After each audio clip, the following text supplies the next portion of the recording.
through your life like a ghost, like a ghost. I have beauty and rage, full of love, full of pain.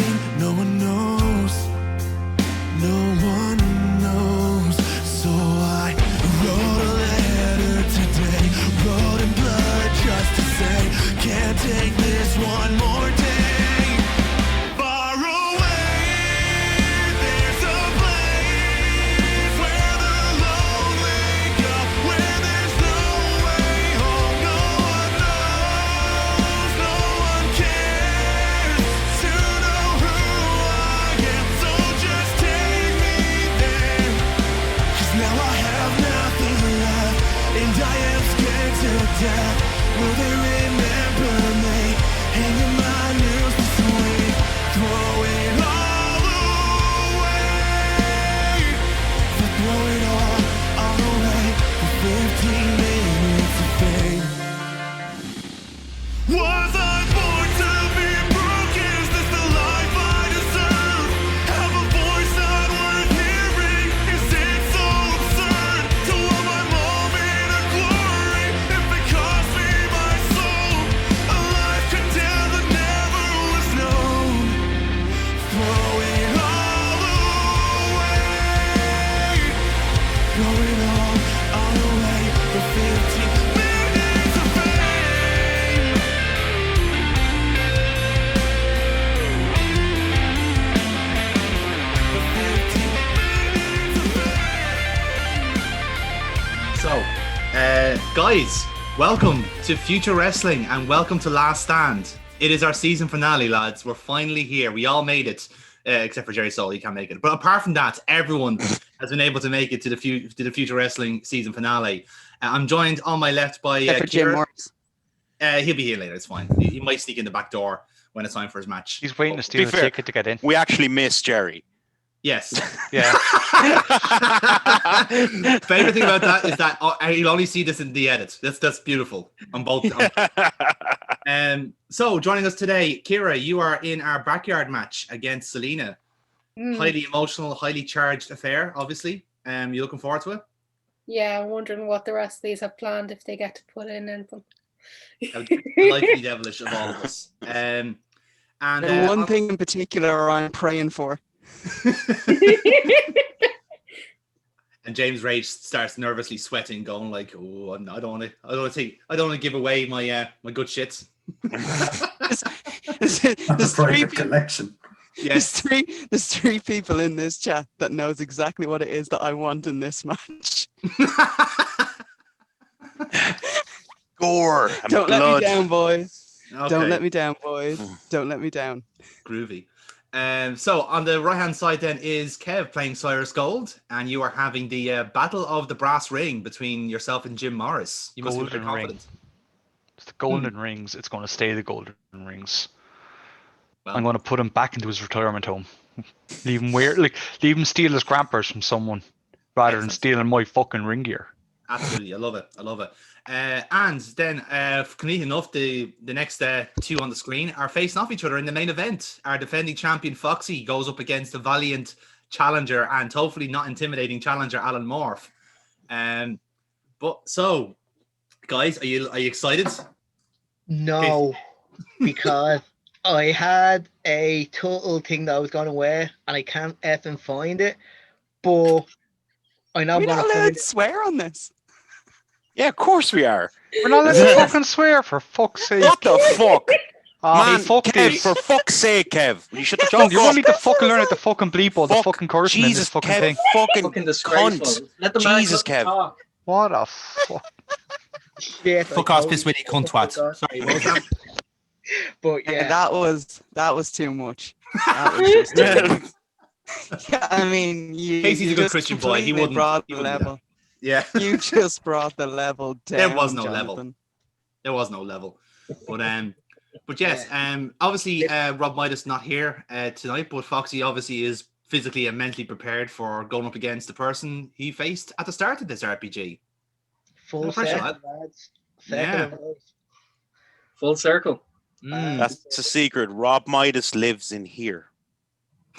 He doesn't need to be there. Can you respect. feel love tonight? Tonight. So on the right hand side then is Mr. James Rage, who's facing myself tonight, which is exciting. Yes, he is. Kyle Dekker's last stand. No pressure at all involved. Because I'm just saying, like, if you lose to the general manager, kind of ruins your character, doesn't it? You're kind of fucked that way, aren't you? Yeah, we'll see. But if you win, you get his job. Ooh. That's not how that was the stipulation. that actually wasn't the stipulation. You just made that up completely. Oh, are we not doing the WWE booking way of things now? No, we're far cooler than them. Sounds kind of more like AEW in that Dekker, who was no more than a glorified mid-carder in the old company, is suddenly a big deal here. Yeah, actually, yeah. That is actually a very good you're comparison. Right. Yeah, You're that's right. a very good comparison. Yeah. You know, except the difference between me and AEW is I don't have a neck tattoo, so that's about it. Yeah. Yeah. Yeah, that's true actually. Season 3 may go very different ways. And then finally, then down the bottom is what's going to happen Cutter. if we're ever like, well, can we draw a neck tattoo on you so like each week No. it changes, just like No, in a, you like cannot. a Sharpie? No, you cannot. That You would be cannot take funny. dibs on that. How dare you? That's it. I'm gonna do it at least once. Thank you, Jigglypuff. I'm gonna do Anyway, a henna. so on the bottom left then is Dennis playing Cutter, and you're going up against your old friends in the Rose family, which will be exciting. Yeah. Hopefully revenge Hopefully. coming my way, but you never know. Of course, look at the dice. It could go Indeed. either way. But then, of course, if I do win, I get to beat the shit out of Fred Rose. So I'm sure a lot of people will be down for that. So I think a lot of us will be very partial to a beatdown of an old fat man. Absolutely. You know, as God intended, as I say. And last but certainly not least is Amy playing Celina on her last session as Celina. You feeling emotional? You feeling sad because Kratos is going as well? Your two characters are gone today. Yeah, I know, but I still have Dahlia. I'm telling you, lads, Dahlia's getting the push, lads. You just never believe me. I've been saying it since the start. I know, like, they're all Yeah, fictional. what? I know that, but Dahlia feels like a real step down. I know. It's like I'm devastated that of the 3 that I decided to hijack. Sorry, the 2 I decided to hijack. That's the one that's sticking. Yeah. Is Dahlia. But yeah, I'm gonna miss my character. I'm gonna miss Yeah. Kratos. I'm gonna miss Celina. Well, as I said, now you can give her the send off she deserves now in the backyard match. You know, you can have it. She's gonna get absolutely shit faced. She has no intentions of having a wrestling match. She's gonna bring a bottle of fucking Jack Daniels shot glasses down to the ring, and she's literally just gonna go first one to fall loses. Like, To be fair, I think the crowd will pop for that. I think the crowd will pop. Yeah. But yeah, Anna and Jim Morris. we played are by allowed to bring Aaron our own Fitzgerald. weapons, yeah. Oh yes. Oh yes. Oh, we're allowing I'm bringing that. a But like, bear in fucking- mind, like if you do get a successful dice, you can come with something. You know, you can bring something with you. Oh, Kira, I'm gonna tell you this now. If I get a successful dice roll, I'm bringing a fucking beer pong table with me. Fantastic. I hope that everyone else kind of gets inspired by that. That's the level we're working on tonight. But And tequila. So I really hope people bring stuff to go with tequila. hint, lads. You know, I mean, this is pretty much a housewarming at this stage. But yes, so guys, it's time for last stand. So we get our titles you just seen, and we get this beautiful aerial shot of our outdoor venue. We got the weather for it apparently, which is nice. Let's see how long it lasts, as it were, because bear in mind this is Ireland. But we get welcomed by our commentary table, going, folks, welcome to the biggest show Future Wrestling has ever put on. Welcome to Future Wrestling's Last Stand. Mike Dublin joining you as ever with my broadcast colleague Kratos O'Neill. And Kratos, I think it's fair to say we are giving everything a send-off here tonight. This is perhaps the biggest show we've ever had, and could be the biggest show we'll ever have, going by what happens here tonight. I'm highly emotional, dude. You okay? You good? Bear in mind, we are live, pal. That's okay. That's fine. But like I said, we have a packed audience here tonight and an incredible card which you've just seen a preview of. Both we are going to start off with a bit of a surprise, as you may have heard during the week and indeed last week, that Future Wrestling is back for a second season on the VCR network in a couple of weeks' time, and we have a very special treat for the roster because right now we're about to have a 20-man battle royal, and Kratos, excitingly, the person that wins that battle royal will face the Future Wrestling champion in next season's main event on our first show back. It's a hell of an incentive. Oh man, I'm gonna miss Alan's first title defense. I'm okay. You good? Okay. You okay? Okay. So I'm not. With that in mind, let's cut to ringside for our pre-show battle royal. Time is here to face the final curtain. Can we skip the battle royal and go for my match? Just I for was time? actually thinking of doing that. Yes, I was. Thank you. But before you do, Kev, could you be a dear? Could you be a dear and pick a number between 1 and 20 before you do so? 13. Better not be Ratman. It's Ratman. It's Ratman. Look at the smile on him. I can tell you, it's not Ratman. Oh, It's Bobbin. It's one of the 3 secret characters I threw in for the crack because there wasn't enough NPCs. Ooh. Nice. Who is it? And I will not say, but for the battle royal, Kev, I will roll on your behalf just so we have something on that. So, I'm going to ask everyone to pick a number between 1 and 20, right? And the way it's going to work is basically there's an NPC behind each number with 3 special characters thrown into the battle royal just for fun. Special character. Oh, no, there's 3. There's 3. Is one of them Cody Rhodes? Yeah, fucking. That's number 13, wasn't it? Yeah, well, yes. Well, Kev did actually pick one before So he left. 13 is gone. He'd 13 is take gone. up all the time of the pre-show by just making his entrance to the ring. Dennis, we couldn't have Cody Rhodes in this. Yeah, That's true. Sorry, mate. There's like a queue going up to kiss his ring or something like that. He's blackballed from Future Wrestling for some bullshit he pulled on a ref somewhere back in the day. Yeah, he's actually been banned from Ireland. He can only work in Belfast now. It's true. So Kira, please pick a number between 1 and 20. 8. 8. Okay. Foxy, you want 5? Okay. Jerry, 16. 16. Jeez. Jamie, 17. 17. Dennis, 6, please. you want Jeff. 6. Very well. Amy, 20. 20. Ah. Mm-hmm. And Aaron, 2. 2. 2 already picked? No, you can have 2. So, okay, so as we did we did a battle royal a couple of weeks ago, and the same kind of gimmick applied, where essentially whoever wasn't selected was eliminated early, basically. So basically all the NPCs you've seen from the series are all in the ring. I'll give you our delightful rundown. We've got Conor Locke, we've got Sven Gali, we've got Big Sven back on his return from injury. Conor Locke was dead. No, he's strapped up. He's strapped up. He's there. He's there. So He's on the battle royal. There's a scarf. There's a scarf just tied around his neck, keeping his head on his shoulders. Pretty bird. We've got the 3 members of the Emperors. We've got Kalper Kazero and Vladimir Kaiser. We've got Michaela Joyce, Captain Jack Freedom on his last day in Europe.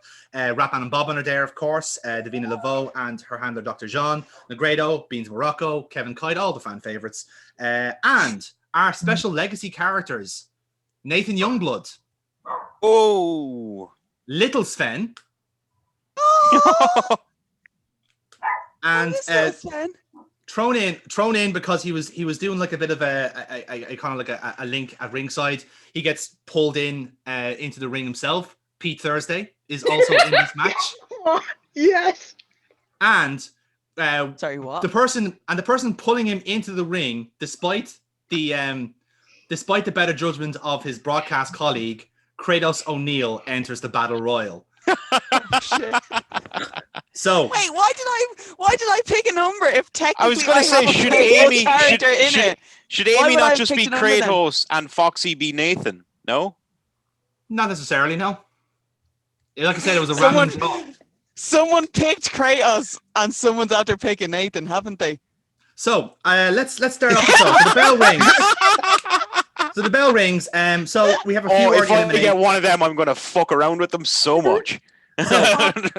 We get some early eliminations. P Thursday is immediately eliminated by Kratos O'Neill. Eliminated. Yeah, he's South African. I don't know if you realise from the accent.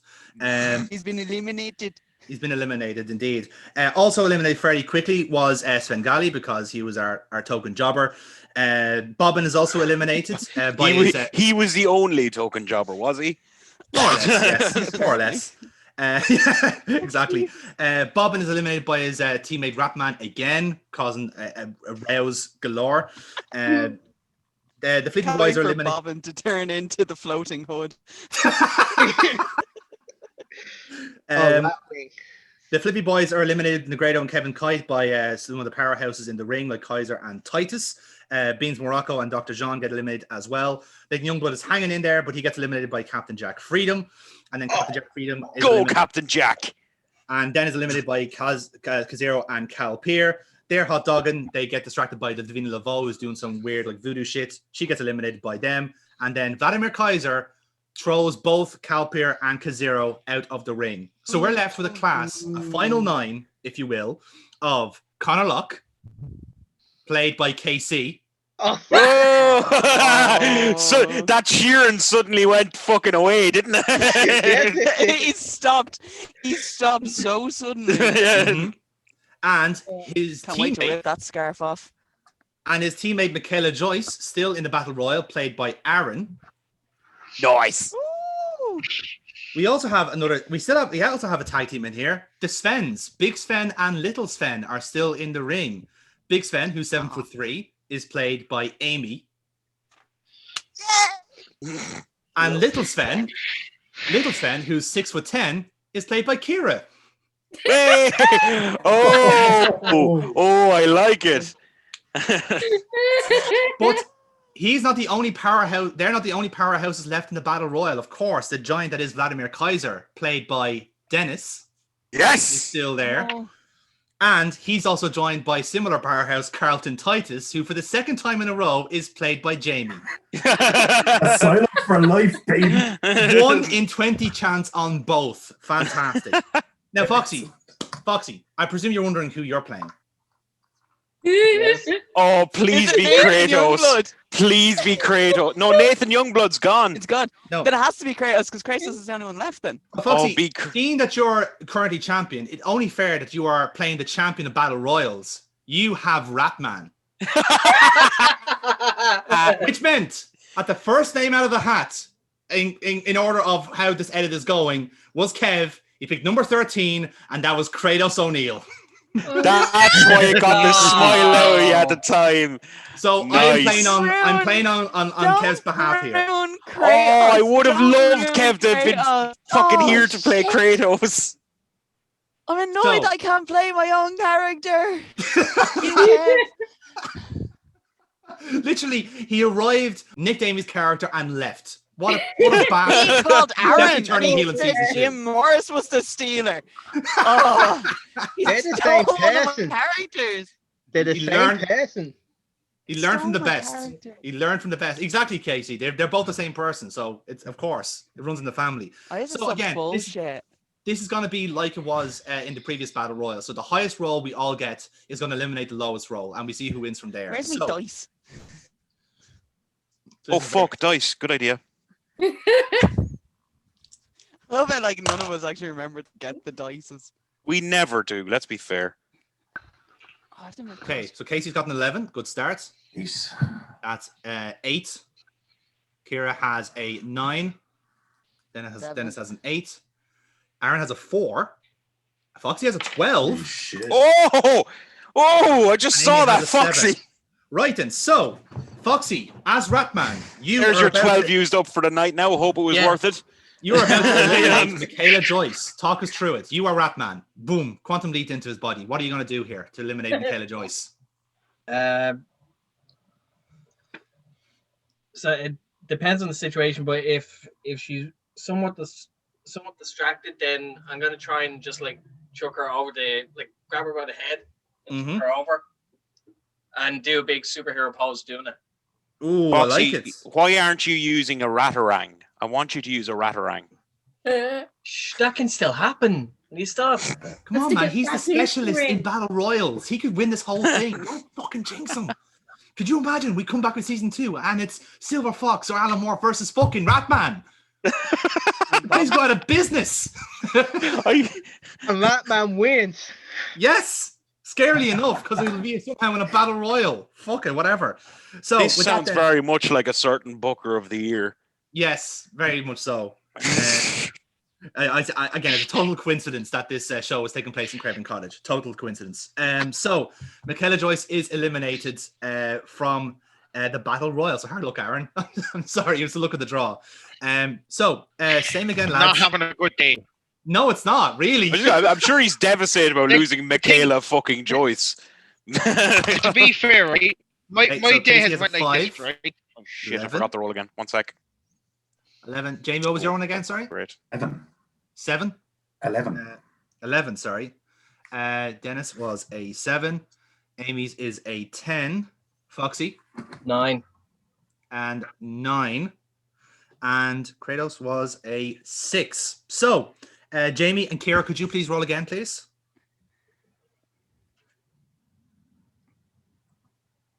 And that's an 8. Right, so Carlton Titus is going to eliminate got 8. Conor. Jesus. Both got 8. You've got 8? I did, yeah. Sorry. So, Joe, screw it. Double elimination. So, Little Sven and Carlton Titus is going to double up on Conor Lock here. So, talk through what's going to happen to the poor AC. Just take off the scarf and the head will roll. I really want to hurt him. Connor Locke needs to go and get into his Alan Morph costume for later on. Hang on, who's here? It's me and Little Sven. Little Sven, yes. Carlton Titus. And Can we- you're eliminating Connor Locke. Yes. Yeah, we fucking are. And little Sven is he's 6'10". Yeah. Yes. He's still a big Titus fucker. is a beast as well, so I'm thinking like double hand to the chest from either side, both lift him up and just out over the top rope. Love it. Oh, Big back bump. oh That's God, a that'd be gift. horrible. That's a gift. You dickheads. Giants do what they got to do. So, with that, then Conor Lock is eliminated, and the Youngbloods altogether are eliminated now. So, we are down to 7. Same again, lads. That's an 8 for Kira. 6. That's a 6 for Titus. Dennis is a 9. No, I'm 8. an 8. 8, yeah, sorry. And Foxy's is an 11. And mine was a 7. So Ratman is going to eliminate Carlton Titus. Ooh. Ratman, how are you going to do it? I'm gonna pull a Maven Undertaker and just drop kick them out like by surprise. Oh, beautiful. Beautiful. That will do it. That will do it. So Ratman still in this fight and has eliminated 3 people, again, holding a record of eliminating people from Battle Royals. Why Ratman? I don't care. Doesn't matter. Come on, kid, make yourself famous. So, again, we're down to 6. The class is Big Sven, Ratman, Vladimir Kaiser, who's done fucking nothing so far, Kratos O'Neill, and Little Sven. One of these people will get a title shot. So, I really want Ratman to win this. Fuck me. So we're down to 5, folks. Are we rolling? Yeah. Yes. Okay, Kira's got a 7. Dennis is an 11. Good stuff. Foxy's is a 10. And Kira, what was your one again? Sorry? 7. 7. Okay. So, Little and mine one was a 10, which means that Dennis, playing Vladimir Kaiser, is going to eliminate Little Sven. Ooh. So again, class of giants here at the moment. I have 10 as well. Oh, Dennis had 11. Yeah.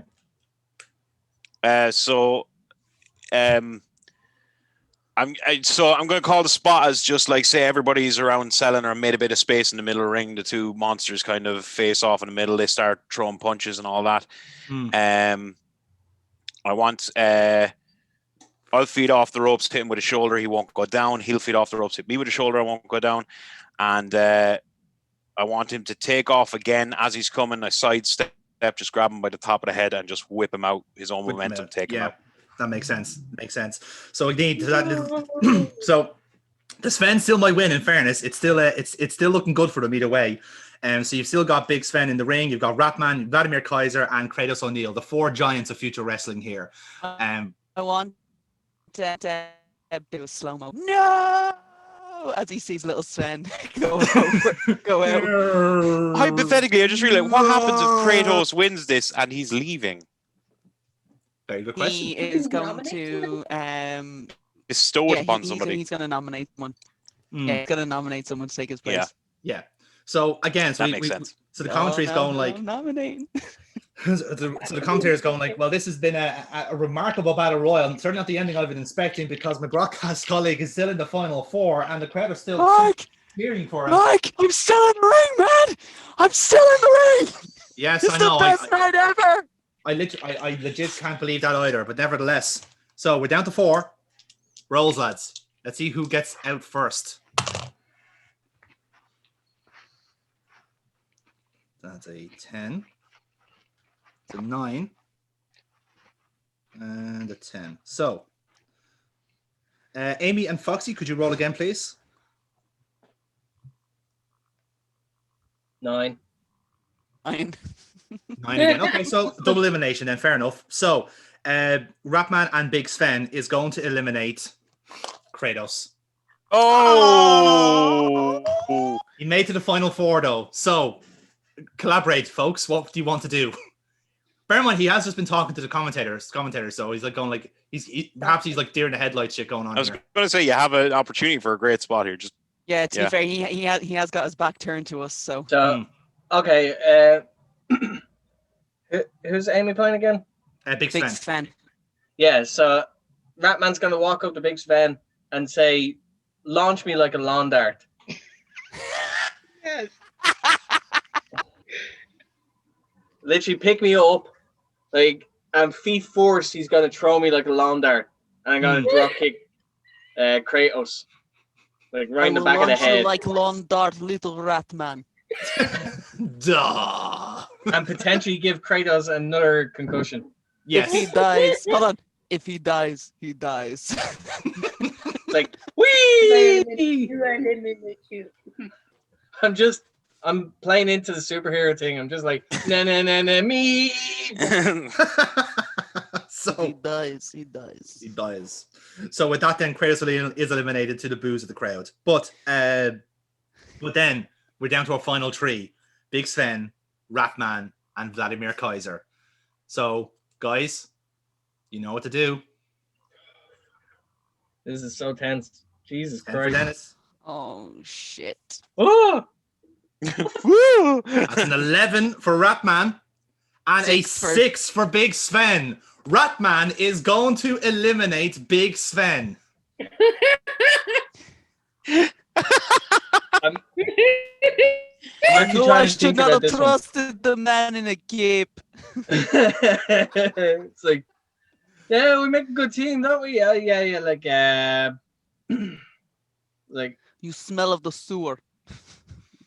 I do not like that smell. Yeah, that's what rats do. We drive people away. So so I'll use my odor to like drive Big Sven out. I want Big Sven just to cane out of the ring. Just and he just leans back on the rope and just throws himself over. Like, I need a tetanus shot. That's a rat. Oh, Ratman bites him. He actually just properly bites him, like, and then that like sends him out. Yeah. Oh, I like that. I like that a lot. There you go. So with that, then again, we are now down to Vladimir Kaiser, who's meant to be like a Walter analog, versus Ratman. If this is not future wrestling, lads, I don't know what is. Lads, I've never Just as wanted a to thing. throw a shit roll in my life.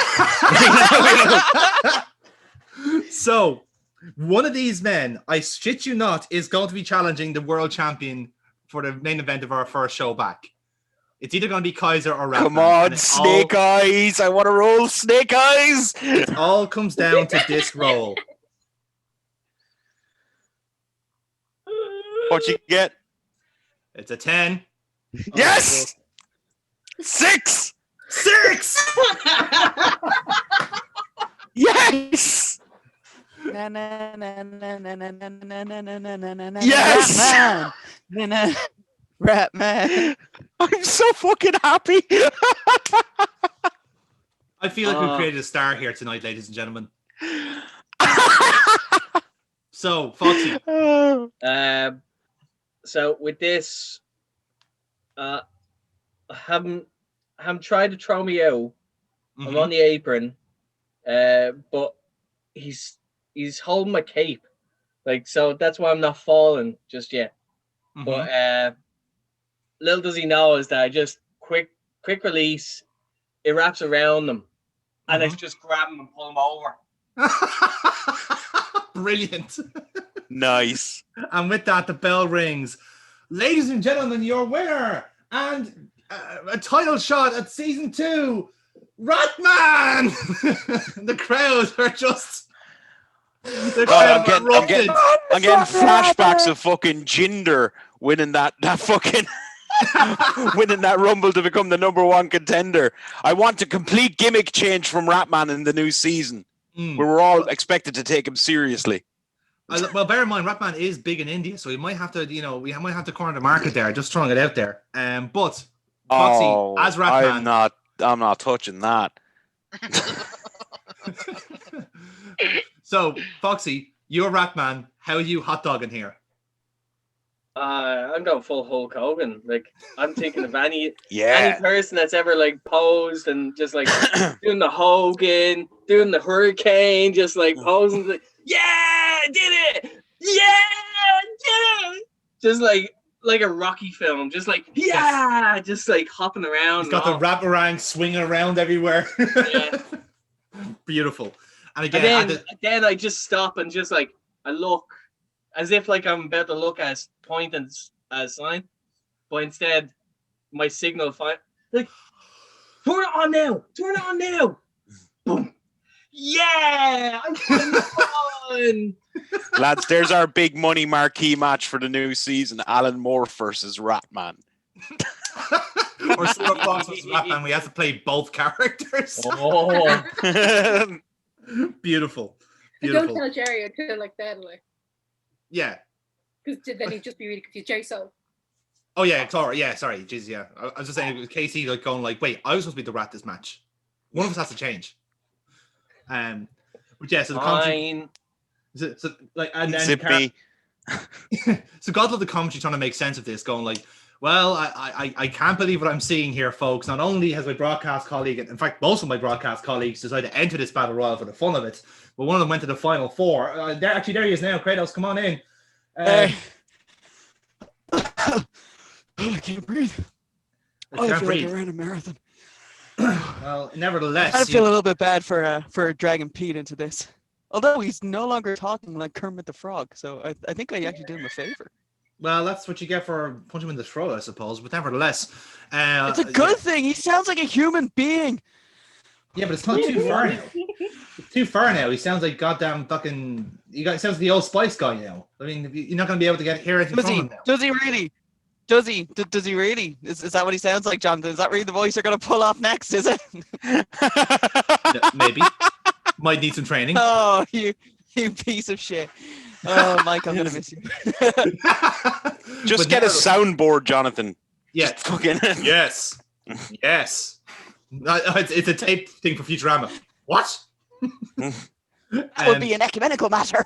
But nevertheless, Kratos, I can't believe what I'm seeing here. But it seems like the joke around backstage was true. The Battle Royal specialist that is Ratman is going to get a world title shot when we come back on the VCR network in a couple of weeks' time. I can't believe it myself, but the proof is in the pudding. He is withstand 20 other men. I'm devastated. I'm going to miss this, man. I cannot wait to see you on the VCR network when we're in Japan. This is going to be amazing. Well, like I said, it is truly a remarkable start to this show, folks. And a start has a means to go on. Ratman, essentially #1 contender for at least the first show back. What a time to be alive, folks. What a time to be alive. Oh, I wonder how Bobbin's taking the news. Considering he was third eliminated, Kratos, I don't think very well. I heard they're very jealous of each other. Yeah, dumbass. Right, let's get the show. Indeed. What's So, next? and the bell rings then for our opening contest. Ladies and gentlemen, this first contest is scheduled for one fall. One fall! Full of gusto. All a hang. A singular trip. Introducing to the ring first, weighing in at 231 pounds from County Cork, Ireland, Jim E. Morris.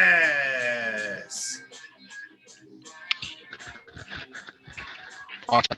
I just walk to the ring and give some shit to the crowd, but just get in there as quick as possible and kind of just like, let's get going. Like, I'm eager to start. Indeed, laser focus is Jim Morris here tonight. This is we trying to survey the scene here. We have a sea of people about to watch this match, and as we said earlier on, Kratos, this is a match for the generations between two prime athletes in their day, and Jim Morris trying to prove a point here against Cyrus Gold. Yeah. I beat him. Like, it's probably the fucking highlight of my career here at Future Wrestling. Well, again, you raise a very good point, Kratos, because again, like, he does not have a great track record on the pay-per-views. He did not was victorious at Collision Course. That was certainly not the case, as you can understand. But he'd be hoping to redeem that against perhaps his toughest challenge to date here in Future Wrestling. Sure. I hope everyone's got the dance ready.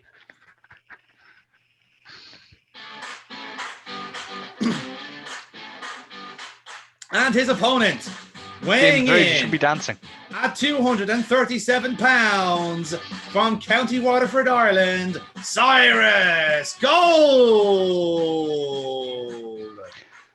So I'm going to be cheeky on what I want to do to start the match. I'm not coming down the ramp. I am coming up from behind Morris, sliding into the ring, and I want to actually hit him a gold plating right off the bat as he's looking up the ramp waiting for me.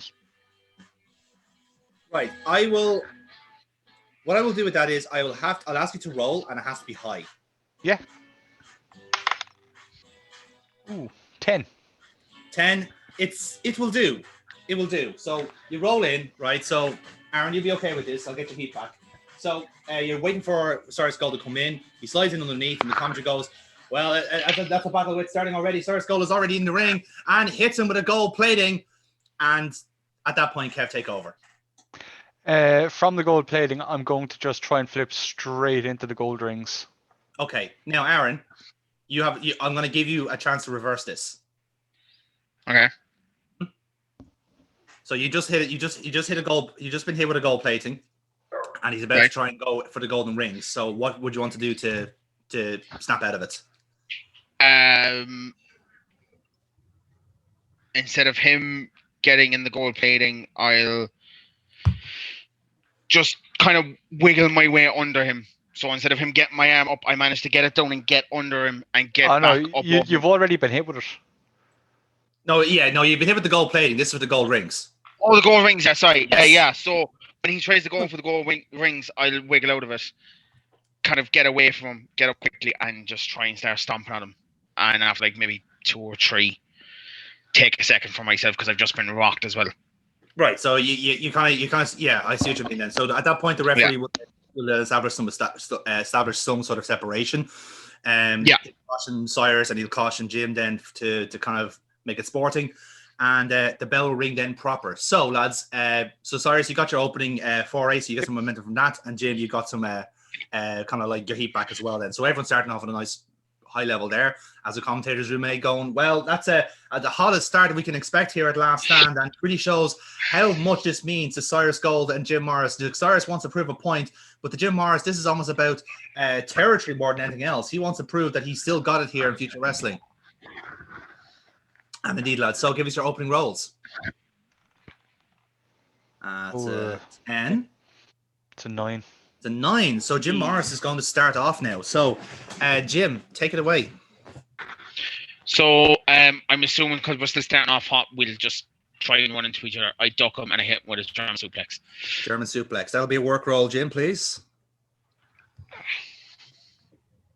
Oh, that's solid. So that's a 9 then to your German suplex, and you're in control of the match.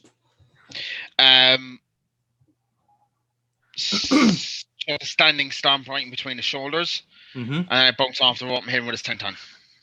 Senton. That's a look roll, please, Jim. -1.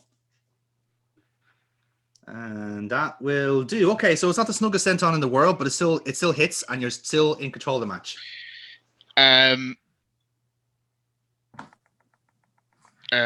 Pick him up, do my usual where I Irish whip him into the turnbuckle, and then a belly to belly.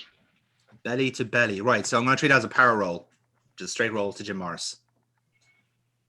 And that's an 8. So again, same again. You know, it's a bit of a deadlift. You do still kind of vault him over, but it's a fairly soft belly to belly. You're still in control though. You're still throwing him around. I sell the back a bit, and I'll mix it up a bit. I'll go to the top rope and I'll hit a senton from the top rope onto his back. Innovative stuff. Interesting. And again, the comment is going, well, we've never seen Jim Morris go to the top rope before, but this is perhaps proving what he needs to do to take down Cyrus Gold. Let's see if he pulls it off, though. Look roll, please, Jim. -1. I'm having great luck tonight. Book says he doesn't. Oh, there you have it. No, it's unsuccessful. Jim Morris continuing this impressive momentum here in this match after being caught early. I'll attempt then the brass ring. Ooh, brass ring. Right. You have 6 momentum. Do you want to spend any? Part of me wants to. Part of me kind of wants to go on for a bit. Yeah, go on. How much? Oh, that's going to back up. You're going for a full +6? Yeah. +6. Okay, +6 on the brass ring. He's going early. Give us the roll. And it's a 6. You needed it, lads. You needed it. Right, so it's a 12. You gained the audience, but it's only a 12, Cyrus. It's very beatable. It better be. It's not beatable. When it's a nat 12. Right. So, Cyrus, with that 12, you have a chance to reverse the brass ring. Cool.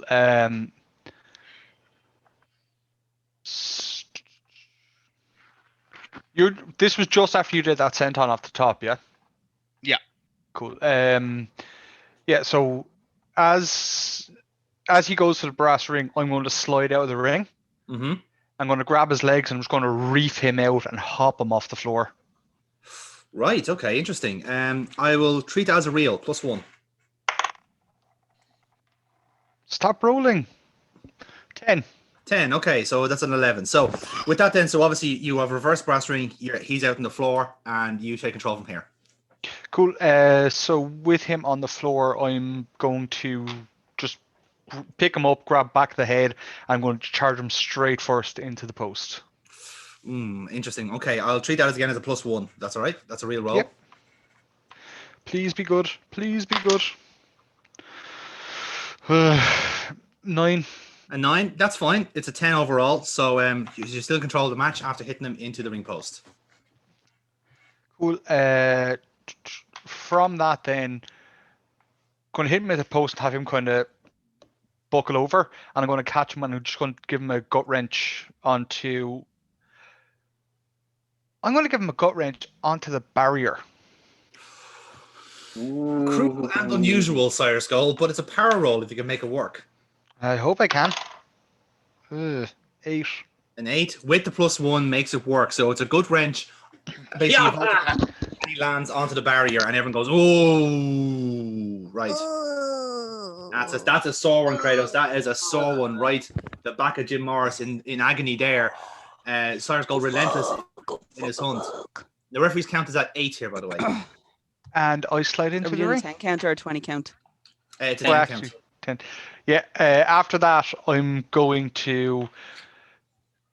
I've dropped him onto the apron. Sorry, onto the barrier. I'm just going to give him a big knee to the face and then slide into the ring. Interesting. Okay. So yeah, that'll be a reel then for the knee to the head. How much momentum do I have? 6. And it'll be a real roll, so you're already at a +1. Are the dice with me now? I'll use... Oh, well, I have 6. Yeah. Okay, I'll use 3. That's right. So this will be a +4 roll then. Please be good. Please be good. 8. An 8, which makes it a 12. So again, the referee's gonna like try and call you in, and you just go no, and you hit him with a lung blower basically over the barrier, and he will kind of slump into the crowd. So he does like you roll kind of back in. The referee is talking to you for a few seconds here. No, count it. So yeah, the referee is remonstrating with you, and then he goes back to the count. So Foxy, count. so again, the count is at 8 here. So Jim, give us a roll. Let's see what you do. Foxy's a terrible person that has to fucking count. That's a 10. Okay, so it's an 11 actually. Well, how about that? So so again, there is like a little bit of not necessarily a little bit of recovery time, but Morris kind of knows where he's at here. So he hears the 9 count. He slumps over the barrier and just slides in just at the last second. He gets even like his arm into the. I think he just even gets his arm in the ring. So it's like even that much. The referee breaks a count. I don't know. It's marginal to say the least. Have you ever watched wrestling? That's not how it works, Jonathan. No, of course. He has to be in the ring. He has to be in the ring. Would he have been counted out? He would have been counted out with the arm, yes. He has to be fully in the ring, right in saying. You did not think this counting true at all. Well, I didn't realize that Cyrus was going to spend all of his momentum on a count-out victory. You know, classic babyface move there. Just saying. Oh no, that's how you steal the win. Maybe he's turning. Maybe he's turning. It could be turning. That's true. That's a fair point. This is why I said, are you going to do a 20 count? But that's fine. Apparently, an arm will break a 10 count for us going forward. That'd be literally. That's fine. Just getting his hand up on the apron. just punching the rope. Take this into everyone take Write this this into down. consideration now. Yes. If we get our hand, do you know what? Our fucking fingers. It doesn't even have to be an arm, right? It's just our If you're fingertips. in the zone of the ropes. If you can just If they're spit under the ropes. Yes. I'm Right, in lads, the part of me is in the ring. We need to call some Go sort on. of meeting with the promoters and Yes. fucking tell them that we have this revolutionary new idea. Where countouts no longer exist. It's like the offside rule being revolutionized again for the last time. So again, we're going to treat this as a bit of a separation. Can I point out, I actually wanted him to be counted out, and then I'd say, no, I'm not taking the win like that. Well, it doesn't matter. His But arm is his in the finger ring, so it touched doesn't the matter. rope, it's okay. Yes. Yeah, you It know the doesn't matter. rules, Kev, you dickhead. Oh, Well, I can't get wrestler. over my chemical Foxy here in the corner. As I said, Foxy, the refereeing in this match has been so bad, it's turned Foxy emo. Like, there's been no other course of action. He's back Look, to like I'm on, despair. I'm on my blue period, so like just Yeah. deal with it. It's fine. It's fine. Long may it last. So guys, we're going to treat this as a bit of a separation then. So, give us a spot, lads. What would you like to do here? As Morris climbs back into the ring, Mm. as he goes to stand up, I'm going to run in and shotgun drop kick him straight into the corner. Interesting. Jim, how about yourself here? So again, you're feeding back into the ring after that onslaught at the barrier. So you're still kind of recovering here, I think it's fair to say. Yeah. What I'll do is I'll just drop to my knee, I'll take him down, and then I'll turn over into a one-legged Boston crab. Interesting. Right. Okay. So here's how it's going to go. So Cyrus, it's a look roll to yourself, and Yep. Jim, it is a work roll. That's a +2. So let's see how your rolls are. That's an 11. It's a 12 critical crab. Wow.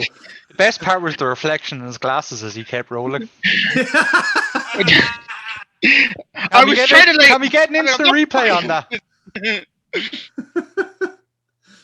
Well, again, that's only something I can see back in the edit, so it'll be a case of like it'll be rescinded after the fact. No, Gorilla Monsoon is going to come out and restart the match. He's not still Fuck alive. Gorilla Monsoon. We want Jack Tunney. Jack Tunney. Jack Tunney. I'm Jack Tunney. I'm the future wrestling president. No one won. The end. So I take it back. I want Gorilla. So it's a critical crap here, and you have a pretty snug in the single leg, Jim. I think it's fair to say. And I mean, I'll see that he's probably not going to tap. Let's be honest, I haven't really worked the legs. Okay. So I'll come off it and I'll put it up into that Triple H thing where he grabs the ankle and just slams it on the mat. Okay. Slams the knee on the mat. Yeah. Yeah, that's fair enough. Yeah, I will treat that as a real -2. And it'll do. It's marginal, but you'll get there in the end. So again, you hit the ankle off the mat, and you're still in control of the match. No, I would have been hitting his knee off the mat. Knee. So I Sorry, would have grabbed the ankle, but I would have slammed the ankle. his knee. You hit the knee. Yeah. And then I'll wrap my leg around it, and is that a finger four? So when somebody's on the stomach. The deathlock. Yeah. Yeah, is that what it's called? Yeah. I'll go for that, and I'll kind of arch myself as I do it. Interesting. Okay. So that's a work roll +2.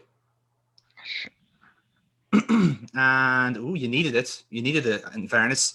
So yeah, deathlock is in, and it goes to Cyrus to break out. You said you're bridging on that, yeah? Yeah. Okay. So as he's bridging, I'm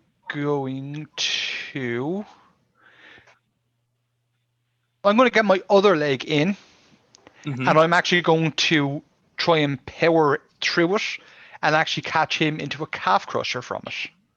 So I'm going to flip him back onto his face and calf crusher. I like the transition. But give us a roll to see if it can pull it off. Please. 10. 10 will do, yeah. So again, so you're in the deadlock for a couple of seconds, you switch, and now you're in the calf crusher. And now the roll goes back to Jim Morris now to try and get out of the calf crusher. That is a 7. Okay, so it's 7. So you're going to be in the calf crusher for a little bit, but I think it's fair to say perhaps you grab the ropes or something along those lines. And that's where we get our break up then. So again, good bit of submission back and forth from everybody, and we get a separation spot again. So Aaron, what would you like to do here? So we're separated. Okay, what would I do from here? I don't want to go for takedown again. So I completely brain blocked. So what I'll do is we'll go for test of strength. Test of strength? Test of strength? Well, are you mad, woman? Cyrus, what would you like to do here? I'll engage with his test of strength. And just as we go to lock up, I'm going to swap my hands across so my right catches his right. I'm going to pull him in and grab him up into a gold plating again. Right. So that's interesting. Give us your rolls, lads. Let's see which one wins out. Test of strength or finisher. 9. 9 as well. 9 as well. Reroll, lads. Go again. On dice. That's a 5. 5. That's a 10. 10 will do it. So Jim goes to test of strength. You kind of oblige, and then dupe him into the gold plating, and you hit it. And from that, I go straight into the rings, and I would like to use all of my momentum, which is a +3. Nice. It's all down to this dice roll, I hope.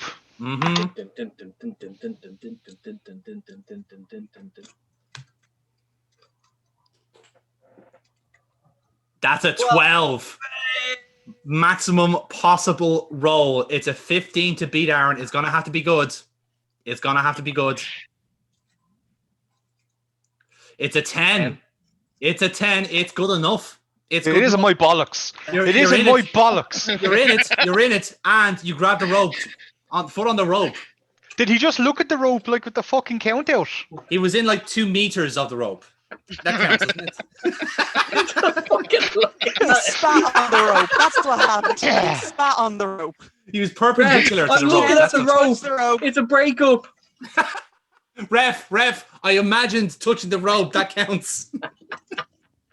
So with that then, so with that, we'll roll into a finish here. So Cyrus, you've tried the gold plating and the golden rings, and Jim Morris has broken out of it. And essentially, we're going to go from a finish from here. So Cyrus, what would you like to do at this point? So as he's after getting the rope, foot or hand on the rope? Foot. Yeah, sure. I wouldn't be able to get my hand, sure. Yeah, no, that's just wondering because like.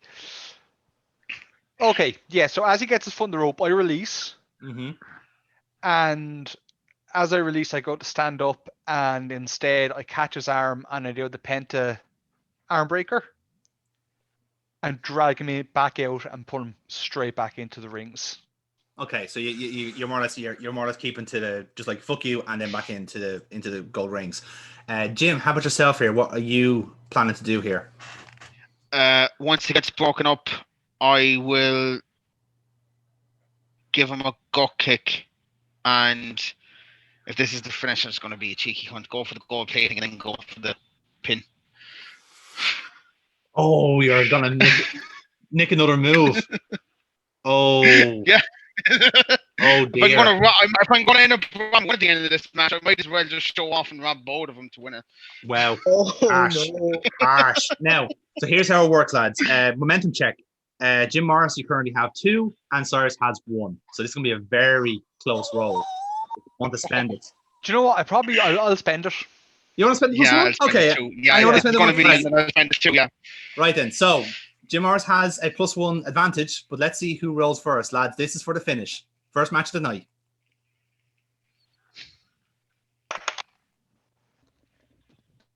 No! That's a 10. That's an 11. 11 That to beat. wasn't 11. That was a 9. That was Yes, annoying. Yeah, but you added Plus 2 four, more Alright, momentum. yeah, It's 11. +2. 11 to beat, Kev. Oh But no! I can't count. 11 on the 11 dice. plus 1! It's enough! He got it! He got +1! Get Ah! 1! Wow. That's 1 safe. Wow. Came down to 1. That is amazing. He quite literally stole the victory. Yes. So, Kev, talk us through it then. So, you've just, so Jim Morris has just saved himself from the golden rings initially, and now what happens next? Talk us through the whole sequence. He's broken it. The ref has given me the 5 count. I get off at 4. It's like, okay. Grab his arm, do the big penta arm breaker. He lets out a yelp of absolute agony. I grab him by the hair, drag him to the center of the ring, and straight back into the gold rings, wrapping around his neck as well, and fucking wrenching it. Did you by any chance pop his shoulder out when you did the I arm did. wrench? I popped the shoulder. and with that, Jim Morris taps out. Ladies and gentlemen, your winner, Cyrus Gold.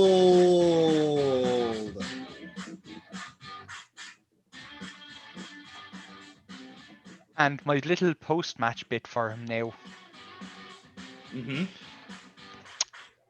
I'm going to help him up and go to shake his hand.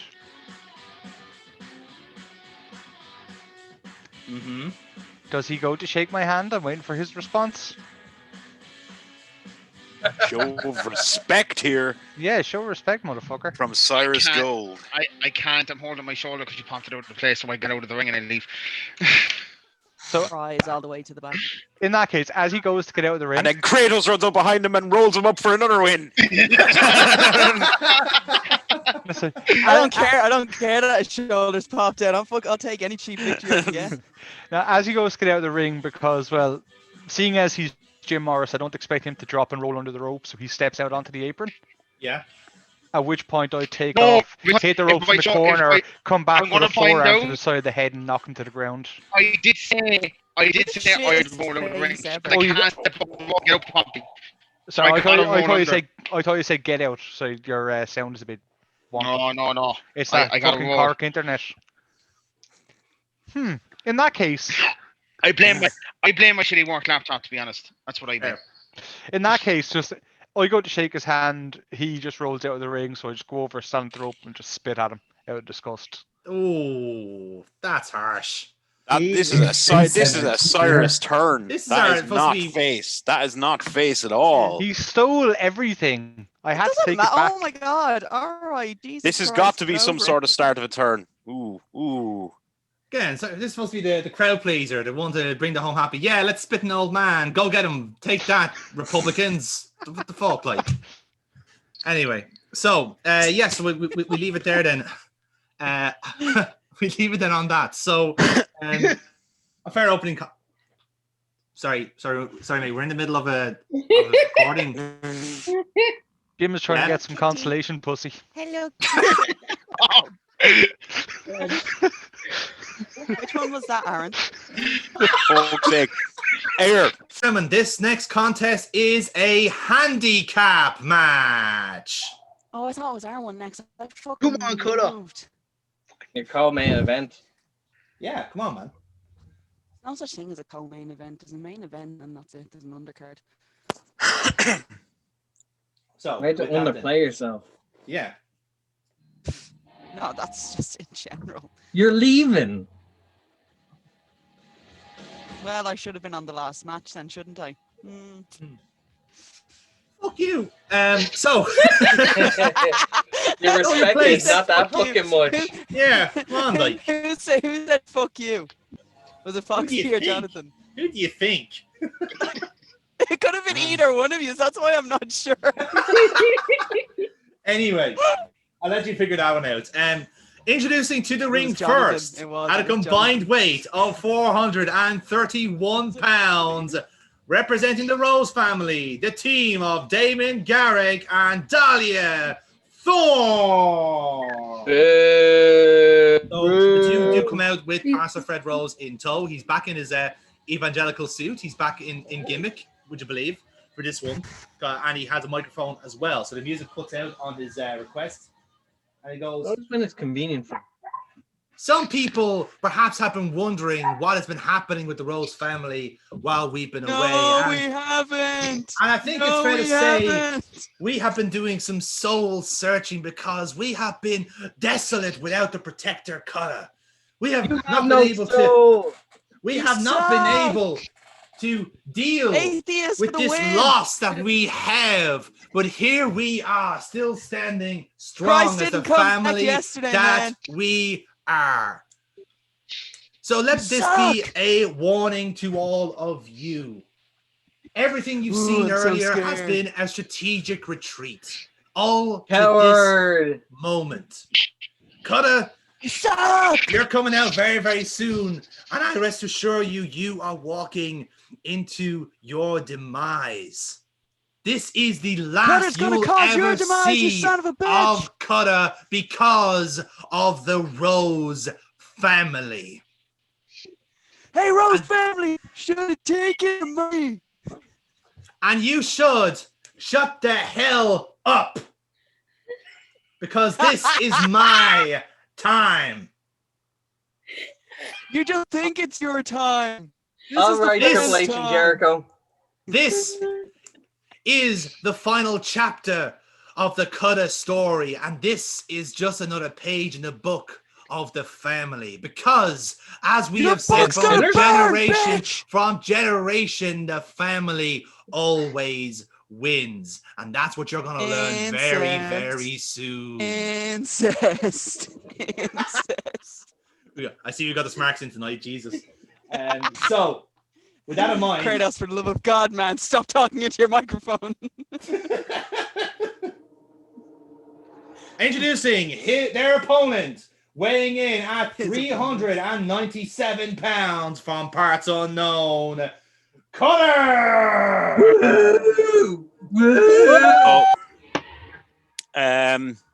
Cutter's music is playing. There is no sign of Cutter, and music keeps playing. Cutter's our new god.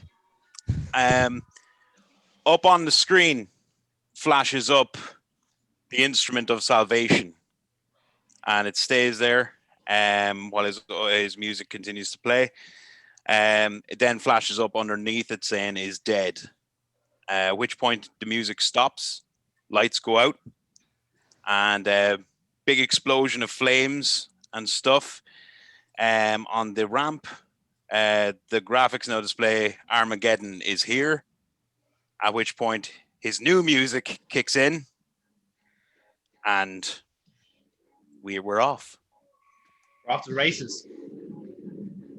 Folks, that is Cutter, and I'd like to say I do not envy the Rose family here, because I think Cutter is making his point very, very clear that Armageddon is here and it's about to envelop the Rose family.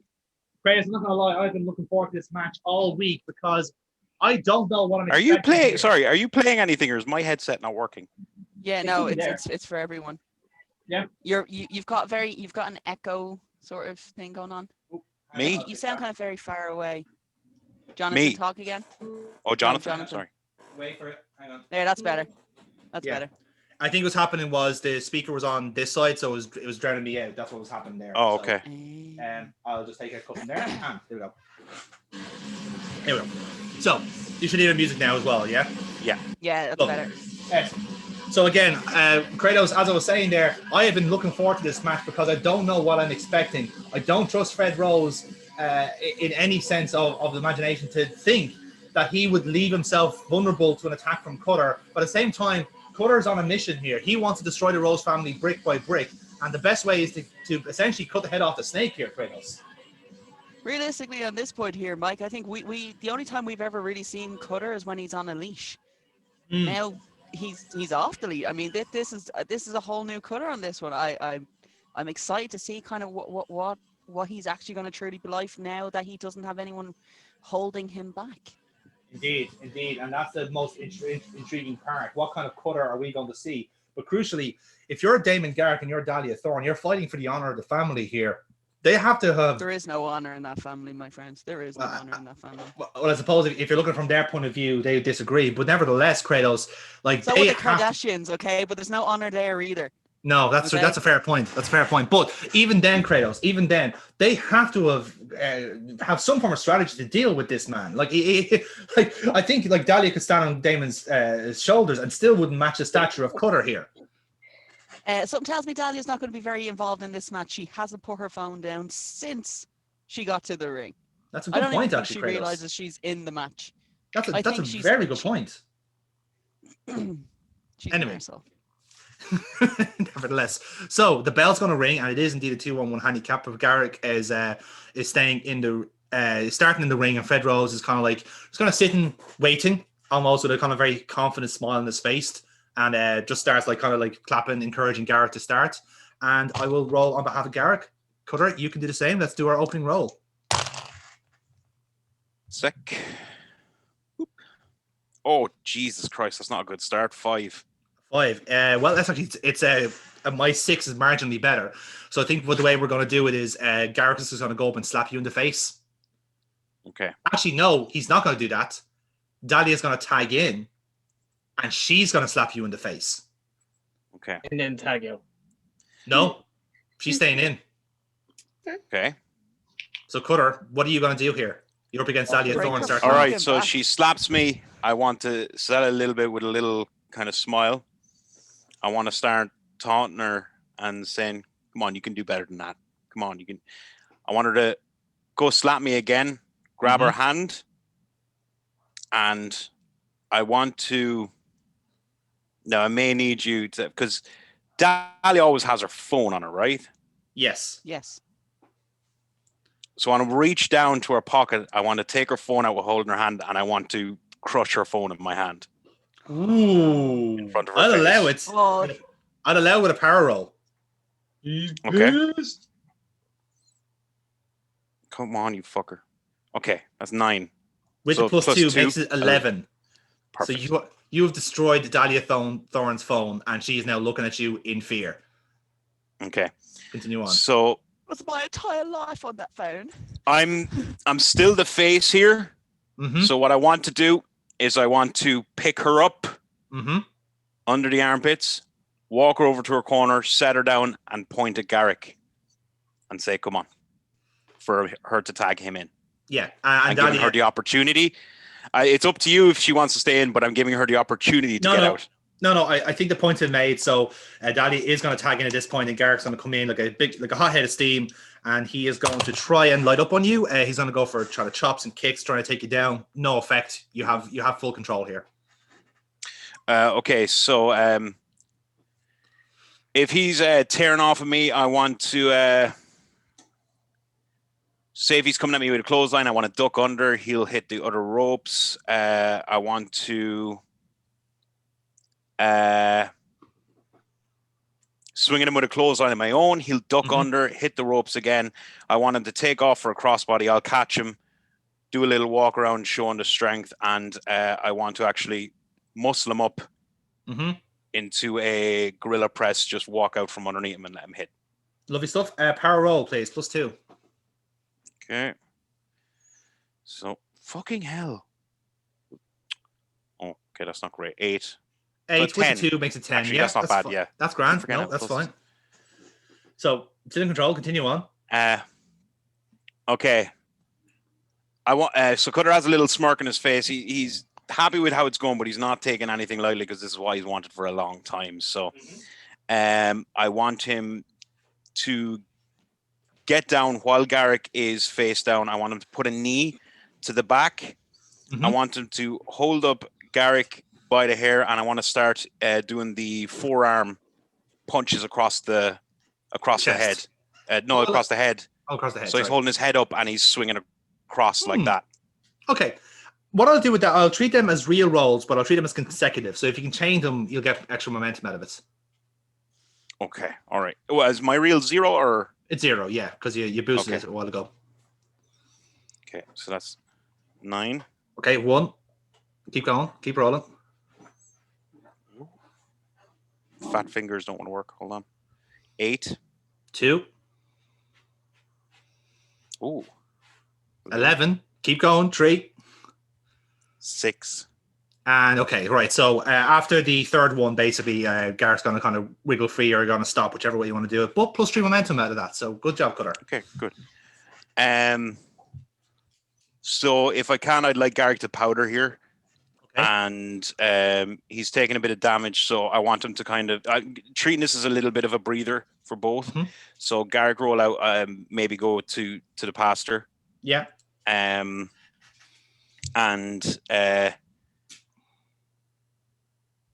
I want I'll take out after him to the outside, and so while he's talking to Fred, I want to get him. I want to hit his head off the announce. I'm presuming we have announce desks. We do. So hit his head off the announce desk, and I want to start disassembling it. Okay. All right. Fine. I'll allow it. Free roll on. Just get a free roll to make the spot work. Okay. 7. 7. Fine. Yep. So again, you smack him off his head. Smack his head off the table. You start disassembling the table and take it from there. Okay. So I'm gonna kind of call his spot here in a way. Okay. So I'm gonna act like I'm gonna put him up a double choke bomb through the table. I want to get him up. Yeah. But and this obviously needs all kind of your approval. I want either Fred or Dahlia to stop me. Okay. Now that can be stop me with like a move so that they take advantage, or stop me in a distraction, in which case I'll take over. That's up to you. Right. I think so. You're gonna have him up in the double choke bomb, and I think what's gonna happen is Dahlia is gonna like stand on the table and try and get in the way, basically, as if it's kind of like she's gonna try and plead with you, like an act of mercy or something. And Fred Rose again, just standing in the corner, just watching everything kind of like pass by. Essentially, he's just kind of observing so far. But it's just between Garrick and Thorne at the moment, and Thorne's on the table in front of the commentators asking you to put Garrick down. Okay, so she's in my way. So what I'm gonna do is I'm gonna put him down, and I'm gonna go to move her off of it. Yeah. And ideally, what I'd like to happen is for her to take off the table on top of me. I'll catch her, and what I'd like to do then is I'll throw her at Garrick. Okay, cool. Power roll on that. +2. Okay. 9. 9 with the 11 makes that work. You're at an 8 count again, by the way. Okay, so I'm going to pick Garrick up then. I'm going to roll him in, and we're going to get back into the ring. Alrighty. And yeah, so in the ring you go. So Okay, continue on. so You have 7 momentum here, by the way, if you want to roll into a finish. no, I want to keep going a little longer. Just All right. a touch longer. So what I want to do here then is right, I'm going to pitch something to you. So I'd ideally like for me to go back out, get Dahlia Okay. smiling at Fred while I pick her up and roll her in too. Yeah. And I would like to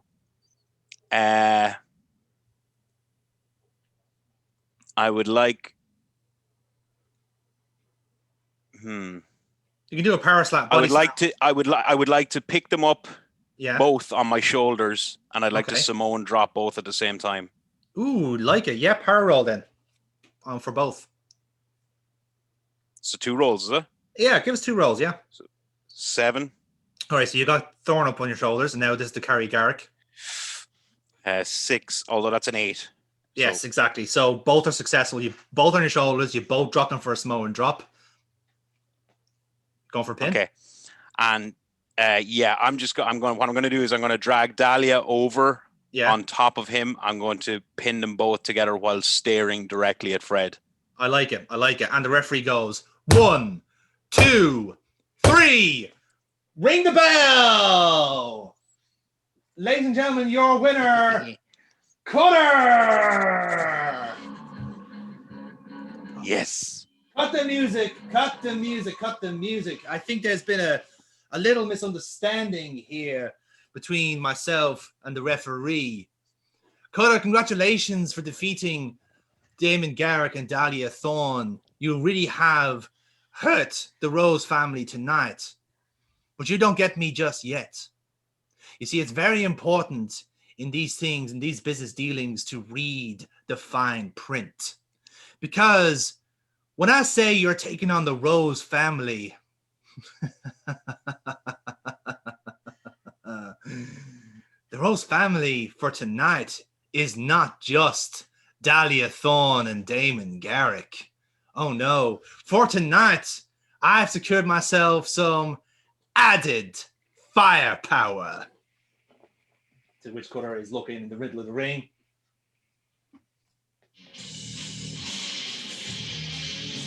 And now come the trio of Kaziro, Kalpir, and Vladimir Kaiser.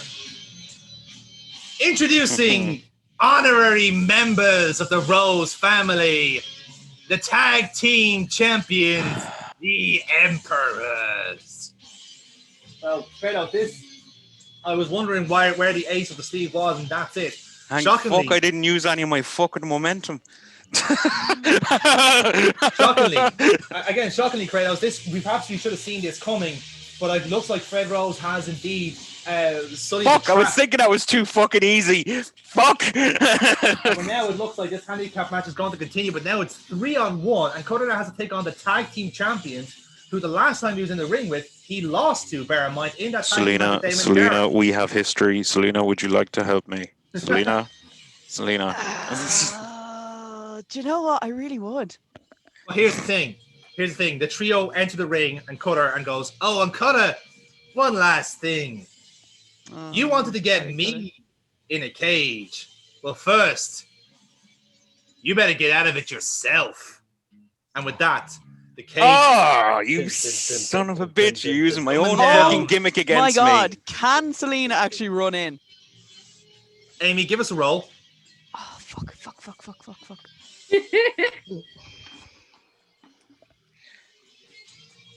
Because this means I get my hands on Kalpir. By the way, I think one of them has rabies because I bit them a few weeks ago. 10. Son of a bitch. Alan Morph never leaves me the fuck alone. So, So the way this is going to work is, so the cage is going, so obviously it's a very similar setup to what you would see at most manias. You have this kind of like tented area to protect the ring from rain and so forth, and the cage is kind of hidden underneath it. So it's a very similar shot of the cage coming down from that tented area. And as it's kind of coming down, Cutter's in the ring. He's starting to get surrounded by three of the emperors. And the commentary's going, well, again, we should have been expecting this. Like, Fred Rose is quite a slimy individual, and he's going to do whatever it takes to avoid this supposed match with Cutter. And he's put the monster in the cage instead, which I have to say, Kratos, is a stroke of genius from the pastor. This is a pastor that's running scared, Mike. He knows exactly what Cutter is capable of, and this is literally just delaying the inevitable. Sorry, Kratos. Am I seeing things, or is there someone at the top of that cage? Kind of looks a little bit. Someone in like a black kind of like get up with a helmet on. No, it's not a helmet. Sorry, it's a hood. It's a hood. I can see it from here now. Just from the light. There's someone standing. Kim, can we check that? Can we get a camera up? There's someone standing on the cage there. That's coming down. Oh, that person been there all this time. I recognize that outfit.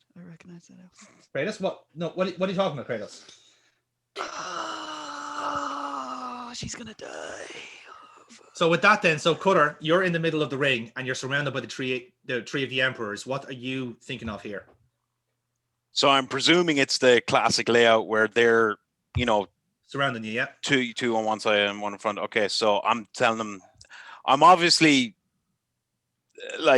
I'm not like as confident as I was, but I'm also the monster. I'm not going to back down. So yes. I'm telling them to come on. So with that then. Yeah, so you're doing that. Yeah. You're goading the emperors on, but at that point, then the person on top of the cage, what are they doing right now? What type of cage is this exactly? Is it like a Hell in a Cell cage?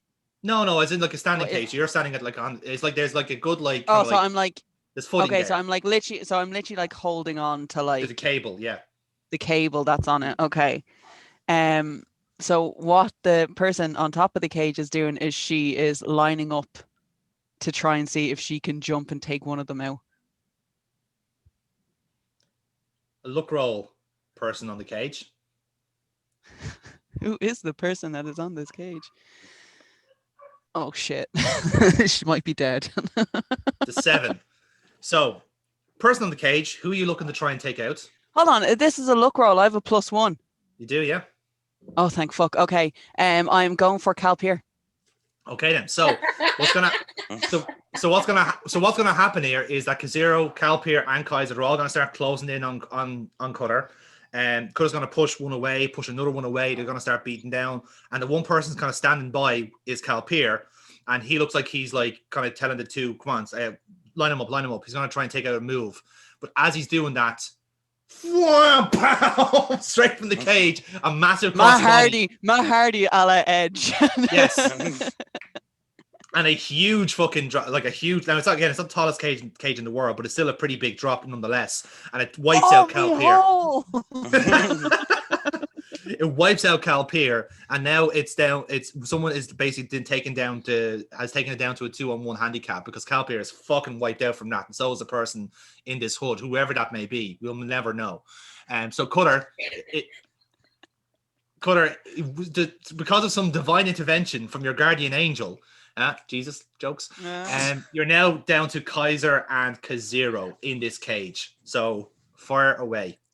So just remind me before we continue, Kaiser and Kazero size-wise. Kazero is like 6'3", about 220 pounds. Your typical Japanese heavyweight, and Kaiser is obviously more like 300 pounds, a bit stockier, a bit more like haggard looking, and does mostly power moves. Okay, so they're both going to be attacking, get a little bit of separation by punching both and kind of going back and forth. I want to whip. Sorry, I'm going to be several times. I'm going to forget the names, but I'm going to whip the lighter guy into the turnbuckle. Kazero, yeah. Followed by the heavier guy, whip him in Kaiser on top of it, and then follow it in with a splash into the corner. Okay. Just running like a charging train. Grant, yeah, I think I'll treat that as 3 power rolls. 3 + 2s. Okay. So that's 6. Okay. First one successful. Kazero's in the corner. Oh, Jesus. 4. 4 with the 6. So So Kaiser is going to resist it. So Kaziro's in the corner. Kaiser is going to resist it and sling you into a corner himself.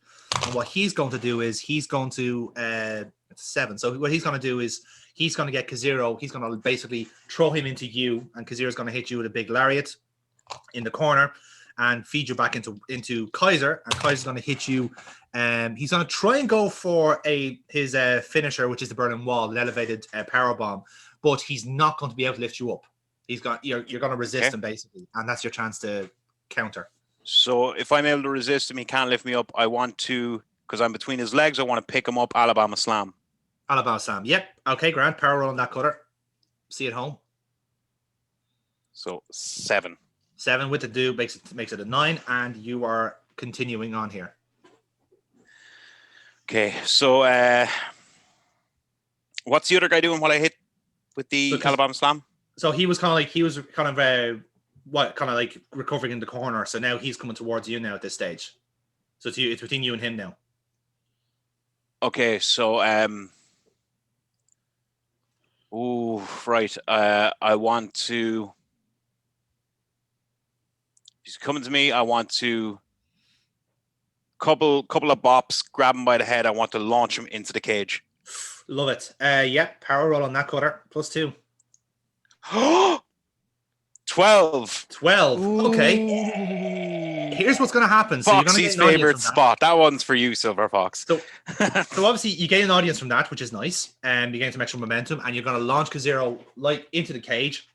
And what's basically going to happen is he's going to like go launch first into it, like almost like a body kind of like full body bump. He's going to bounce back off, and the cage is going to start rattling like that. And you can see there's like 2 or 3 clips that are coming loose off the side of the cage.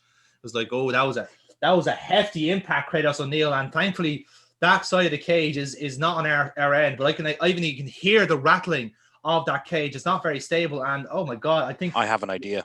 Kaziro is busted open. He's cracked Kaziro open here. That is absolutely nasty from Cutter. And I think I do. Is that some sweat I see on the brow of Fred Rose there? Like, this is absolute chaos in this cage here. Oh, everything's gone to shit. I have an idea. Cutter, you have an idea? So he's coming back. That's Kaiser, is it? Kaiser's coming back now. Kaziro's wiped out. So I want to get Kaiser again. Mm-hmm. I want to launch him exactly the same again. I want to break that fucking cage wall. Cutter, would you like to spend some momentum to do it? Well, this is an official match. I still have to get a pinfall or something, don't I? Or you can escape the cage. You can't get the pin. You can't. It is in a cage. It is a handicap. You still need to get a pinfall. But now I don't. You see, my problem is I don't want something fucky to happen with Mr. Booker, man, where I throw him out and he does fucking a la Big Show in Austin. He fucking wins. Okay, I'll establish the rules then, right? So it is not escape the cage rules. It is still a handicap match that just happens to be within the cage. So you still have to pick up a pinfall either way. I think that kind of explains everything, doesn't it? Either that or when he comes out, depending on how the cage breaks. If it breaks down flat, then he'd hit the cage, not the ground. Yes, exactly. So I don't know. Also, your kind of insurance towards it. Yeah, that's fair enough. Yeah. Okay, so that's what I want to do then. I want to, and yeah, I'll use momentum. Because I'm going to use. I'll use 6 momentum because I still want it. I don't know what else you're going to fucking throw at me. Okay, well. So this altogether will be, because it's a power roll, it's a +8 roll to try and basically throw Kaiser and destroy the cage. Yeah. Mm-hmm. Yes, 10. That's an 18. Gains an audience, and you do the exact same thing. You point to the cage and you hurl Kaiser through it, and indeed he goes through the cage. The whole side comes down and slams down. He like lands on the mesh basically, and everyone's going, holy shit, a whole thing. Everyone's loving it. Now the match is continuing, but we're going to treat this as a finish. So Cutter, how do you want to finish this match? You've after just destroying Cutter, or so you've destroyed Kaiser, Kaziro's busted open, Cal Pierce wiped out. You have a choice of 3 here who you want to finish with. To show strength, I'm going to get Kaziro and hit him with Armageddon and pin. Armageddon, right? So Kaiser's on the cage. You're going back to Kaziro here, who's gushing blood, and you're going to hit him with Armageddon. You have 6 momentum. Would you like to spend it?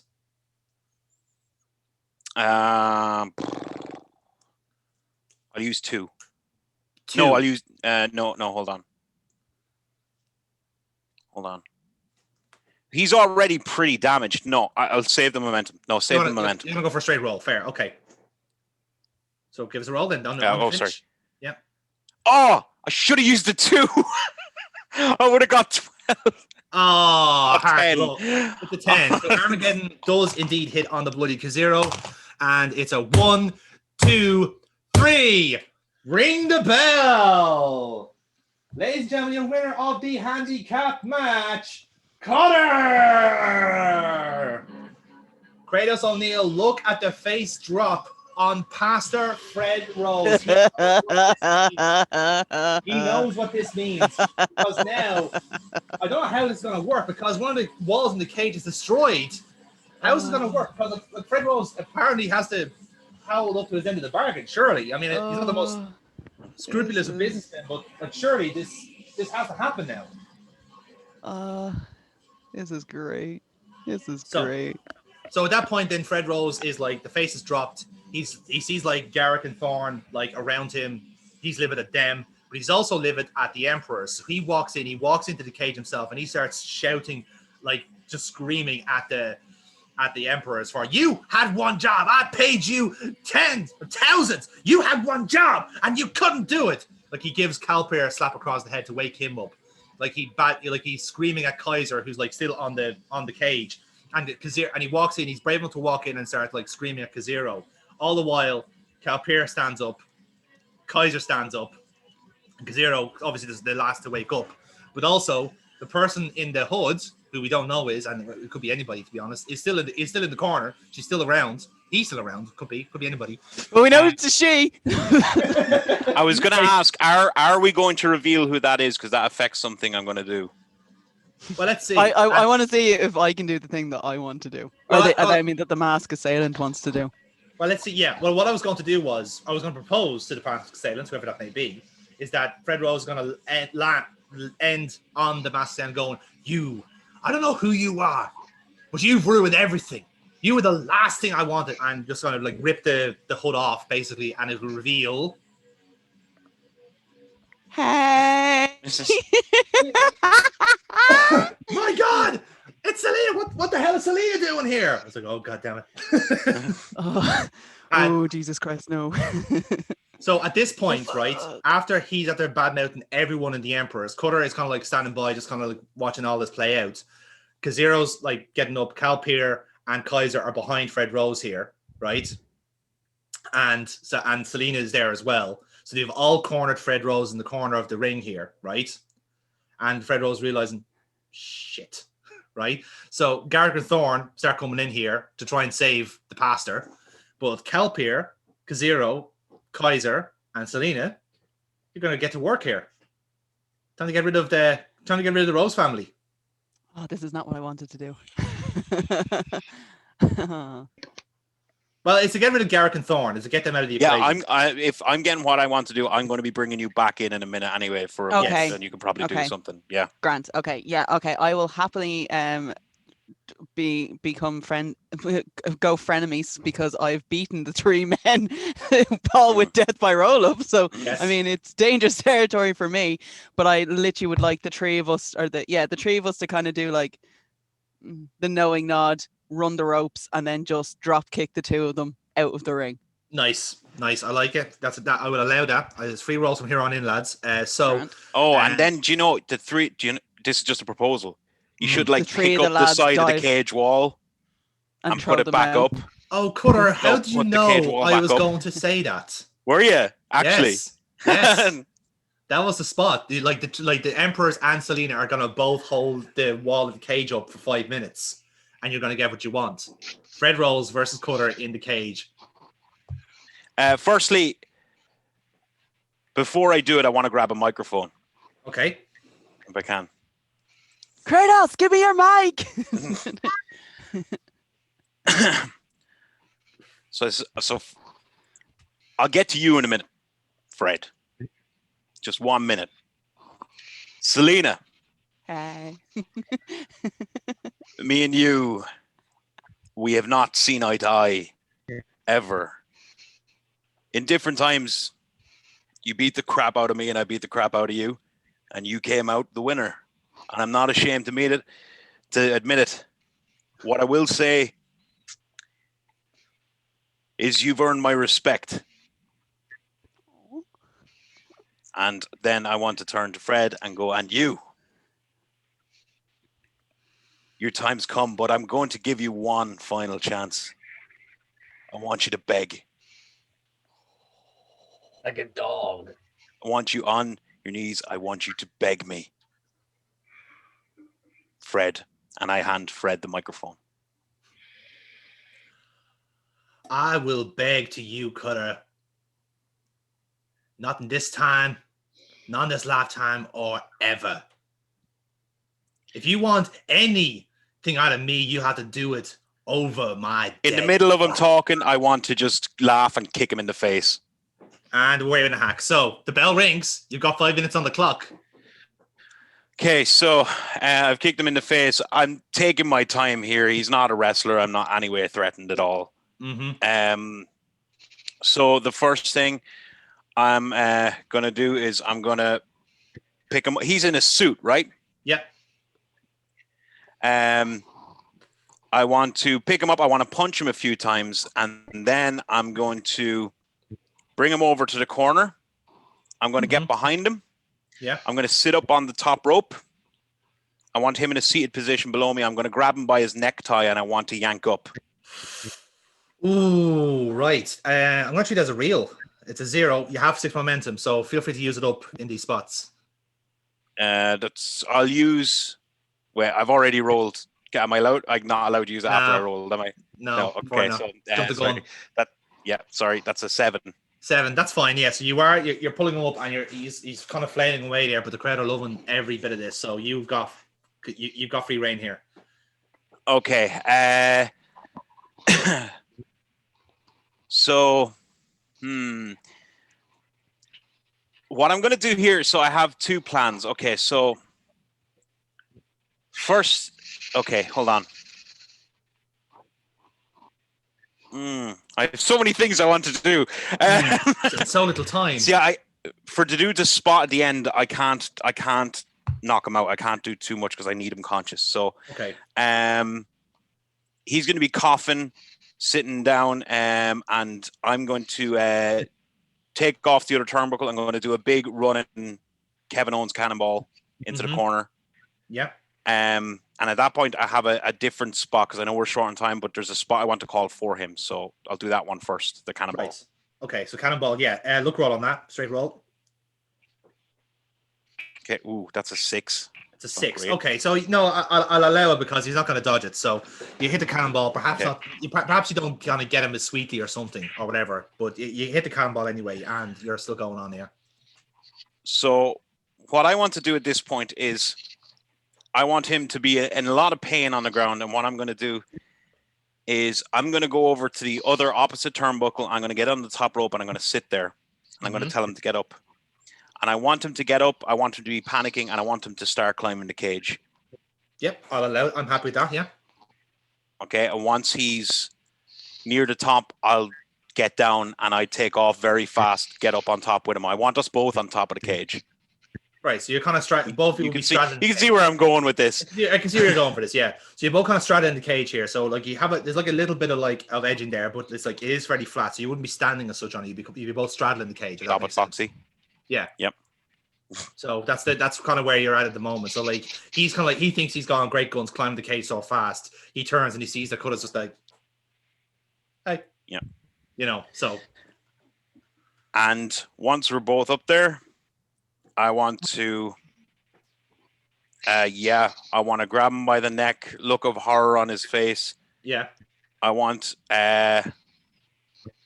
us both to go down. I'm going to take him down in a double-handed choke bomb, seated position, because he's not a wrestler, so I got to try and protect him a little bit. Right. So, and that taking down seated position. Yeah. Into the ring, presumably. Into the ring, yeah. All right. Okay.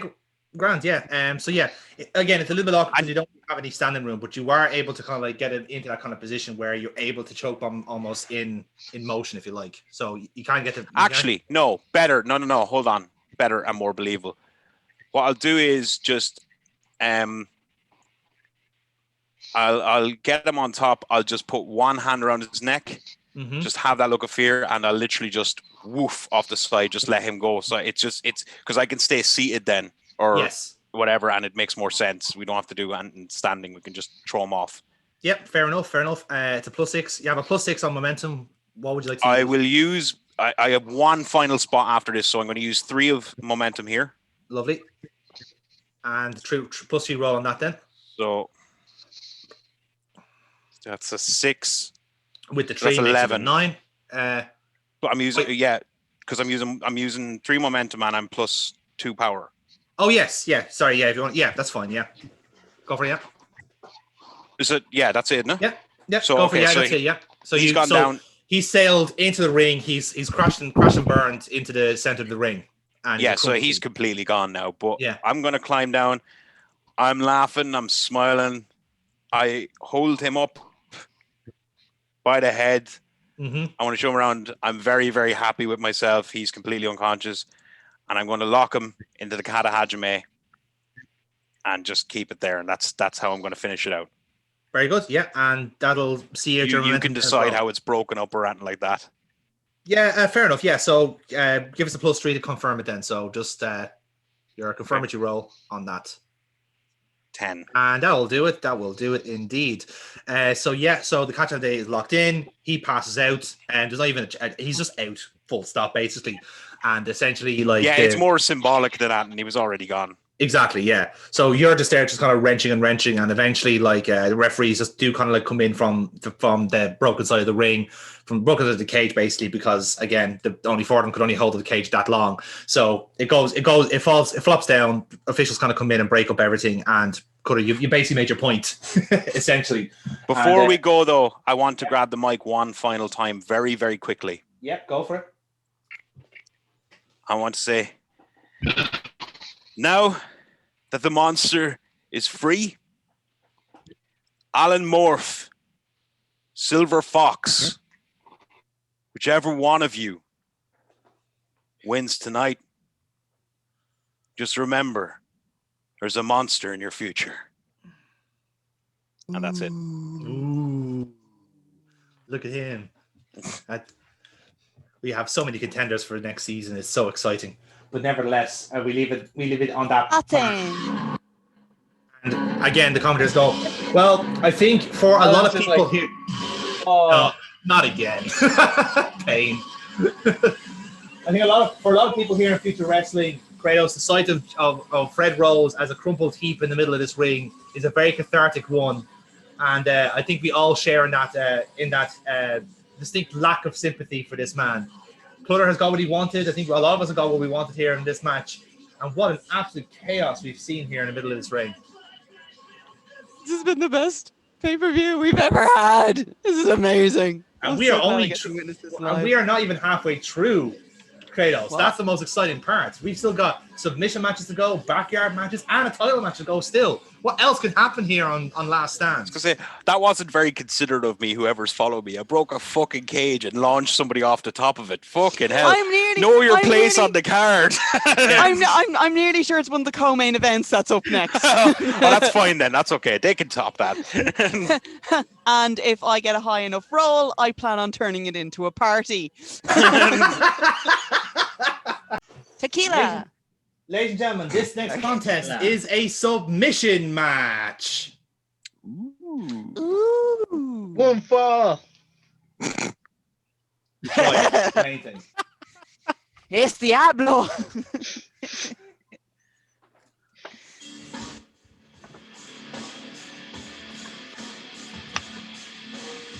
Introducing to the ring first, weighing in at 239 pounds from the Asylum Fight Camp, James Rage. Okay, I walk out onto the stage, soak it all in, got the match I wanted. I'm pretty fucking happy with myself.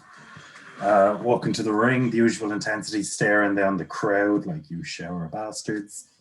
In the ring, and just I'm ready. This is it. This is the big show. Oh, I really want so many fucky things to happen in this match. Just to see Jamie, not James Rage, to see Jamie explode. Yes. But like I said, and the commentary's going well. Kratos, I'm sure he won't mind me saying this, but this is perhaps the happiest I've seen James Rage since he started here in Future Wrestling.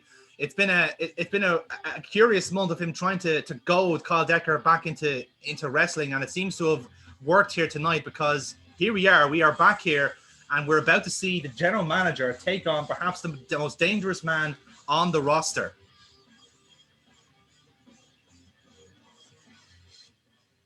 So the camera fade, the music fades out on that. So as the kind of silence takes over, then at that point the camera cuts back to backstage, and we see basically a shot of Carl Decker's office door. So it swings open, and he's there in kind of like his civilian clothes. So he's just there, closes the door behind him. The Goldberg fucking entrance. Not really. There's a difference, right? So he's there in his civvies basically. He closes the door, locks it, and simply walks to the ring, kind of more like a stroll more than anything else. And there's kind of people like kind of backstage, kind of like they're chatting, and they kind of like stop talking as he walks past, kind of going, "Well, this is the last time I'm going to see him alive," and just kind of like rumblings, let's say. And then it kind of stops. The camera kind of stops following him as he gets to kind of gorilla and to the curtain. And he kind of stops for a second, just takes a look back, and then walks straight to the curtain.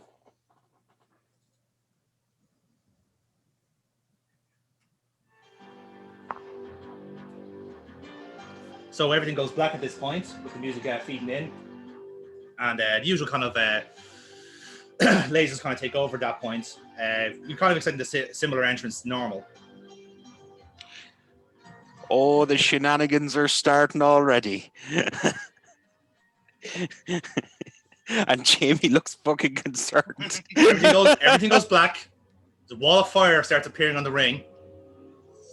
Cuts out, and Dekker's in his original gear. Cuts out, and he stares straight at Rage. So his hair's all messy. He's got a stubble. He's more or less back to original Dekker. And fucking shredded, because he's got a trainer going. No clue to who that could be. And he just simply walks down, no ceremony to the crowd. He's just staring right at James Rage all the way down, and walks the apron, does like a circle of the ring, as if to say, and slaps the apron, saying, "This is fucking mine." Walks up the turnbuckles. There is his original entrance, and dives down into the center of the ring with a traditional Terminator stand-up. And stares right at James Rage all the way down. I do something here. Depends. Punch him.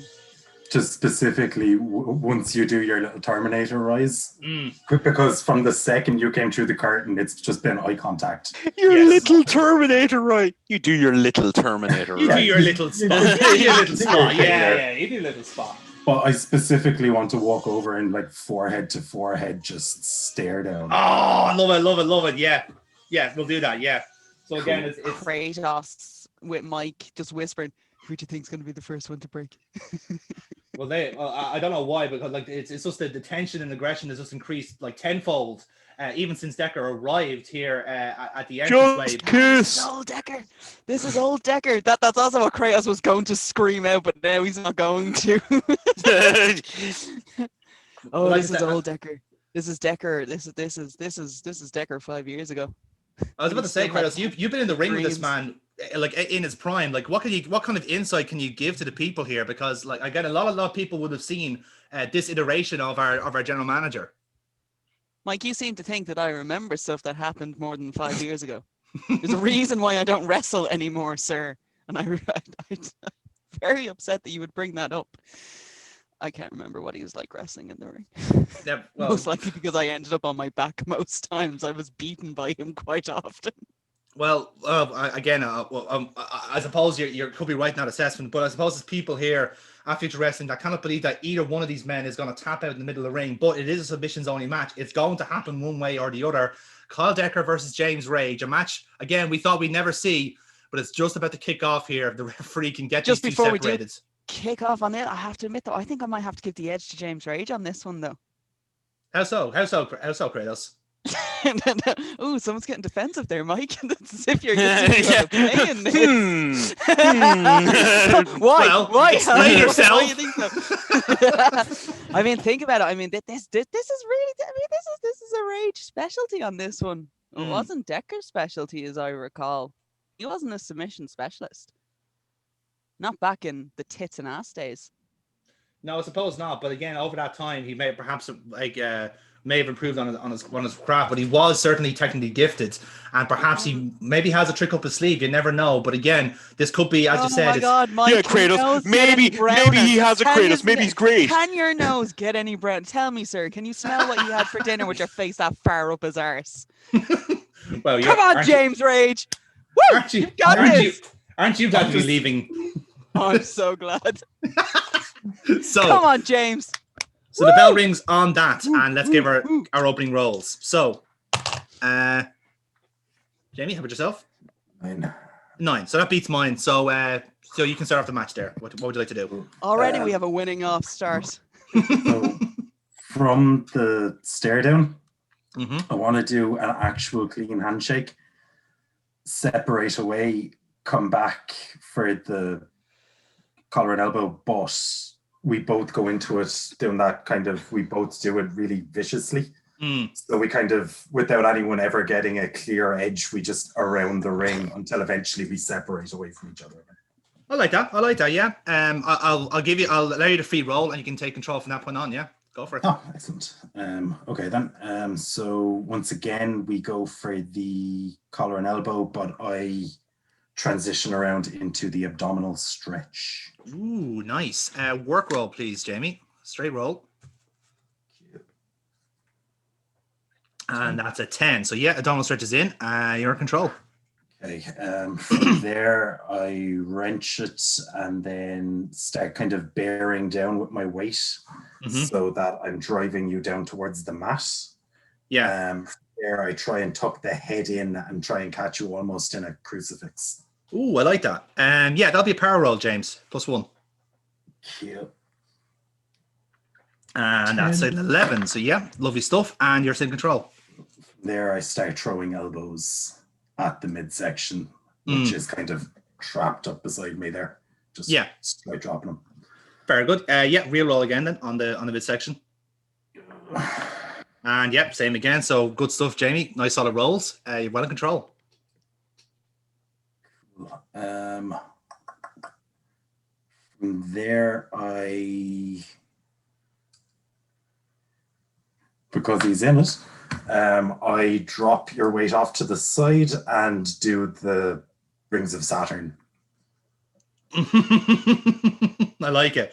That'll be its proper name. Yes, indeed. Work roll on that. So you're stealing moves now too? Okay, it's a 4. It's a submissions match. Okay, so you are going to go for the Rings of Saturn. You're going to lock them in for like momentarily, but I'm basically going to shift the weight and well, actually, I'm going to get my feet up and basically kind of like get my arms out of that kind of lock, and then swivel over it, and then I think what I'm going to do is good roll. Thank fuck. Actually, shockingly, proof I got new dice, a 10 starting off, which never happened in a non-canon episode. So good start. So I'm going to swivel on that. I'm going to lob over your back there and go for a deadlift German and straight down on that. So what I'd like to do then after that then is okay. So what I'm going to do is what I'd like to do then is a work roll, which in case you need to know, my stats are -1 luck, 0 power, -1 real, and +1 work. So I haven't done any advances or anything like that. So this is kind of like base stats. So I'm going to do a work roll where I'm basically going to like kind of thread you through almost for like a side roll up, right? But I'm going to thread you through for a side roll up and then transition immediately into a cloverleaf, because that was one of my old maneuvers. So we'll transition completely into the roll, into the cloverleaf, and the roll goes to you, James. That's a 9. So yeah, that's enough to break out. So what would you like to do to break out? So you have me in the cloverleaf. Yes. I kind of get my head out, which forces you to kind of break it because I'm now kind of lying down with my legs up. Yes. And as you kind of try to reposition, I catch you in a triangle choke. Ooh, nice. Yeah, I'm gonna treat it as a real +1. Cool. Lovely job. Yeah. So that's an 8. So so you're going for that. Let's see if I can break out of that. Can I break out of that? I wonder. So the triangle. Powerbomb. Yeah. Well, I'm gonna go for something similar. So I'm gonna actually I'm gonna be in it for a little bit, right? So I'm kind of selling the choke. The ref's kind of going like that, and I'm just holding kind of like hand up like that, going no, and I'm kind of looking like a bit power up. No, again, kind of remember back is all fucked up from the injury, so it's all scarred. It all looks rotten on that side. So it looks like okay, I'm gonna go for that, and then second time again, no, still can't do it, and then it just goes right. Third time into it and into a buckle bomb. And that causes the separation then. So I'll treat this as a separation spot in that case. So what I would like to do from that point would be to go for a hesitation drop kick in the corner. And Jamie, what would you like to do from there? I'd like to let you while not being there. You basically wanted to go for a dodge. Okay, right, cool. Yeah. So let's see which roll wins out then. 7. 7. We'll roll again. Yeah. Oh shit.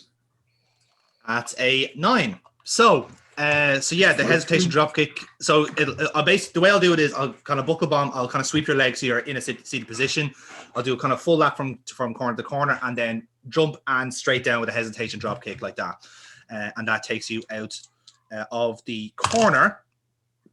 So at that point, then I'm doing another work roll here. So what I'm doing here, I'm getting your basically between your two shoulder blades, and I'm kind of like doing almost. It's very similar to my finisher, but it's kind of a wear down of it, where I'm basically I got your kind of two knees, and I'm kind of pulling at the two shoulders like that. I'm kind of doing like one each time, so I'm like pulling one shoulder, pulling the other shoulder, and then letting go at that point. Because like I said, I'm kind of working over those two joints at the minute. And the next thing I want to do then, I want to go for something a little bit cheeky. So what I'd like to do then is I'd like to go for run the ropes and go for a knee drop over your mush. So I'm going to treat that as a real -1. And okay, so that's not good enough. So you're going to dodge the knee drop and you take control from there. So for that, I just kind of lie down as you come in. Mm-hmm. So you completely miss, turn, and then we go for, is that a separation? No, you take control from there. My roll was off. Okay, Yeah. cool. In that case, I duck the knee, we go for the collar and elbow yet again, and I drop behind into the hammerlock. Ooh, I like it. Work roll. Okay. 10, yep. So you're in the hammer. So you got the hammerlock in. Continue on. So from there, yeah, you throw the elbow back. Mm-hmm. I duck it, hook the arm behind my neck. I then kick out your knee, Mm-hmm. which drops you to the knee still in the hammerlock, and I start pulling back against my knee, which Ooh, will be nice. dug into the small of your back. I like that. Yeah, give us a reroll on that then to see how fierce that is. An 8, yeah, good. That's fine. So yeah, so you don't want to keep control on that then, or are you passing over for a break? No, we'll continue with that. Or on. No. I thought you were going for submission. So yeah, you continue. No. It's complete and utter wear down. Lovely. So I'm just kind of driving it in. From Mm-hmm. there, I pull.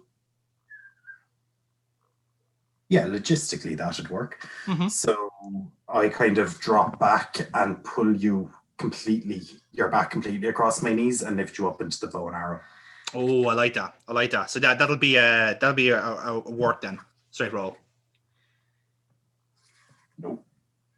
That's a 5. Okay, right. So you're gonna go. So again, it's going to same again. Like for a brief second, I'm in that kind of bow and arrow. But what I'm going to do is I'm going to basically spring out of it, and then go for right. What am I going to go from that point? So you're kind of in a you're flat back or you're kind of in a seated position. So I think I'm just going to go for a quick basically swipe across the mouth with a kick. Yeah, that'll do. That's an 8, by the way, from the firm. So there you go. So basically, like a quick, just a side swipe into the mouth, and that kind of feeds you back up again. And what I will do with that then is I want to go for another one of my signature moves, which basically to run you across the ropes, and I go the opposite way. And then when we meet in the middle, I go for a big stamp on your knee, and that blows the knee out, basically. That's what I'm going for. So I treat that as a real, and I'm going to put +2 into it. So it'll make a +1 roll. And there you go. That's a 10. So lovely stuff. So that blows the knee out completely, ideally. So after that, then I'm going to keep on the knee. So what I'm going to do is I'm going to basically drag you into the corner, and I'm basically going to go. I'm going to spend a bit more momentum on this as well. So +2 on this, and this will make this a work, because it's going to be a work roll as well. So I'm basically going to give you the ring post figure 4 to continue working over that knee. And fucking hell, I needed it as well. So it's a 6. No, hang on, am I right? Yeah, no, it's a 6. So I'm going to start off the corner figure 4.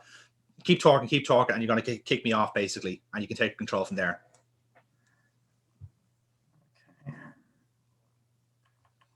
Fuck. Have to turn that into a offensive thing. So kick you. Oh, I don't kick. Oh wait, I do. Yeah. Never mind. Okay. I kick you off. I slide out, I suppose. Mm-hmm. Kick your leg from your leg.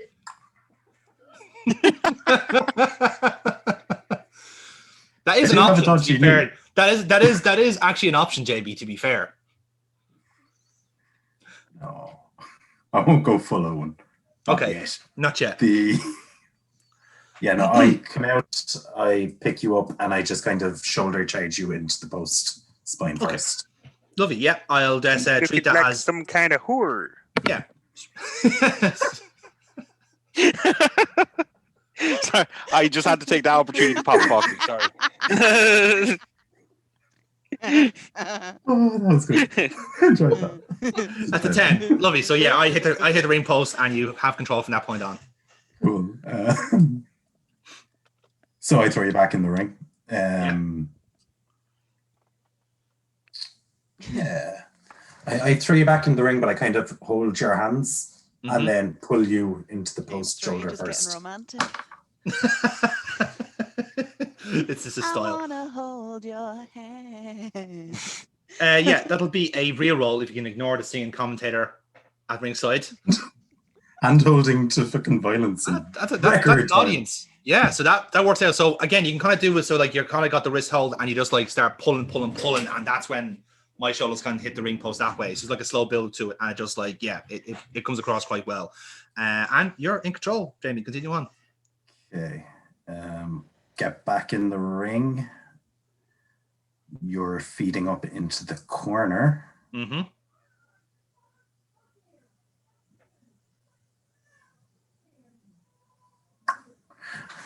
I scoop you up and lay you back first. No. I scoop you up to the top rope and follow you up as though to set up for a fall away slam into the ring from the middle rope. And instead I drop you forward with a world's strongest slam type drop across the top rope. Ooh. Across the turnbuckle in the corner. I like that, yeah. Okay, so yeah, you're working the kind of the back there. I like that. Yeah, power roll on that, +1. Yep, that'll do. Lovely stuff. So yep, that looks quite good, as you can imagine. And you still got control. Excellent. So from that you kind of roll away into the ring. Can I just ask one question? Is it just me, or is this phone working for everyone? Because I missed it. We can barely hear you. You're really low. Yeah. Is your microphone actually plugged in correctly? It is. Yeah, it's the one. It's USB right off the palm. That's the issue. Yeah, I think it's slow for you, Aaron, because you're kind of like coming in half and half there. All right, cool. All right, it's probably my fault. So that's good. No worries. Grand. So Fucking Jamie, Cork well. boys. Cork Wi-Fi, buddy. So from there, I charge. Yeah, actually, you're rolling away. You're lying on your stomach in the ring. I just walk over and do a standing double stomp to your back. Lower back. I like it. I'll treat it as a look roll, actually, -1, because it's part of the story. It doesn't work. It doesn't work, right? Okay, so That's so sad. It doesn't work. Let me still the film noir. I failed. I couldn't stand it. It was going to work. Celina will be so disappointed. It didn't work. So what's going to happen there? So I think the best way to do it is that instead of going for a double stomp, I think you're going to go for like a single foot stomp. So you're going to like go with like kind of like maybe do some kind of jaw jacking, whichever way you want to do it, and look like you're going to target the lower back. I roll out of the way, and I'm going to roll out of the ring, because what I would like to do is I would like to kind of recover for a few seconds and then let you kind of come out of the ring as well. But as you're kind of coming out there, and you're going to charge at me. And what am I going to do? I'm going to treat this as a power roll because I want this to work. So it's going to be a power roll. So what I want to do is I want you to charge at me, and I'm going to basically vault you over the stairs. So you're going to land on the stairs essentially. So it's a power roll, straight roll for me. And it's a 6. Ugh, that's kind of awkward, right? So I think the best way of doing it is that I kind of go for it, but it actually the two of us end up going to the stairs instead. And it's a big kind of car crash kind of spot basically. So the referees kind of check on both of us basically because it's a nasty spill for both. We get replays of it, gives us a chance to recover, and then I think we'll go for separation spot on that then. I think it's fair. So Jamie, what would you like to do from that then? So I've kind of gone to vault you over, but essentially you've taken me with you, if that makes sense. Just the kind of momentum from it. Ideally, I'd like that to end with us selling it for fucking ages, but with each of us going a different way back into the ring. Yeah. Slowly, each of us getting to our feet and just throwing down with strikes. You know what? I'll match you with that. I like that. So you can go with strikes. I'll go with chops because that's but chops are far better than strikes. So I think we'll go for a best of 5 then in that. So Jamie, give us a roll. Start with an 8. 8. 10. The chop. So, okay, yeah, no, we'll do best of 5. So you went for a strike, I went for a chop, more violent. That's an 11. That's a 9. So 1 apiece. So just forearm. Forearm, okay. So I'll go again. 7. 6. 6, right. So I'm going to go for a chop was slightly higher, so towards like on this part of the throat. So I'm going to like almost across the choke basically. So that's what I want to do there. And 8. 9. Oh. So I'm going to go for another chop, but across the chin. So I'm just going gradually higher up. So it's like right across the jaw like that. Next one would be a fucking right to the face, basically. Well, let's see. Let's see if we can finish it off then. Yeah. So a 10, which is better than my 4. So you get one back. So how would you want to respond? This is the final strike. Of that foray, yeah. And this match can only end by submission. Yes. Kicking the balls.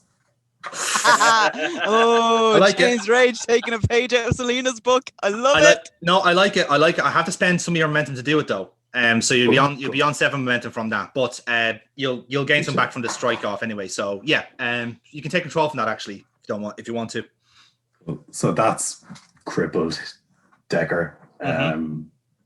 I used the time to kind of recover, brush myself off, walk over, get on top, and start dropping elbows to the jaw. Very good. Okay, so we're going for the real. So it's a real roll with the MMA. So this could injure. I'm raging we don't have Rowdy Piper in the ring asking after every move, do you quit? Do you quit? Do you quit? Okay, so that's a 10 overall. Well, the MMA will make it an 11. But so it won't be enough for the injury as such. But you kind of like do lean into it, and like it is a kind of like it's almost like a split second delay between it's like and then like that. So again, yeah, I sell it quite like badly. I've got like a kind of trickle of blood from the mouth and so forth. I'm kind of crawling away from it. So I will kind of like sit in the corner and kind of like beckon you forward. So you can take control. You can take control from that point there. Just charge in with a face wash. Face wash, cool. Yeah, real roll on that. Cool. It's a critical face wash. So yeah, that'll do it. So yeah, you kind of like just the neck just whiplashes off the face wash. So it looks pretty stiff. We get replays of it, and it looks pretty rotten. So Jamie, you're in control still. So from there, I scoop you out. Do you mind, That is a Kratos? sad commentary on my match. I thought I muted the mic. You talk Brilliant. wrong. You were incorrect. I'm so sorry.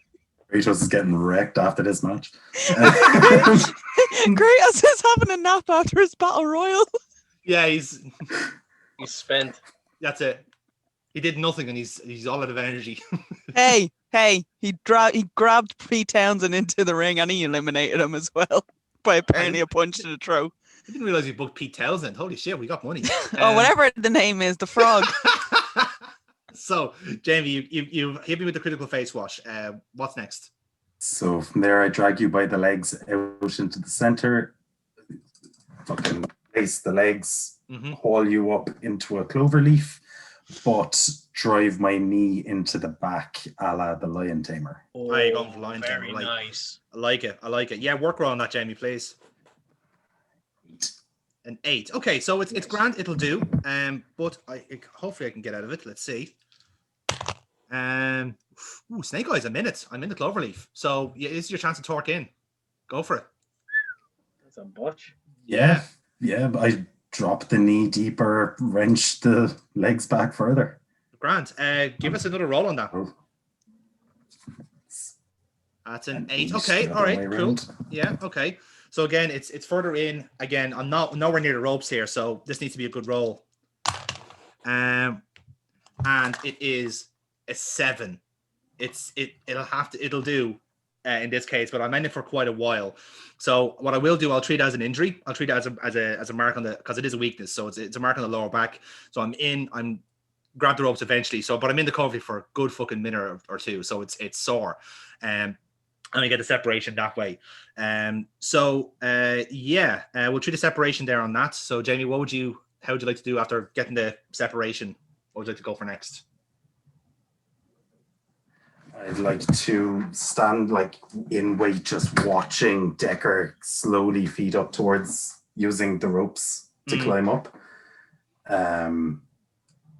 Proper hunt him, follow him in as he gets to the top and turns. I shoot him off the ropes, and then as he's coming back, catch the arm, drop him down, and lock in a crossface. Crossface, I like it. I think what I'm doing is I'm going to be kind of selling the lower back to shit here anyway, as you can imagine. And again, kind of looking like pretty spent as it is. I see James Rage kind of coming towards me. And basically, whatever you're going to try and do with the crossface, I'm going to try and switch underneath and go for the spike you with a hammerlock DDT. That's my plan. So it'll be a crossface or hammerlock. So let's see which one wins out. 7. 9. So you're going to run me over the ropes. You're going to go for the crossface. I'm basically going to switch back up and then spike down with a DDT like that. And then, so now that you're on the mat, I'm going to spend, what I'm going to do, I'm going to spend +3 momentum to roll you back over, get into the mounted position, and drop the elbow on you. Fuck, I'm sorry. So this will be a +2 roll to see if I can put a mark on you instead. And it is, even though I missed somehow, it is a 5 and a 1. There's a 1, and there's your 5. So it's an 8. So I basically went slice, not quite as good, but again, the point has been made. So I think if anything, that's just going to piss you off. So you're going to start jaw jacking. So you don't you fucking dare steal my shit, or whichever way you want to do it. And then I'm going to kind of take a corner. You're going to start kind of coming towards me because again, temper is kind of taken over here. So I'm going to go for a work roll. And as you're coming towards me, I'm going to go for a drop toe hold, and your head is going to hit the second turnbuckle, which, as we know, is the most dangerous turnbuckle of all. So let's see if this works. And that is a 10.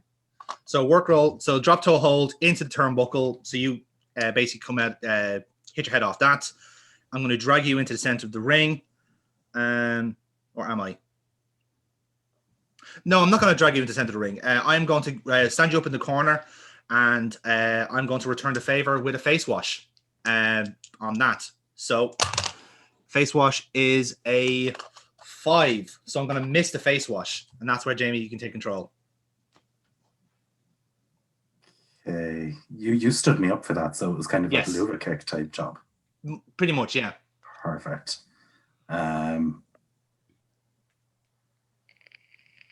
I step out of the way. You get the leg hung up on the top rope as you do. And as you turn, I grab the front face lock, drop you with the DDT, and wrench in the guillotine with a full-blown body lock to really wrench the torso. That's and great. I'm putting all of my momentum in it. That is a plus 11 roll. Yeah. Shit. That's an 18. It's an 8. Yeah, Oh, it's an 18. Right. I can only accept a critical here. I can only accept a critical. It's a 10. So I'm in it for a while. I'm kind of like trying to like stand up in it. And look at Dekker. He's desperate not to lose this match. No, well, so I'm standing up in it. I'm standing up, trying to get up in it, and then you just like anybody else match is over. Tap tap tap. No, but he's gonna fight through. Well, no. But like considering he had a botch and he has an injury, I don't know. I'm a bit skeptical about this. If you would let me finish. Okay, Kevin Nash, keep going. Okay. So right. I'm going. Oh, there goes the quad. Respect you, Booker man. Oh, there goes the other one. So I'm trying to work out of it, but James Rage's gonna just hit like one I think you have like an idle hand there with the guillotine, don't you? Or is it yeah. But I'd be. Oh yeah, doing that. Oh yeah, doing that way, right? You need to take into account that Dekker's been away from the ring for so long, so these injuries are going to pile up. So him fighting from underneath. A lot of pressure.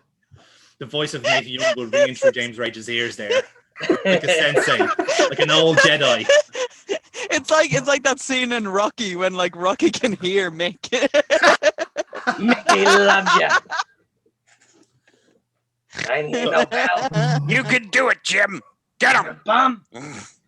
So I think what I like to do is try and get out of it. Start over. No, well, yes, finish off the finish. So I'm trying to get away out of it with the body scissors and so forth. And I want you to release, like briefly, to hit like massive fucking rib shots like that, and well, and then lock it in again. And after that, then that's a tap out because I can't do anything else about that. You're because we pointed out the fact that you have an injury and you didn't want to give up until we called you out on it. Yeah, that sounds about right on Dekker. No.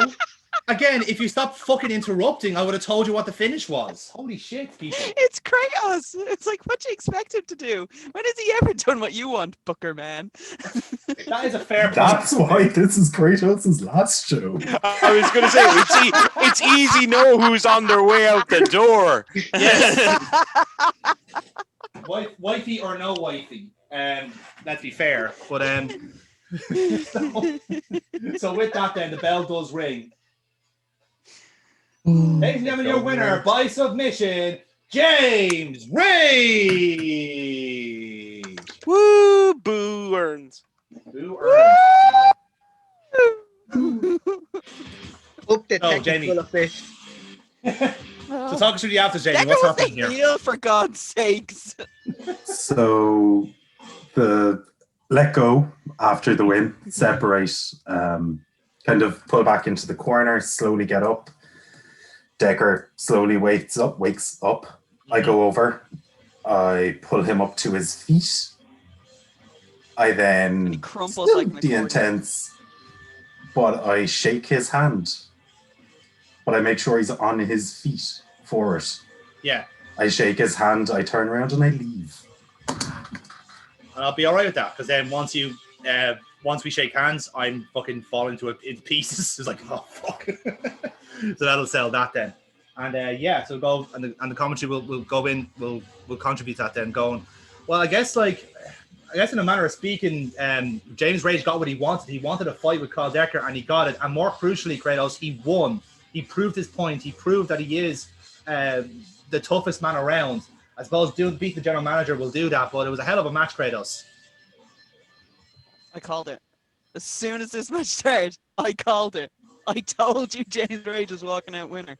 Well, there and you weren't wrong. You End weren't of. wrong, Kratos. You weren't wrong with that. An impressive For showing once. from James Rage. For once. I was right. Fuck you, Adam. Fuck It only took you Kyle. 4 months Fuck you, to write Kyle. about something. Only took you 4 months, Kratos. Do you know what? I don't care. This is the sweetest victory I ever could have asked for. And more critically, the only victory you could have asked for. But yes, Actually, just as a thing, after doing that and dropping out as I'm walking up the ramp, just if I could even nonchalantly throw at the camera, I don't want your fucking money. Just to throw out there to the post-credit scene world. Yes, I like that. I like that. Just like a little murmurs, like I never want your fucking money. Yeah, I like that. I like that. Yeah, interesting. I wonder who he was talking to with that. We'll have to watch the show to find out. But yeah, there you go. And we cut Fade to Black on that. So Jamie, thank you for your company. Thank you. Always a pleasure. And now delightful. It was. I cannot wait for the rest of this. But for now, I need to go. So. Of course. Actually, Jamie, before you go, give us a cheeky roll.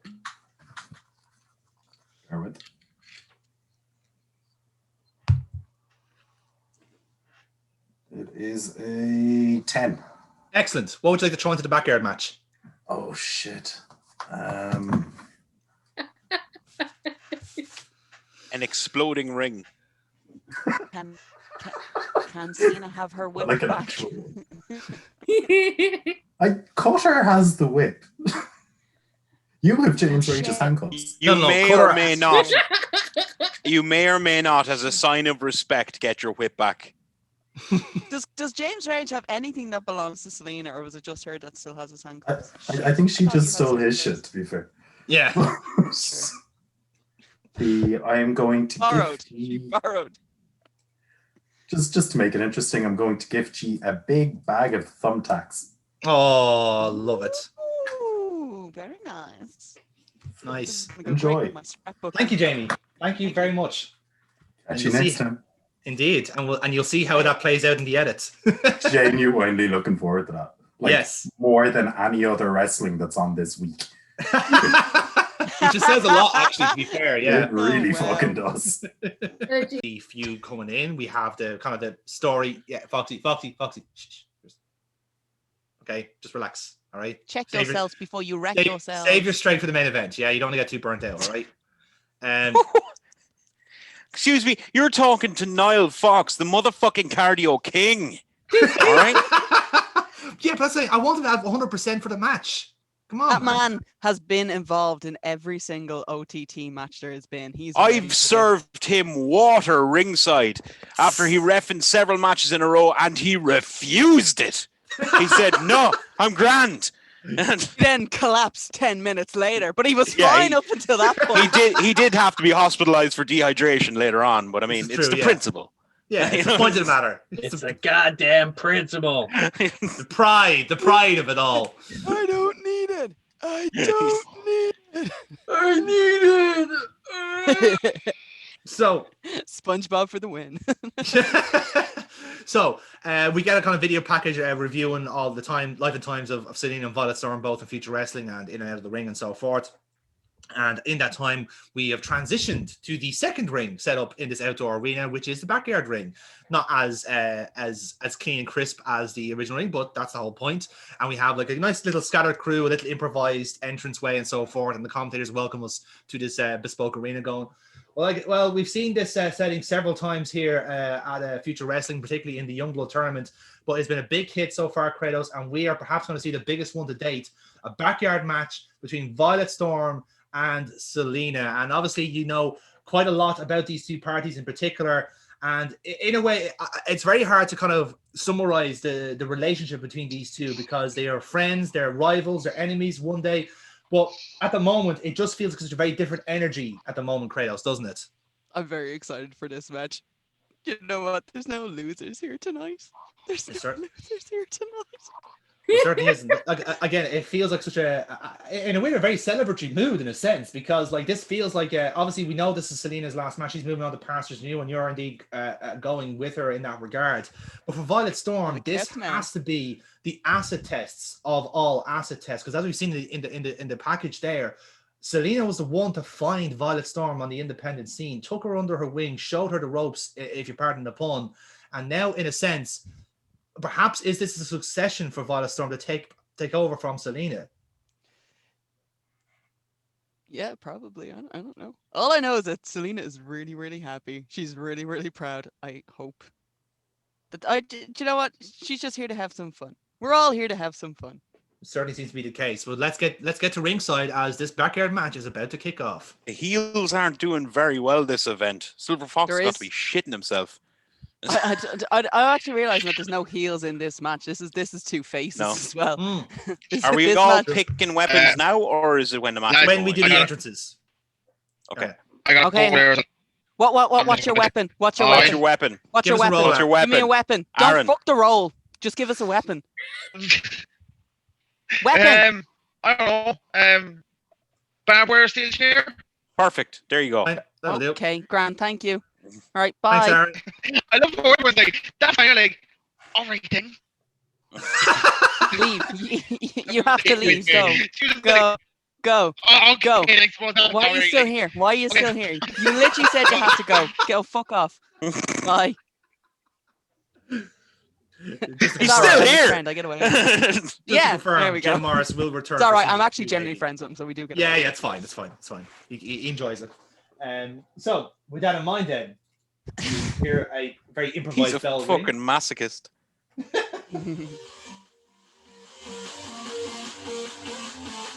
Introducing first, weighing in at 189 pounds, Violet Storm!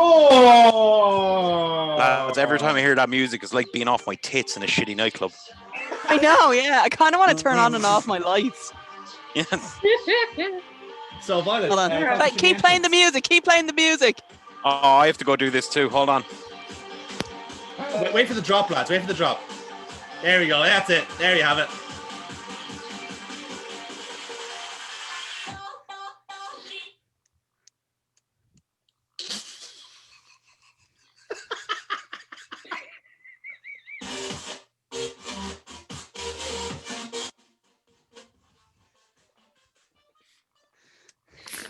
Worth it. Totally worth it. So, Violet, talk us through. So I am doing that as normal. That is normal. After all that, yeah.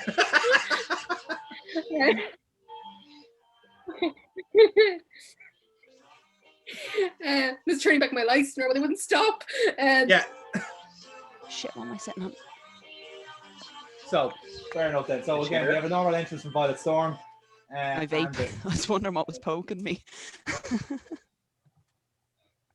She said with hope. That wasn't just me. And John all torn around. What made it worse is like I could see us all looking, and then I just went, didn't even intend it. Didn't even intend that one. No. Sure.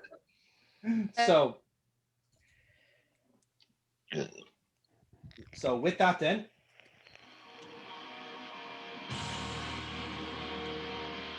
I'm gonna miss this music. weighing in at 187 pounds from Gotham City. Violet's just gone. She said, "Fuck this match."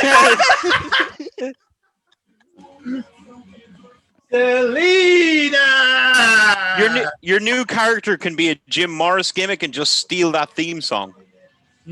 Oh, and actually, my new character would do that.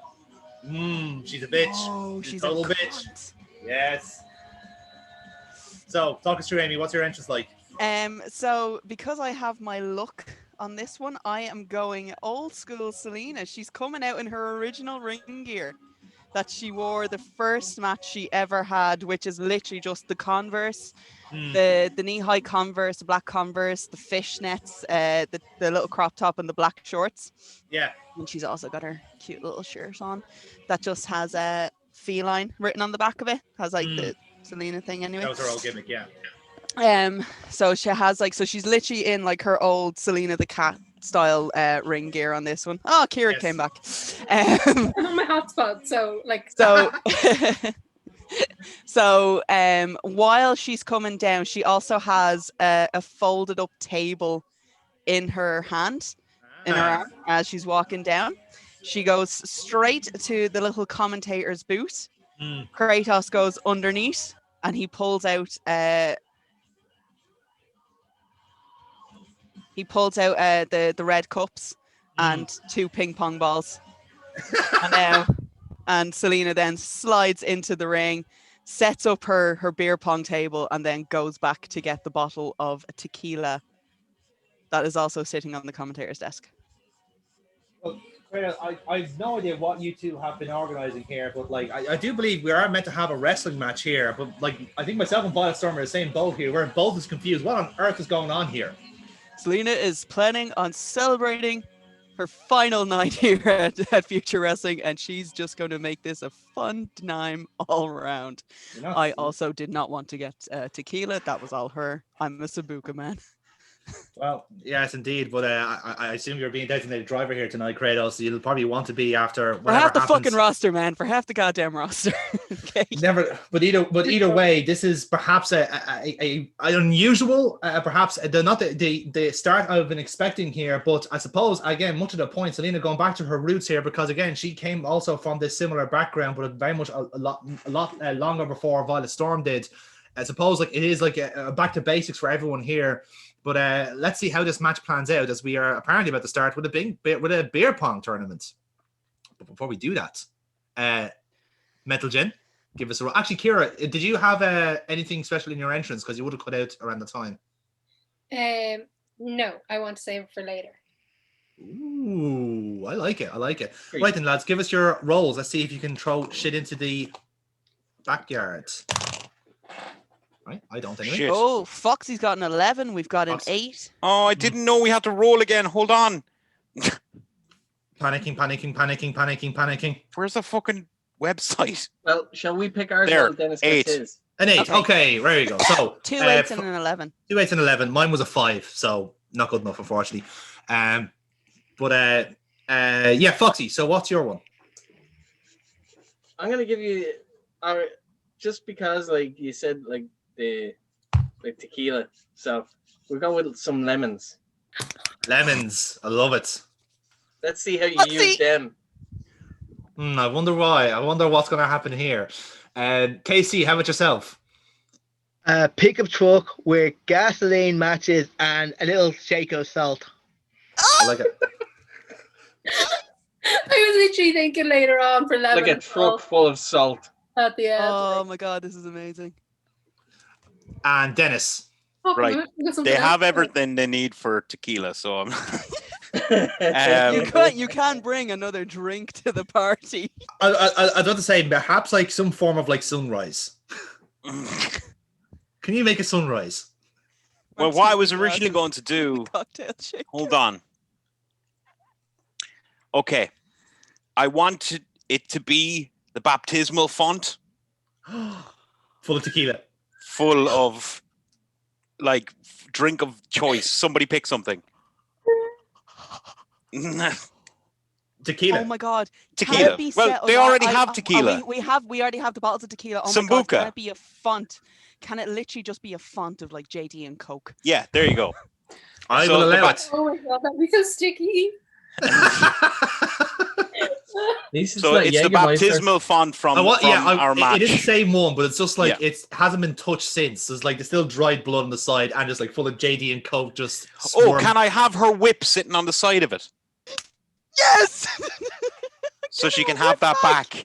Yes. This is the makings of a fucking kinky sex party or something. Hold on. If American movies have taught me anything, this is a frat party. Kira, I hope you didn't have any special gear for tonight because you're not using it again. It's fucked after this. Like I also want to be sure the wrestlers are around are the other wrestlers here for this in the backyard? They're kind of floating around, yeah. They're kind of like in the background, just kind of watching. Okay. You know, like how like peeking behind the curtain, even though there's no curtain. They're just in the background in the. We're not featured, but we can see it. But I am okay. I want to make sure I get everybody involved, and that's all. Love it. I love it. Now, bear in mind, of course. Along for the ride. Yeah. I love how Kira's like, we are having a wrestling match, right? Whereas Amy is like, this is going to be the best kegger future wrestling has ever seen. I'm just gonna go with the flow here, like Yeah. whatever the dice rolls and whatever what Cool. you've got planned in your head, because I like no. This Cool. is completely different to what I had thought was gonna happen. But okay, this, thank you is for what that. this is what I've had planned since the very beginning when I realized this was going to be my last match. To completely and utterly torpedo whatever Jonathan wanted to do. No, I was okay with this. I was Cool. fine with this. Cool. I was fine with this. Again, the dice is the booker. I'm just putting up the matches. That's it. Like these are the people that play. Jonathan, it's our last fucking night. Could you at least pretend to be upset? Say that like, you know, you're pissed off, you know, you didn't want this at all, you know. Take 2. God damn it. So lads, give us your We opening can roll. edit. We can edit it in the post. I'm so sad that you're leaving, Celina. There we go. Are you happy? So lads, yeah, give us an open roll. Let's see who takes advantage of this match. That's a 10. That's a 6 for Violet. So, Celina, you're starting off this match. Okay, so so what Celina is doing, she has set up her pong table. Yeah. And all the times. And she is going to, she takes a mic. Mhm. And she as she has the mic, she's walking and talking. All right. So like as I'm doing my actions, I'm also talking as we're doing this. All right. So I was like, you know what, Violet, I've been waiting for this moment for so long. You know, we've had wrestling matches in the past. Granted, they weren't on Future Wrestling, but we've had wrestling matches. We know exactly what we're capable of. But there is one thing that you've never actually beaten me in. And I honestly think that that's probably the best match that we could have here tonight on this entire thing. So as I'm saying this, I'm going underneath the ring. And the bag of thumbtacks that James Rage left us are sitting there. So I take them up and I leave them on the commentary table, and I look up and I'm like, we probably won't be needing them.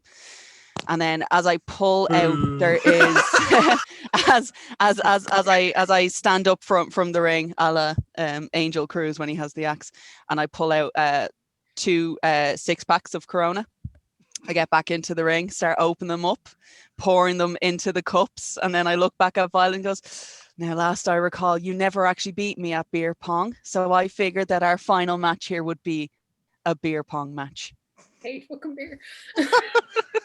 I know. Hence why you've never beaten me in a beer pong. A-dub. So this is how I figure we do this. Okay? We take our shots, we down our drinks, whoever the loser may end up being on that one, and then we take a shot at each other.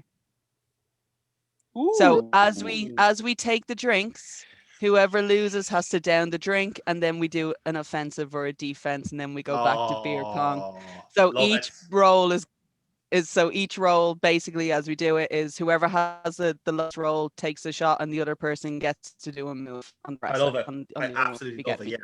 Yeah. Deadly. Cool. This is why I want the people around, because I want them all to be like chug, chug, chug, chug, chug. So, no, well, again, going by timing, like the Rage Dekker match was before this, so I'm expecting like kind of Dekker like a physio going like, how's the backyard match going on? It's like, oh yeah, no, they're just doing the beer pong spot now. It's like, what beer pong spot? I want a half crippled Dekker to literally walk out at the end of the match to be like, what the fuck did you just do? Like it's like that spot from fucking Community. He just walks in with the pizzas and everything's on fire. Yeah, and everything's on fire. It's like half drunken wrestlers just holding up the place up. Mikey Dublin and Kratos O'Neill just sobbing on each other's shoulders as they're drunkenly, as they're like admitting to each other that you are my best friend. Oh, you're my best friend. I'm gonna miss you. I'm gonna miss you. Like that type. We of only have one more match to go after this. Promise you'll write. I won't write, but I'll pretend I did. Right. So do you want to start? Yes. So that's my first move then on this one. I don't know if my 10 counts as my first ball throw. No, we'll reset Throw it it there again, because you've had to set up everything. So I think we'll give like everyone a Grant. kind of reset then. So Grant. Okay, so now it's just highest roll. dice roll then wins the wins the shot. And I take it. Have you got how many cups have you got? Okay, I'm gonna turn off the Wi-Fi. Infinite. So there's 6. There's 6 per person. Okay. So Grant. 3, 2, 1. 3, 2, 1. Yeah. Cool. Okay, I need to close some of these tabs because it's slowing everything down. Grant. So yeah, lads, give us your opening rolls. It's a 6 for Kira. It's a 6 for Amy. Ooh, okay, it's a draw. Continue. Let's go again, lads.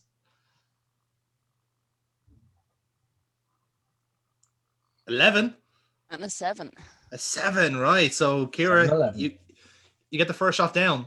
So what's your spot? So Amy, hold on. Amy is now drinking the Corona. Sorry, Step out from behind the table. Meet in the middle. Kira gets to take her shot. Okay, if you're actually just down crowd, I'm gonna go for a chop. Yeah, that's fair. Yeah, It just comes out like exactly what I'm expecting. Making sure I'm stepping to the side. Yes, exactly. You don't want to actually catch the coronavirus. So yeah, that's fair enough. So same again, lads. So back to the other side of the table. The crowd's going. Roll. 8. Oh, snake eyes. Oh, she botches the beer pong. She quite literally bottled it. So Kira, you go again. 2. Right. He really doesn't like beer. Celina, on the other hand, likes the beer. I actually want to swallow my beer this time before I go for the next shot. Makes welcome change. Let's not waste my money, okay? I knew somebody was going to do it. I know, expected it's too better easy. of the booker. You thought wrong. It just feels so weird. He's just as bad as we are. If not kind of a little bit worse since A I little came bit worse. Yeah, pretty much. So Kira, what's your spot here after taking the shot? Right. It just feels so weird that it's just okay. It's so polite. It's just like, oh, you took a shot. Now hit me. Yeah, it's like so I'm gonna go for Tell what games we were playing on the indies. Yeah. What did you say, Kira? Sorry. Bulldog. Bulldog. Okay, so run the rope, hit her with a bulldog. It's like, hey, Grant. So. Celina right now is like, I'd like to finish the drinks before you plan on pinning me. Thank you very much. We have Jack Daniels and tequila still to get through. I'm sure I have vodka stashed somewhere too. Just around it. Oh, we're going for blackout. We're going for blackout. We are. So same again, lads. Roll again. And it's a 9 and also a 9. 9. Yeah, so go again, lads. 8. 5. 5. So 3. So 3. Hey. Kira, you go again. Okay. I love how confused she is over this. Just trying to figure out what's going on. How does this work? Or has her computer just frozen? It actually could be both, to be fair. I think it's frozen. Yeah, it's frozen. You've upset her so much that her internet doesn't know what's going on. Like, literally, her internet's gone complete pardon fuck. Like. Okay, so while we're taking the shots in this point, I do actually just want like the NPCs and just other wrestlers just coming out just to watch because they also have no idea what the fuck is going on. Yeah, just like Rapman with his like new like battle royal sash on him, just like, hey lads, new champ. I got a shot. I got a title shot. I got a Meanwhile, Bobbin is like, Fucking I hate want to you. see other tag team partners. I want to see other tag team partners, okay? Because you know what? Super Dude said he was going to be rolling in and that he could use a sidekick, okay? And you know what, guys? I think I'm ready to put this partnership to rest. And like Batman and Robin are like breaking up in the corner. Oh yeah, they're having a Kira, little you back? lovers. I don't think so. No. No, okay. No. So they're breaking up they're having a breakup in the corner then while this is going on. Yeah. Who else have we got? Captain Jack Freedom, because it's his last night here. He is literally just trying to. He's down in the vodka that we had saved for later on. Yeah. Oh, that's great. Okay, so I like that. he's in that. Okay, so he's drinking the vodka. Then that's down for later on. While Connor Locke is trying to sneak drinks because I don't know if he's of drinking age. No, he's like 17. Yeah. All right, so the two 17-year-olds, then Connor Locke and Michaela Joyce, and they're sneaking a bottle of Fireball that was like left just off to the sides that Kratos had for later on. So they're sneaking off a bottle of that, and then they're like forming the new tag team, if you know what I mean. Off to the side. All right, Kira, what move did you want to do before I start just matching up every wrestler or non-playable character we have? I said dropkick. Yeah, I was actually thinking dropkick myself. Okay. So yeah, that works fine. So keep going. So keep rolling, I suppose. We're like you've had 3 so far. Celina staggers, goes back 10 to hers. So I've got a 10. And that's a 9. Okay, so Violet takes 1 this time. So what does Amy want? What does Celina want to do drink. Here? Celina's going to allow her to swallow first, and she sees the grimace on her face. Meanwhile, Amy is kind of like, or Celina is like, I tried to get the nicest beer that I thought you'd be able to deal with. And in doing so, I kick her to the gut. Proper full force kick to the gut. Ah, harsh. So, continue on. 8 and 12. 12. Right, so this is going to be a critical. Whatever happens here, it's going to be critical. Critical beer. Yeah, critical beer. She gave you a double. That's what she did. Oh, that's good. She threw 2 ping pong balls. Oh, I like that. I like that because that could, I like that. That could work. And then Celina goes. So, Celina has. Bitch. Celina needs to get the tequila and the lemons and the salt.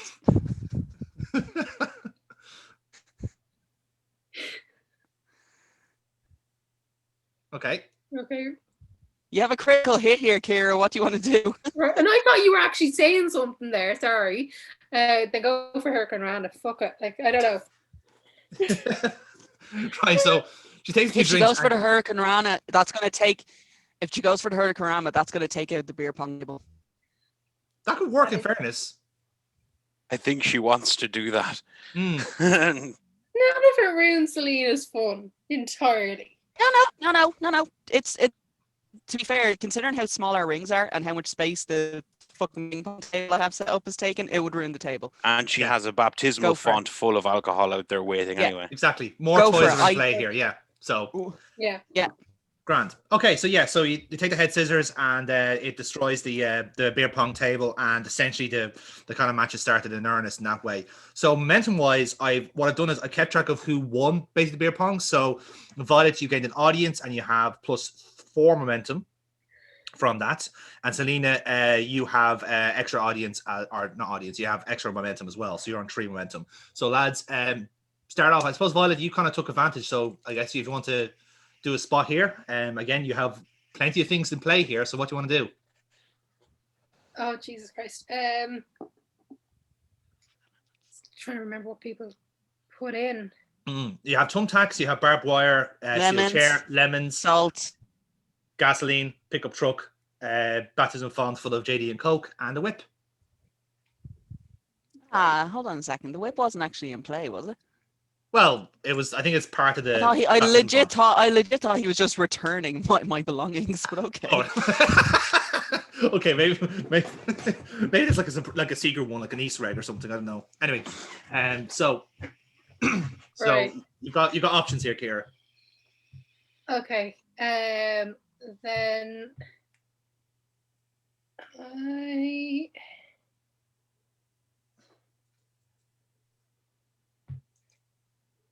I'm trying to figure out a way of getting it. Some. What are you trying to work in here? I want to end up with Celina with the baptismal font. I want her to have some JD and Coke. She's having a party. But I don't know how to get her there. Bear in mind, I'm slightly tipsy at this point, so I'm after downing 4 bottles of Corona. Yeah, exactly. Like she's not exactly like like fighting. She like bearing in mind, Celina is celebrating her last night, so you can understand she's probably been pre-drinking. Yeah, exactly. She's probably quite like she's pretty tipsy now at this point. Like she died off the cage an hour here ago. That's just tell you where her mood is right now. I could probably just go this JD and Coke there, have a drink. Oh God! I gotta drown myself in the baptismal font. Just walks herself. Yeah. So which way do you want to do it, lad? So like, you've cleared the table. What do you want to do, Violet? Like, oh Jesus Christ! What are you working towards? Like, that's Cora, not me. Okay. Okay.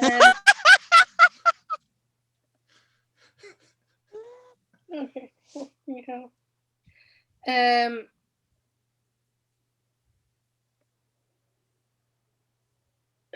I gone again? No, you're there. We're just waiting for. I know. Waiting for you. My mind is gone like blank. Right. I didn't think I'd break her this early. That's what I was about to say. I think you've stumped her completely. Like, I love how Celina at this point, I'm not gonna lie, I probably have recovered from the Hurricanrama. So can Celina literally can Celina now literally just be sitting in the ring with one of the cups that survived, just sitting there, just looking at Violet, just drinking, just be like, gold times, dude. No, get the tequila. Come on, we got like you know what it is? If I get you into a figure 4 and you just reach for the last cup that's down. That's good. That's good. I like that. That's good. That is good. Yeah. Come here. Yeah. So it's a work roll +1, and then Celina can take the beer after that. Then.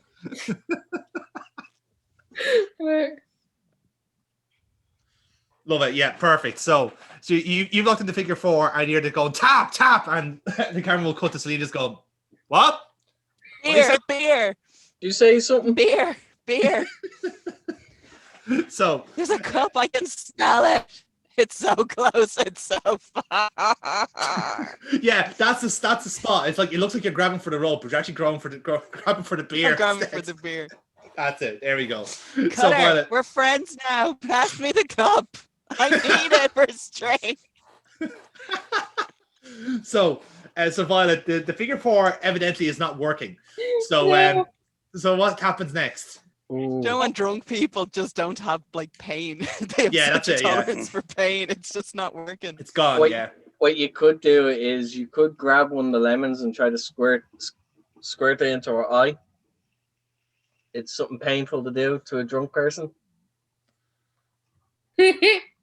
One of the limes from the Corona. It was lemons. We didn't. Don't forget. I We did wasn't going to establish. waste a lime putting them into the cups.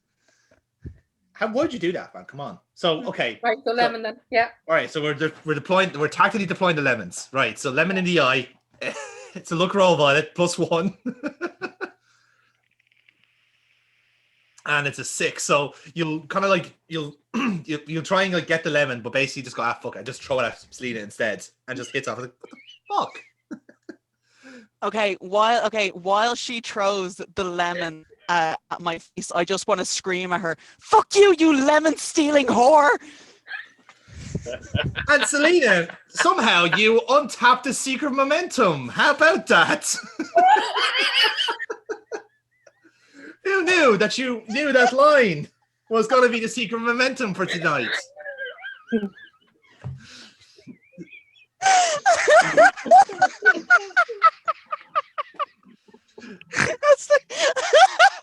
owe me for that setup. Ennis has ever given us, and thank you so much, Foxy. So with that roll, then, Amy, fucking show. you take control of this. You now have 5 momentum. So what do you want to do next? So what I want to do then on this point is I want to down my drink. The drink that now that I'm out of the figure 4 because she's given up and she just threw lemons at me. Yeah. Like, who throws a lemon?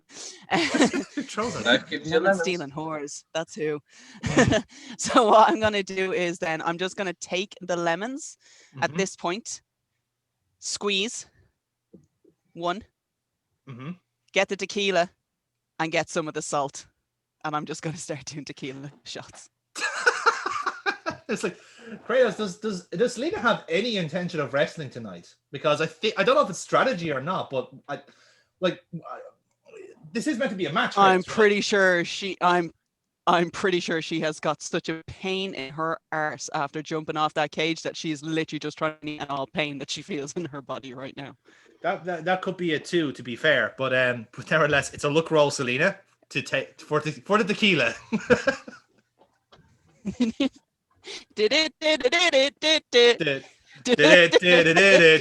Tequila successful. So how does the tequila help out Celina here? So what I'm going to do is as I take the tequila shot, Violet is slightly miffed as to what the fuck I'm doing. I would imagine that she is. Well, do you know what? I don't even need to imagine it. I can see that she's fucking like, what the fuck is going on? And in doing this, then what I'm going to do is I am going to go and basically hit her up then for a Widow's Peak. Oh, Widow's Peak, nice. That will be a power roll, Celina, which is a straight roll. And it's a 10, successful. So Widow's Peak successful.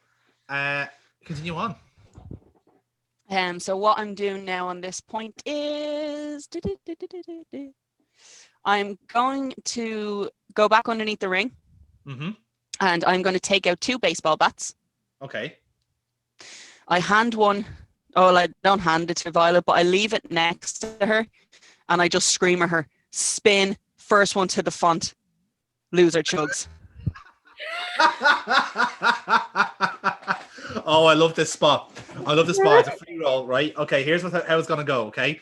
You know the spot we normally do for the hot tag? We're going to do it for this, right? So, or actually, no, not for the hot tag, for ladder matches, right? So you have to get the first up to 30 basically gets there. So, we're going to do dueling dices here. So the first person to the number 30 gets to the font, okay?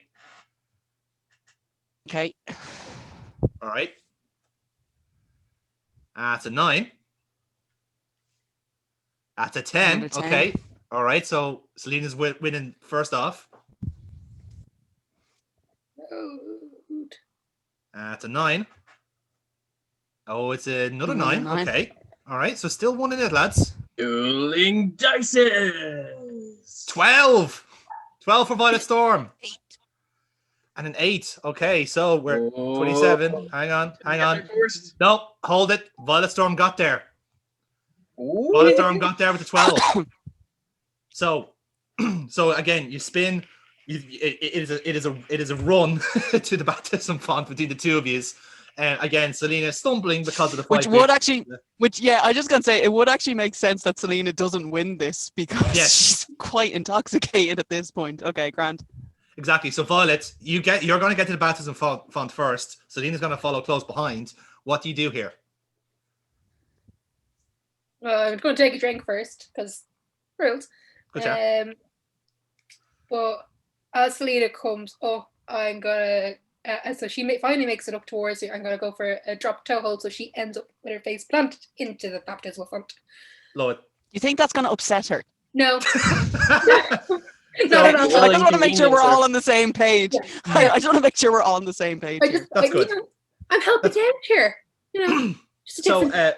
So Kira, because of that fantastic wrestling maneuver, I'm going to treat that as a work roll. Right. And successful. So face planted into JD and Coke. And Violet takes control from there. So what do you want to do next? I'd like for Celina to just kind of pull her face up out of this for one brief second and just turn to Violet and just go, thank you. And then just continues to drink the JD and Coke. So I want to grab Celina and grab the whip. No, there's still drink left. And we're going to head towards the pickup truck. Okay. But as we pass, That's a lot of salt.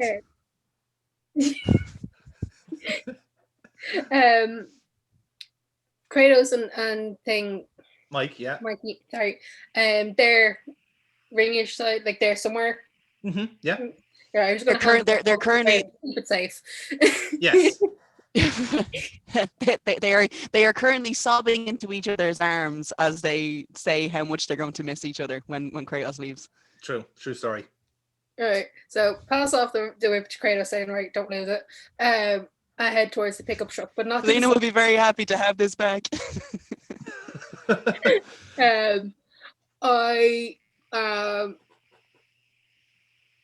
I'm going to kind of push Celina towards the front of the truck and just like as a drunk, she'll just stumble and hit her head, kind of thing. Yeah. And I want to turn on the radio in the truck. Turn on the radio. I'll trade as a look roll, Violet, if you don't mind. I have a radio in my car. There you go. Yeah. So radio's on. What's happening with radio? It just blared a tune. I don't know. Nice. Hang on. I got something for this. Everybody needs a soundtrack for their last song, for their last match. Fair point, yeah. There you go, that'll do. I just wanted the truck to automatically have her music on. I don't know why. It just makes sense.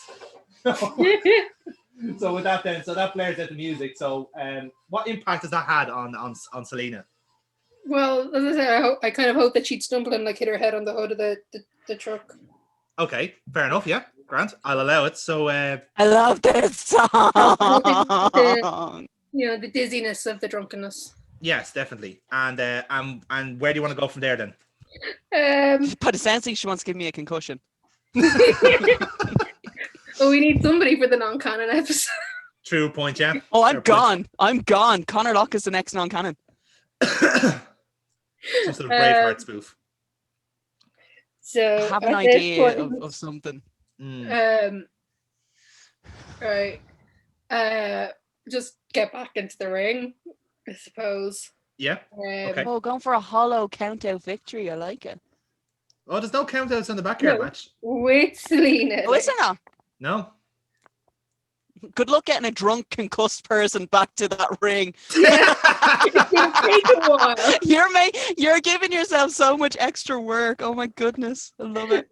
Well, it's not false count anywhere. No, it's not. The pinfall has to be in the ring. Yeah. I think Fox is trying to communicate. Yeah. Because you could just imagine Dekker in the back going, how long has this match been going for? I don't know. Dekker is like, I just want Dekker at this point to be like, a dump truck of salt. Salt? What the fuck is going on? The roads aren't meant to ice up yet. They're just going, that's where the fucking font went. That's where the font went, you bastards. I was trying to sell that. So if we... What does it smell like? But I eventually get Celina back into the ring. Yes. I want Celina to be standing up going, is there any more beer left in these cups? I get her up for a roll then. Ooh, right, okay. Grant, I'll treat it as a work roll. Do you want any momentum behind it, or are you just going for the work roll? How many momentum do I have? 8. I use 4. 4, okay. So this is going to be a +5 rolls to you, Kira. Okay. And I needed it. It did, yeah. So it's a 12. You get your audience out of it, and it's up to... It is breakaway. Celina can get out of it. Let's see. It's a 1, 2, kick out of the roll up. So So yeah, Celina, I'll allow you to take control at this point. What would you like to do? Celina's after sobering up Because you use the roll up. because Celina does not like when people other than Keith use her roll up. Funny how that works, isn't it? So at this point, what Celina is going to do is I kind of snap through my senses, kind of look at Violet, been like, okay, you want to ruin my fun? You want to ruin my last match here? That's all fine. That's well and good.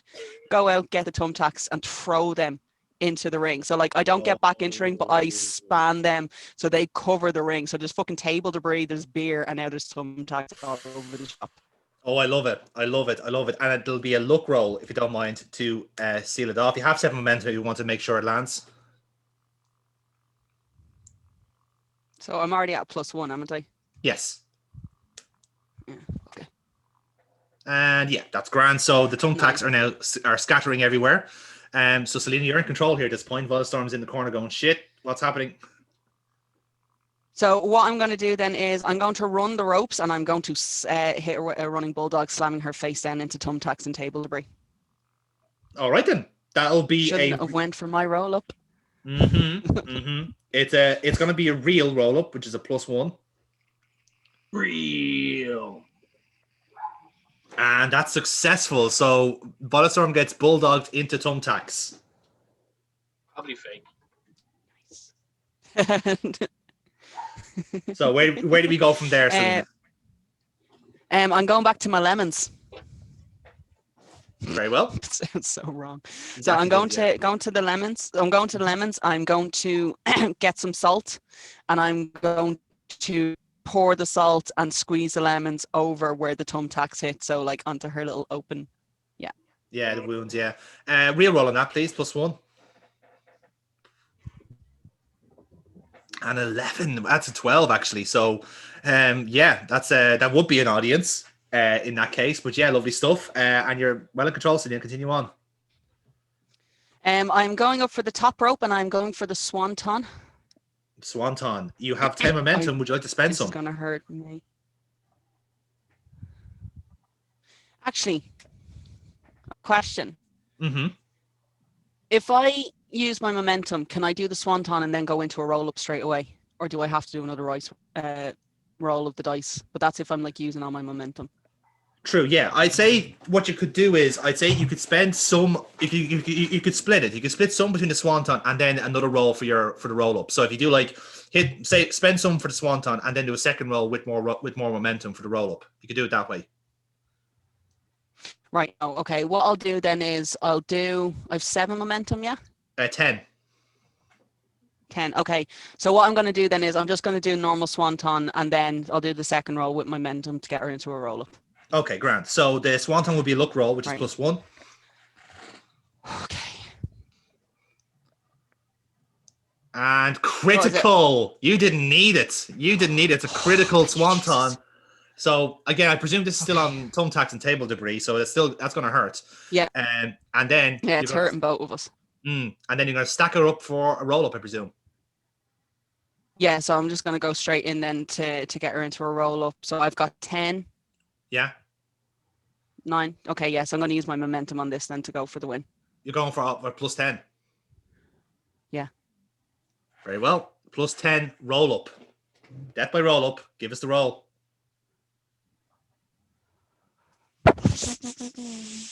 It's a 9. 19. Okay, it's a 19. So, Kira, give us your roll. Use that momentum. Can't in defense. Oh, Can't shit, in the defense. Yeah. 1, 2, kick out just Whoa! before 3. Hulk Hogan, brother. Just before 3. Jesus Christ. And you needed it, yeah. Like from Kratos, that was like we've seen an incredible rally there, but Volstorm has broken out of that roll-up that has been so lethal in this run. You look absolutely shocked, Kratos. I think you thought that was it. I'm surprised Celina has sobered up. That could be the case as well, but either way, Normally, Volstorm is still in this match. normally this doesn't happen until I've broken something. That's a fair point, and perhaps it could be the same case here. But I don't know what else could happen in this match. from what we've seen already. So I think what we'll do is we'll roll into a finish. I'll give you one more spot, Celina, if that's all right, and then we'll roll into a finish. No, go in for the finish. You want to go for the finish? Deadly. Well, okay, so we have a few things still in play. We still have a barbed wire 'Cause it's steel 10:30. chair. Yeah, I was about to say. So we have a barbed wire steel chair still in play and gasoline. So I don't know if you want to work down to your finishes, but I'll leave it to you girls. What do you want to do? I'm going to go for another death by roll up. You're going for death by I'm roll-up, not. right? I don't need to get another weapon on this, and I've already hit her with a critical. So at this point, it would just be adding insult to injury. Fair point. Violet. So again, you've survived the death by roll up here. So what does you do to kind of like to fight back? So she's so because I have to hit her with something. So I would want to go for a spear and then go for the gale force. Spear and gale force. Okay, so Celina, unfortunately, you've used up your momentum on the roll up. With the Violet Storm, you have 4 left over. Yeah, realistically, it doesn't matter what I get on this, and I think Violet hasn't won anyway. Well, let's go for the rolls anyway. So Celina, set the pace. I will when my thing works. Go for it. I was gonna turn on and off the Wi-Fi again. Sorry. Yeah, no worries. Take your time. In that case, Kira, do you want to give yourself your roll as well? Oh, it's a 14. Oh, I think that's actually enough, to be fair. Yeah. That will do it. 10. So yeah, 10 as well. So okay, so let's just say Celina kind of tries to go for another roll up. Violet Storm ducks underneath, hits a spear into perhaps a thumbtacks. Who knows? I got a good way to finish it. Sorry, Go for it. Go for it. He goes for death by roll up, but Violet actually rolls her through and gives her the death by roll up for the finish. No. Yes. We already said we already said we weren't stealing people's finishers again. Oh no, but this is a good way. Or are you renegading? Or are you renegading on that rule? Because it's your final match, though, it kind of makes sense in kind of a full circle thing. It will fuck up every single thing that I'd planned to do at the end of this match. Yeah, I think I had no intentions of winning this match. Yeah, we'll stick to the original plan here. We'll go with the spear into the Gale Force moonsault, and you hit it. Maybe into the thumbtacks. I don't know which way you want to do it, but either way, it's 1, 2. We can't miss the thumbtacks.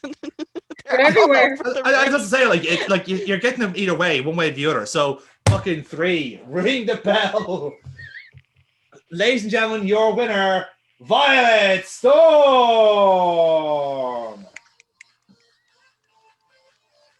So, what's the afters, lads? What's happening here? Another drink. Say goodbye. I would. Serious thing is, I don't think I'd be able to actually roll into it because I don't want to roll through all the thumbtacks at this point, because then I really don't want to hurt myself. So I want Kratos to hand me a microphone. Okay. Oh, okay.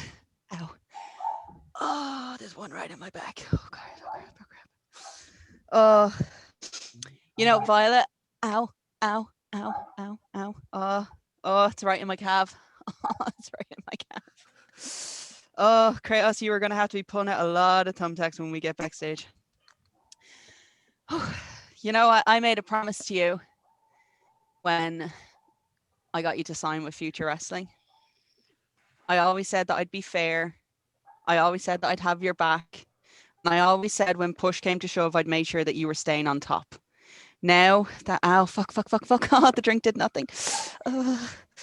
Now that I get to leave and I get to go to my new adventure, my new chapter, going to Japan, as promised, I leave the women's division. No, actually, I just leave the company in your more than capable hands. And it's been fun. It's been a pleasure. It's been fucking painful. But I say, why don't we grab the rest of the tequila, some of the salt that Alan Morph gave us, and you lemon dealing whore, you can grab a few more lemons and we can go and have a few shots out the back. Hey! Yeah. And then I just drop the microphone and just go, no, Keith, for real, you need to get these fucking thumbtacks out of my back. They really hurt. How long have we got until the main event? 5 minutes? I'll be quick. And scrumbles away. Well, again, this is perhaps I don't know. This is perhaps the most fitting Plus send-off. 20 audience. She got Lemon stealing her into a promo. Plus every audience Twice. that we have. But nevertheless, like this is as best a send-off as you could have for Celina. It hasn't been the smoothest ride here in Future Wrestling, but she's got what she wanted in the end. And I can't think of any better way to say farewell to this character, to this integral part of the roster. Celina, her last night here in Future Wrestling, taking shots with Violet Storm. It doesn't get any better than that, does it? Oh, I'm going to miss Celina. And it fades to black on that. So good job on that, lads. Fair play. So now it's just a small matter of the world title match. I'm gonna go and get. I half expected something to happen, like a thumbtack to pierce her jugular, and Celina's dead, and then we have this big emotional thing of Kratos holding her arm. To be fair, we have a visual of Kratos pulling thumbtacks out of her back and being like, Lise, I'm so sorry, but I have to go and call the fucking main event. Okay, no, get them out of my back. There's one in my head. Alan Morph. I did this for you. Morph. Alan Morph. Hold on. Alan Morph. I did this for you so many times. Anytime you had a fucking wrestling match, and now you can't even do it for me once. I am bringing you to Japan, and you are riding off my coattails, you motherfucker. Take out that thumbtack. So in this interim, we do get our promo package reviewing what the fuck happened the last couple of weeks between Silver Fox, Rob Midas, and Alan Morph. And, My way, Limp Bizkit. You think you're special? You do. So with that, then we do get. I prefer it's like, why can't we be friends? Why can't we be friends? It's Creed plays Can't Wake Up. Why can't we be friends? Why can't we be friends? And so forth. We got about the mothballs, lads. We have serious budget here. So it fades out back to the arena. Everyone's kind of like, all the crowd is kind of scattered back to where they were for the main event. And Mike on commentary, playing solo at the moment, going, well, ladies and gentlemen, it has been an incredible journey here for Future Wrestling's Last Stand, not just for all of us here on the production, but even for the likes of Silver Fox and Alan Morph. They have defined the roster themselves, one as a champion who showed that bit of attitude and got exactly what he wanted. And for someone like Alan Morph, we've seen develop right in front of our eyes. And we're going to see tonight if he is able to take that championship off the sinister Rob Midas and the corrupted Silver Fox. Let's head to the ring now to find out. And we hear the bell ring. Ding, ding, ding. Ladies and gentlemen, this next contest is your main event of the evening. And it is for the Future World Championship. And we hear our kind of like our general kind of like some sort of kind of a beat kicks in, a kind of like something really kind of sinister and so forth. And we see the name Alan Morph appear on screen. Right, cool. So I want animal noises over the intro. Mm-hmm. I crawl out with a big green army green bag on my shoulder. I fall down a hole in the stage. Oh. And intern comes out, pours a shamrock shakedown. Lights go out. Jungle drums are playing. Terry Thatcher's music starts blaring up. Smoke rises, purple light. I crawl out wearing this clown mask, which I can't wear because of my glasses. Actually, Gimmick infringement.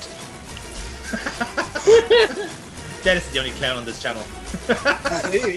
There you go. And I'm wearing, you know, Shawn Michaels things that he wore when he was a kind of the cowboy thing with the DX thing, kind of like a long tail thing. Yeah. Wearing that, except the front is yellow, Ninja Turtle style, and the back is the shell. But when the music swells up, I want people in the crowd to hold up Fox's old masks, like copies of it. Oh, I love it.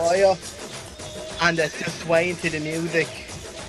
Oh, have them on little posts around the ring. Oh, Yeah. I like that. I like that as an idea. Just like all different iterations of the Fox mask on fire. I love that. And you're just like, you could be like walking past them as well. That's an image. Like that's an image. I love that. Yeah. So as I walk down, and on each ring post, like one ring post has a sword in it, the other has a stick, the other has a sword, the other has a nunchuck kind of just hanging. Yes. Well, I roll into the ring, take the top rope, and do the reverse box tongue where I stretch out, go in, gunshots up the ramp, boom, hop down off the turnbuckle and kind of back into the other and sit down and just wait for a Foxy. Well, that is one incredible entrance here. The burning masks of former iterations of Silver Fox. The sign there, the Alan Morph is very much ready to take on and destroy what is left of Silver Fox. It's going to be a hell of a match here, folks, if the entrance is anything to go by. And now we have to welcome our champion.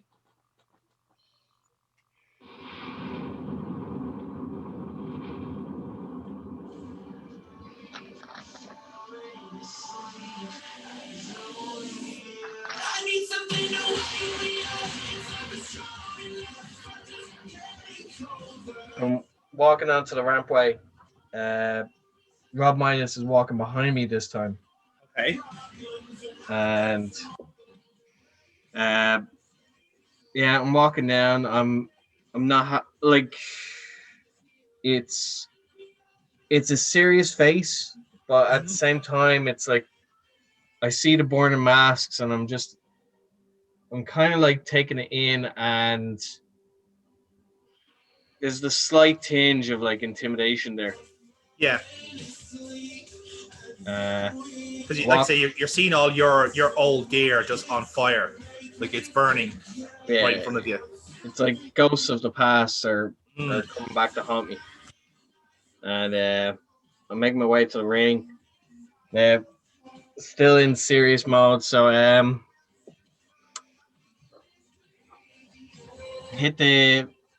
I get to the ring, I do my pose, I'm just I point at him almost as a retaliation. It's like we're about to I'll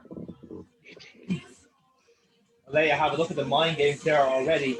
Rob Midas following Silver Fox this time. Credits for joining us back here at ringside.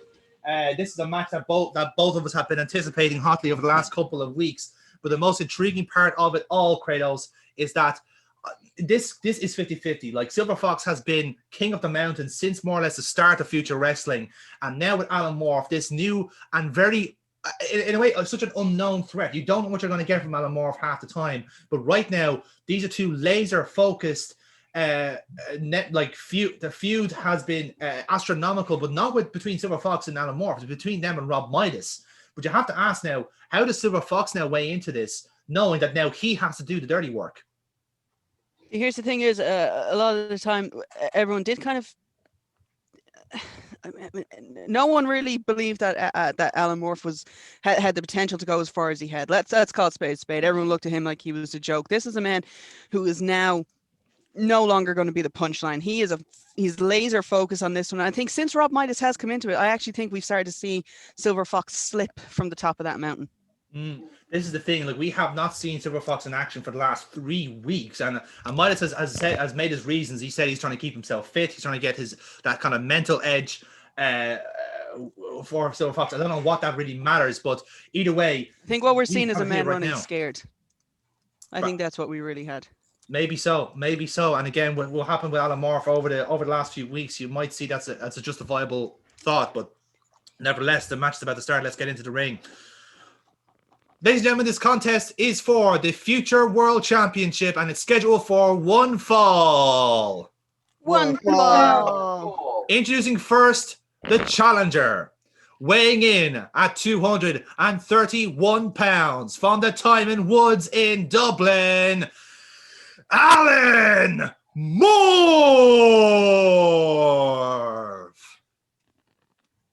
And his opponent, being accompanied to the ring by Rob Midas, weighing in at 197 pounds from Clondalkin, County Dublin. He is the reigning and defending future world champion, Silver Fox. So I'm going to be doing, and my name is called, I just step forward and I do my pose. I look at Morph. I look around and I super kick Rob Midas. Super kick him, then look back at Morph. Me and you. Let's settle this now. My mind's telling me no, but my body is telling me yes. Well, Thanks for running the tension. Well, Kratos, if that does not set the tone, I don't know what is. Silver Fox is All just that super lovely kicks tension Rob just gone Midas. to waste. Yeah. Unbelievable. I'm proud.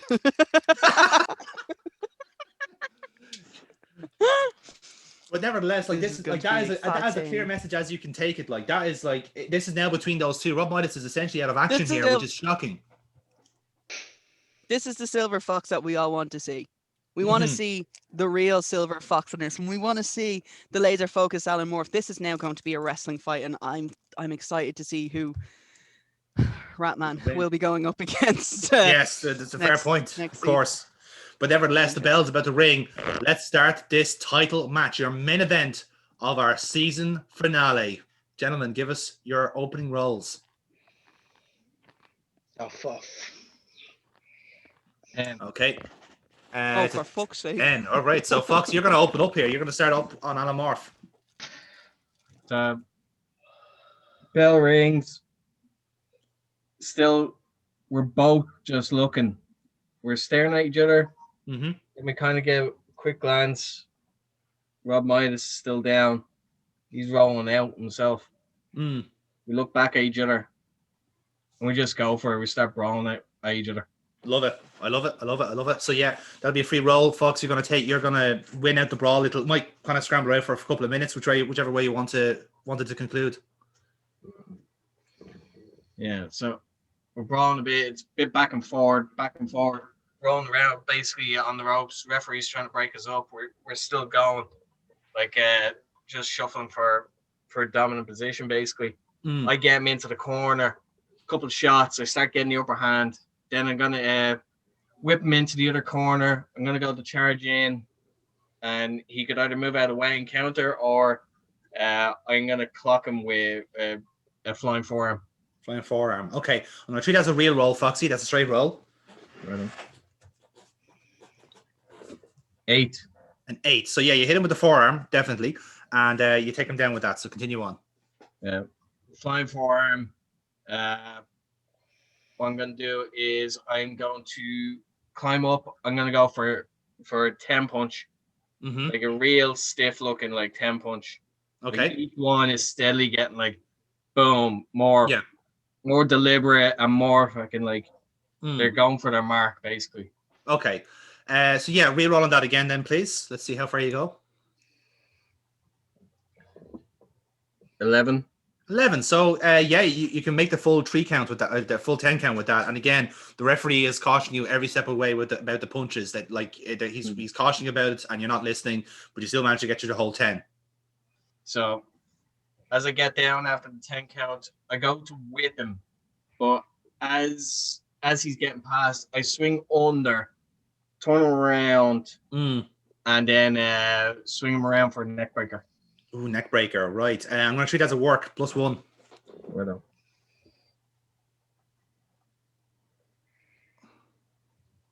Hold on, refresh you guys.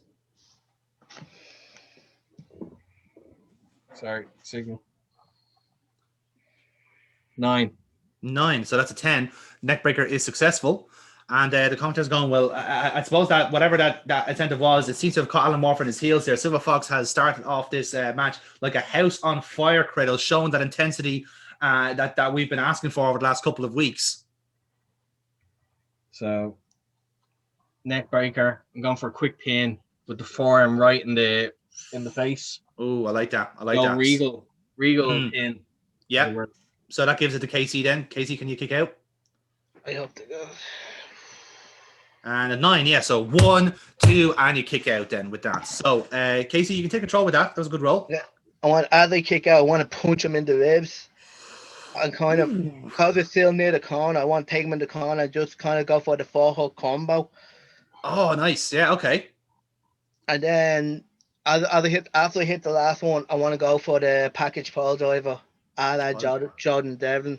Ooh, interesting. Right, here's what we're going to do then. I'm going to give you 3 rolls on that, right? Yeah. 2 real rolls for the cheeky fucking hit into the ribs. Then your 4-hunch combo. That's another real roll. And then, if you can pull them off, a power roll for the package pile driver. Okay. So let's see if you can rack up some momentum here. Okay, critical fucking hitting the ribs. So I want you to fucking go for it. Right? So that gains you an audience, right? But that punch I hit him, can he kind of pop off like I just showed him off? Oh no, I'm treating that as like an injury. Like you've hit him right square in the fucking ribs. Like you've got bam. And not even that, but I want him to kind of stand up and go, fuck. Like as if to say, that's like a serious like shot. That's like So he stood up with that, and the referee's going like, or the commentator's going, oh my god, that looked heinous from Alan Morph. Like he did kick out of it, but he seemed to just get him right there in the ribs. Like, is that bruising already, Kratos? Like, oh, that looks nasty for Silver Fox already. There's a weak point here on our champion. That's horrible. Jesus. That's nasty. Oh god, man, the tequila is coming back up as well. That's disgusting. And second real roll for the 4-punch combo. 7, so 8. Yeah, so that's successful. You're going to hit the 4-punch combo. Foxy's still reeling from that. And now, -2 for the package pile driver. Can you pull it off? No. A 5. Okay, so you're going to go for it. You're going to try and go for the move. And Fox is going to reverse it. Yeah, so he hits the shots, but like as I'm kind of like hunching over to protect the ribs, he misses out on his chance to grab me for the package. Yeah. So just like I claw him in the eye just to create some distance. Okay. What I will do is it's a heel move, so I'll make it a real roll and spend some momentum to do it. So it's a +2. Yeah, I needed that. That was 4. There's a 4. Okay. Yeah. So yeah, you're gonna rake him in the eyes, but again, it's actually you rake him in the eyes and you do get a bit of separation, but it's not gonna last long because like your ribs are legit like hurting you, and you're actually quite concerned. It's very visible. You can see there's a bruise there, and that's gonna give Alan Morph an incentive to take advantage. Okay. Well, as he's raking me in the eyes, I want to kind of grab him because he's still holding his rib. I want to grab him by the neck, headbutt him, and then punch him in the ribs again. Ooh, 2 real rolls again, Alan Morph. That's a 6, right? So you're gonna go for the headbutt, but it's okay. So you hit him with a headbutt, but I think Fox, I think you have a chance to retaliate from that. Yeah, like with that one, I'm kind of just like he hits me with the headbutt, but it's more just like, no, I'm not fucking having that. Like it's one of those like I'm stubborn. It's just like I get hit, but it's like, you bastard. But I go for him. You go for a headbutt as well. Okay. Yeah. That'll be a re-roll to you then. So 8. An 8. So that headbutt works. And you can take control from that point on, Foxy. So it's like so he goes for it. It's like fuck you. Like hit him with the headbutt. That creates the distance. And that's what gives me a chance, just like fuck. Like I'm taking a chance to breathe, taking a chance, but coming over, I'm gonna try and throw in a couple forearms, like just to keep him on the back step, basically. So okay, so yeah, okay. I'll treat him as re-rolls again, Foxy, please. 0. 6. 6. Okay, so you're gonna hit with the forearms, but Alan Morph's gonna retaliate here with this. I want to block the forearm and then hit him with a knee into the ribs. Needs the ribs. So you're focused the ribs again then. So yeah. And then go for a snap suplex. Snap suplex. Right. So be +1 rolls on both. So be real first for the ribs and then work for the suplex. Oh, it's a 6. So the +1 gets you over the line. So you do get the knee in the ribs, and now it's for the suplex. And 10. So the snap suplex is successful, and you're now in control of the match, Alan. Suplex. Oh. After the snap suplex, I want to go for Boston Crab. Boston Crab. Good shout. Good shout. Work roll, please, Alan. That's a 9. Yeah, so the Boston Crab is locked in. And the commentary's going, well, like I said, Silver Fox now has a very obvious weakness, and Morph is now targeting that with the Boston Crab, trying to stretch that midsection as well. And it's up to Silver Fox now to try and break out of this. Yeah, 3. You're in a 3. Yeah. Oh, you're in it then. Yep. Alan Morph, you can continue to amend the pressure on them. What do you want to do? Okay, James Reyes, please don't get mad at me. As I'm in the Boston Crab, I want to transition into the line tamer with the knee in the back. Oh, okay, yeah. Give us the roll. +1. That's an 8. So line tamer successful, and now goes to Foxy to try and get out of it. 8. An 8. So you get there, you're crawling, and you eventually reach the ropes. So you were in the line tamer for quite some time, and it's just the ribs is very much obviously hurting you at this stage. So we treat this as a separation then, lads. So Alan, what would you like to do here after the line tamer is broken up? Is he still on the ground, or has he gotten up? I say he'd be kind of feeding up at this stage. I'm half up. Like halfway up. I kind of want to grab his leg, kind of make sure he's still down, step over him, and you know when you go for the camel clutch thing, go for the camel clutch, but I release it and kind of jump up and down on it. Ooh. Oh yeah, like the hip thrust. Yeah, I get that. Yeah. Yes. Okay. And for yourself, Foxy. So he's coming toward me. I want to back elbow him away. Like elbow. Yeah. Okay. So I'm going to treat that as a work roll for Alan and a real roll for Foxy. So let's see which one wins out on that. I know. It's an 8 for Alan Morph. 7. 7. Okay. So Alan Morph's going to keep the pressure on here at this stage, and he's going to get basically going to hit you with basically like a hip thrust over your back, and that kind of forks over the ribs again. Then, so Alan, you're in control. Okay, I want to book kind of a spot for Foxy. I want him to I go to pick him up. Mm-hmm. I whip him turnbuckle. He reverses it. He hits me with the high knee. Yeah. But instead of going for the bulldog, he goes up to the top rope. I kind of come off of the pass, and I want to go for a superplex because we haven't had one in Future Wrestling yet. That's a fair point, actually. Yeah. Okay. So we're working to the top rope here, and for the superplex, Alan Morph, I'm afraid I must insist on a power roll -2. Okay. 6. It's a 6. Okay, so you're going to attempt a superplex. You're going to attempt it, but Foxy, you have a chance to reverse. So he's have to set me up. He's trying to go for the big superplex. So instead of him lifting me, as out of desperation, I lift him into a Falcon Arrow off the top. Oh, that's a luck roll, Foxy. +1. Come on, you motherfucker, load. Yep, I've got that. That is a fucking damn shine.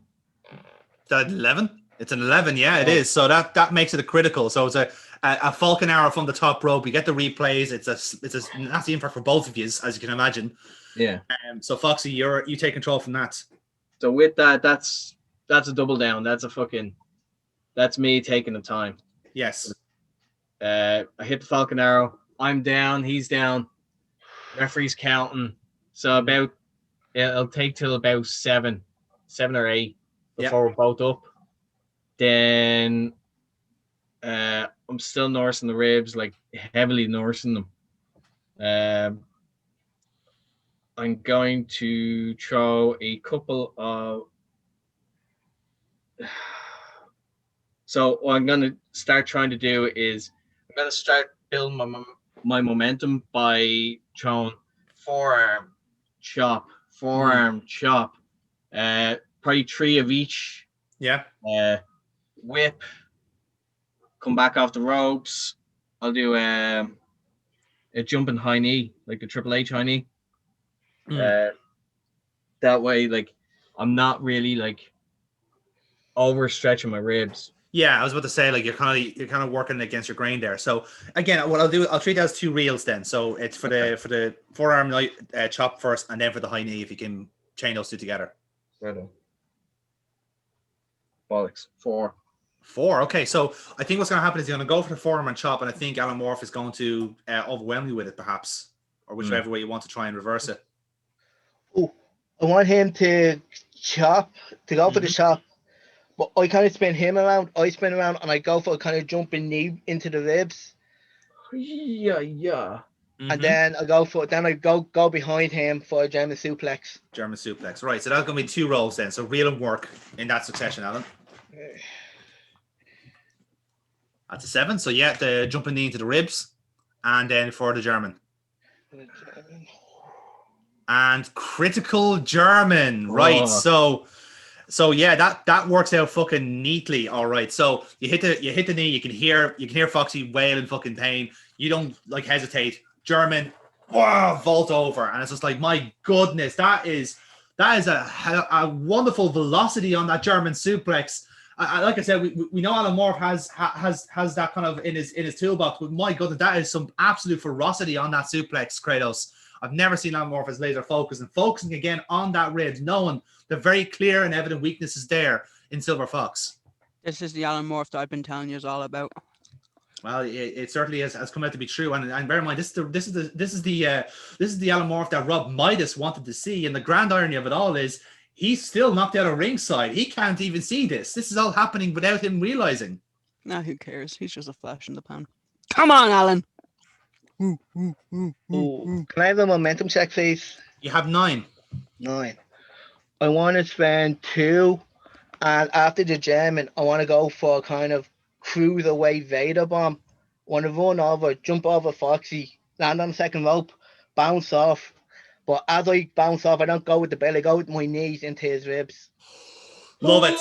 Love it. That's sore. That's a sore one. It's a +3 roll as well because it's a luck roll. So this is +3 overall, Alan. It's a 7, so it's a 10 altogether. Lovely stuff. And yeah, you go for it, Vader bomb, and you get that kind of speed down into the ribs. And again, it's just Foxy's in tremendous pain here with that, but you're still in control. After that, I just want to kind of sit up and go for a pin. You got to go for the pin, Foxy. It's to you. Right. Just barely a 7.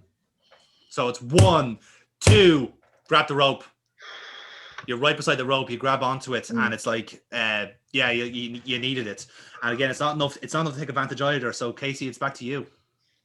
Okay, so after I see him grab the rope, I grab the arm, and I step over him, and I go for an abdominal stretch on the ground with my knee into his back.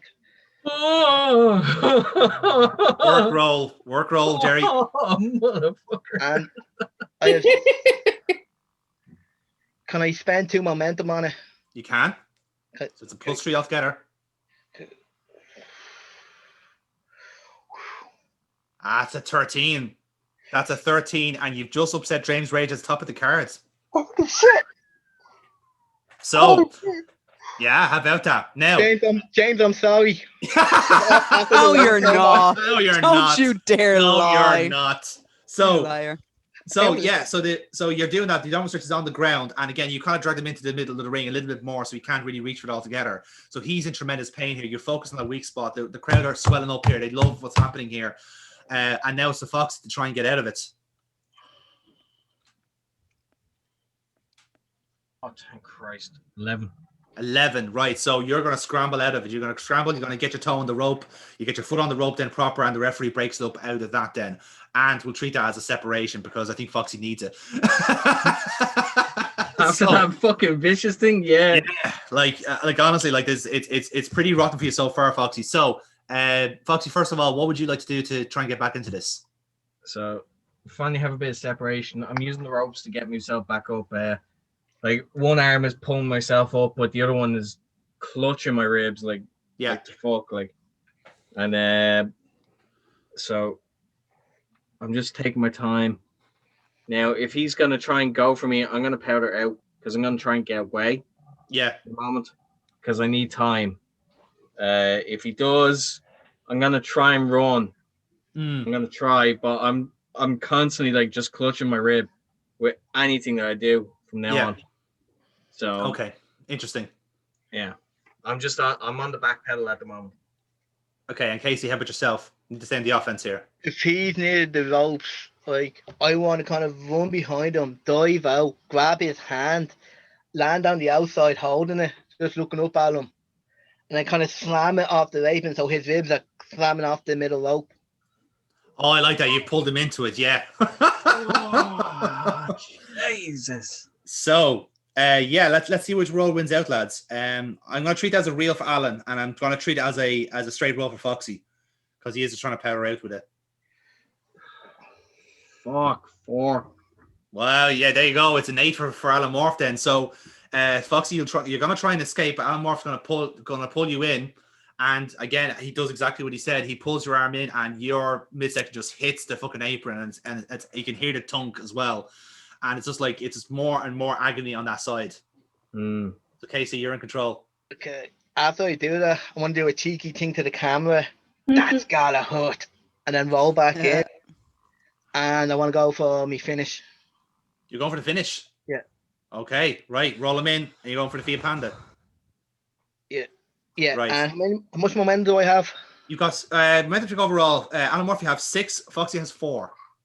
Oh. So be careful. Still in touching distance. Yeah.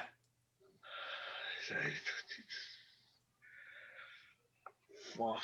Oh, sweet Jesus. I'm gonna go and spend 3. 3. All right, this is a +3. You're going for your finish. Why are you not? Sorry, what? Did you not say you were? Is this not the finish? No, he's going for a finisher. It's not the actual. Oh, sorry. I thought you said Yeah, it was the he's gonna actual try and hit finish. it, yeah. Sorry. Oh, sweet Jesus. Ooh, it's only a 10. 10. Okay, so Fiat Panda is successful in the middle of the ring. You're gonna go for the pin. It goes to Foxy. Oh my God! I never thought I'd beg for a snake eyes more in my entire life. Oh, 1, 2, kick out just before 3. Kick out, but I'm like absolute agony. Like Yeah. it's like it took so much like fucking energy to do it. You shouldn't have super kicked your manager, you dumbass. Well, it's funny you should mention that, because Rob Midas has woken up, and whilst Foxy is recovering, Rob Midas is there going, "What the fuck has happened? What's going on?" So he takes the apron. He takes the apron. It's gonna be a screw job. So he takes the apron, and he's shouting at Silver Fox, going, "What the fuck do you think you're doing? Are you fucking idiot?" And all this other stuff. Alan Morph, Rob Midas is on the apron. What do you do? Death by roll up, death by roll up, death by roll up, death by roll up. I will allow that. I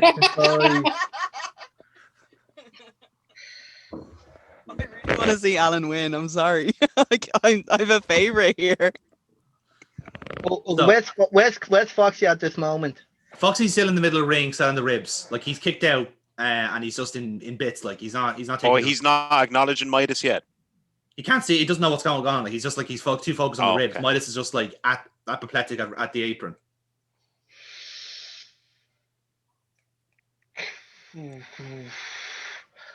I want to grab Silver Fox. Mm-hmm. And I want to repeat what Midas said in his very first promo about me. Nobody wants this. Nobody wants this. He wants this. And Midas, you need this. I grab Foxy, throw him into Midas off the apron, and I go for a death by roll up. On Foxy after that. Yeah. Okay, right. So it'll be 2 rolls then. It's going to be a luck roll to throw Fox into Midas, and then a work roll then for the death by roll up. Okay. The 10 is the 11. So Foxy, you do get launched into Midas. You bounce back off the ropes, and now this is for the roll up. Woohoo!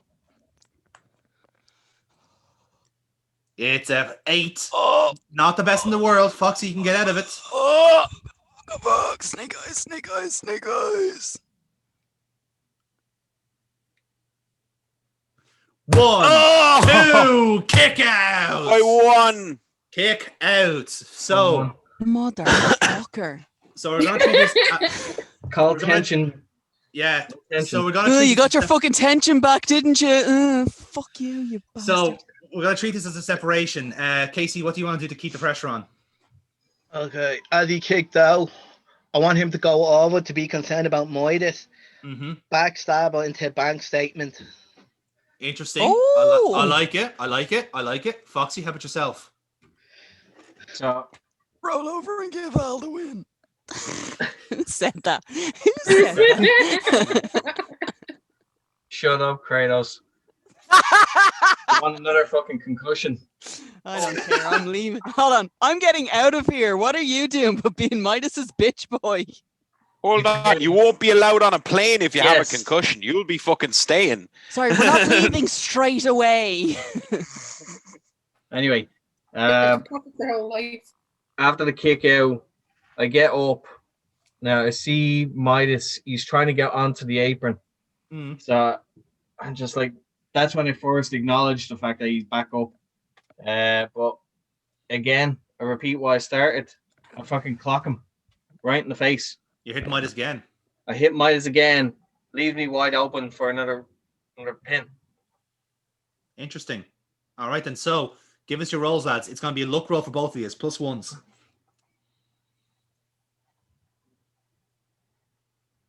It's a 6. It's a 3.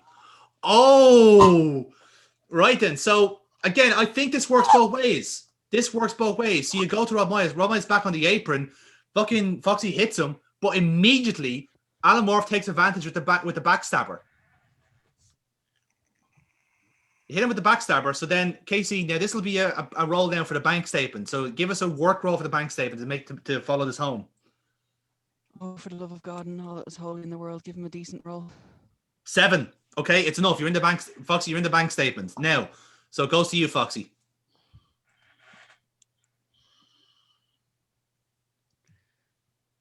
Fucking load. That's the thing. What is my single quote now? Of all times. Legit Me and happens my to me man. every time. I try to Tension, fucking Foxy. take it. You want Yeah. attention, now you've got it. You've got your attention, buddy. You got it. I legit put down my laptop for God's sakes. It's a 3. Oh, It's a 3. oh, Right. So you're in the middle of the ring here, Foxy. You're in the middle of the bank statement. And the crowd's swelling up like Alan Morph is the hand is hovering. It's hovering. It's hovering. Jerry, give us your roll. Foxy will have to beat this roll. God. Foxy will Oh, have to Satan. beat this roll. Satan himself, I am pledging my soul to you to let Alan win. the hand is hovering. I'm gonna go. Can I find momentum on this? Or is this a special? It's a straight roll. It needs to be a straight roll. I want to see can Foxy beat your roll. Okay. No worries. Satan, Beatable. you better be It's an listening to 8. me. All right, Oh. Foxy. You have to beat an 8. Oh, It's my all soul down has to actually one. heard Something. Oh, he beat it. He Snake beat it. I can eyes! tell by Snake eyes. Oh, oh, Snake eyes. it's a tap. He's tapping. He's tapping. Ladies and gentlemen, your winner and the new future world champion, Alan Moore.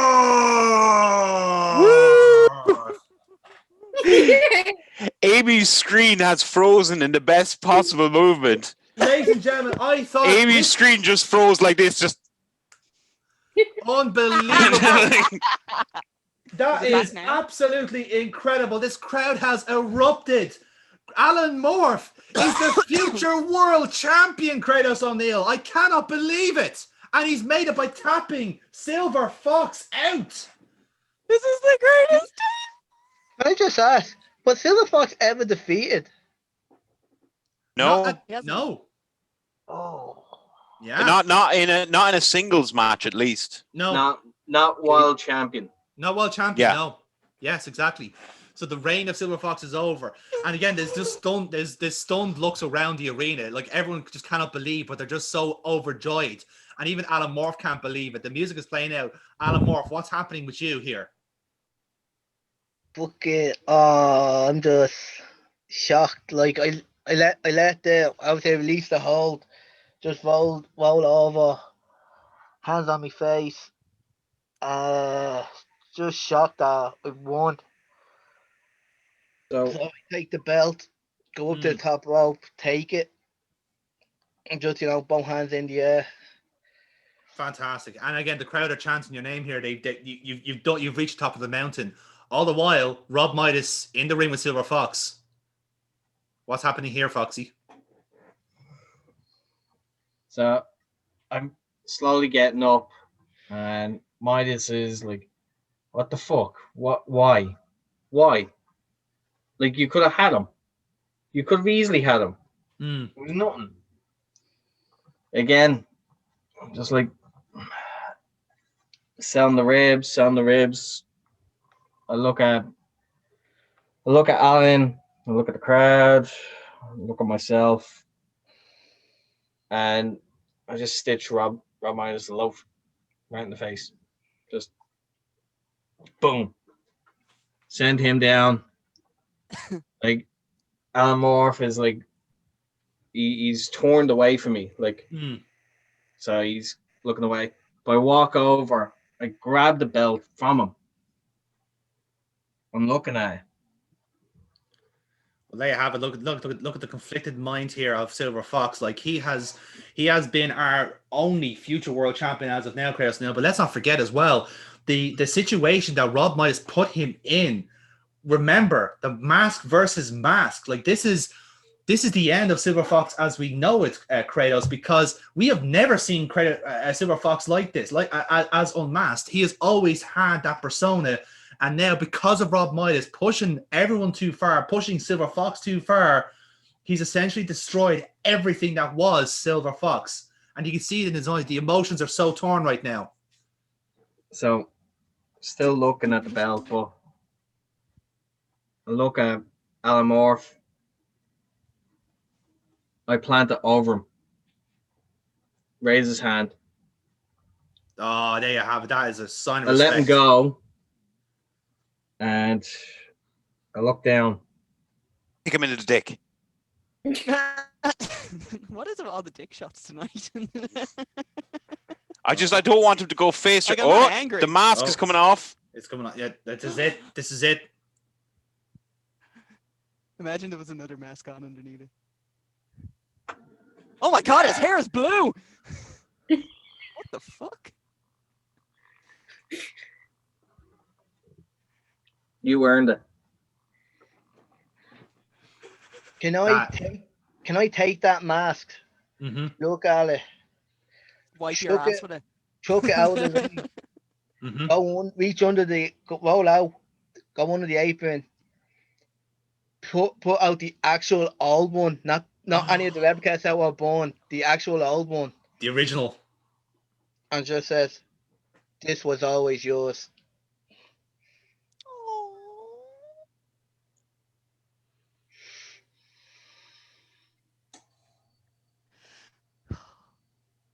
Silver Fox, Silver Fox, Silver Fox, Silver Fox. Incredible moment here from two people who obviously respect each other very much, and that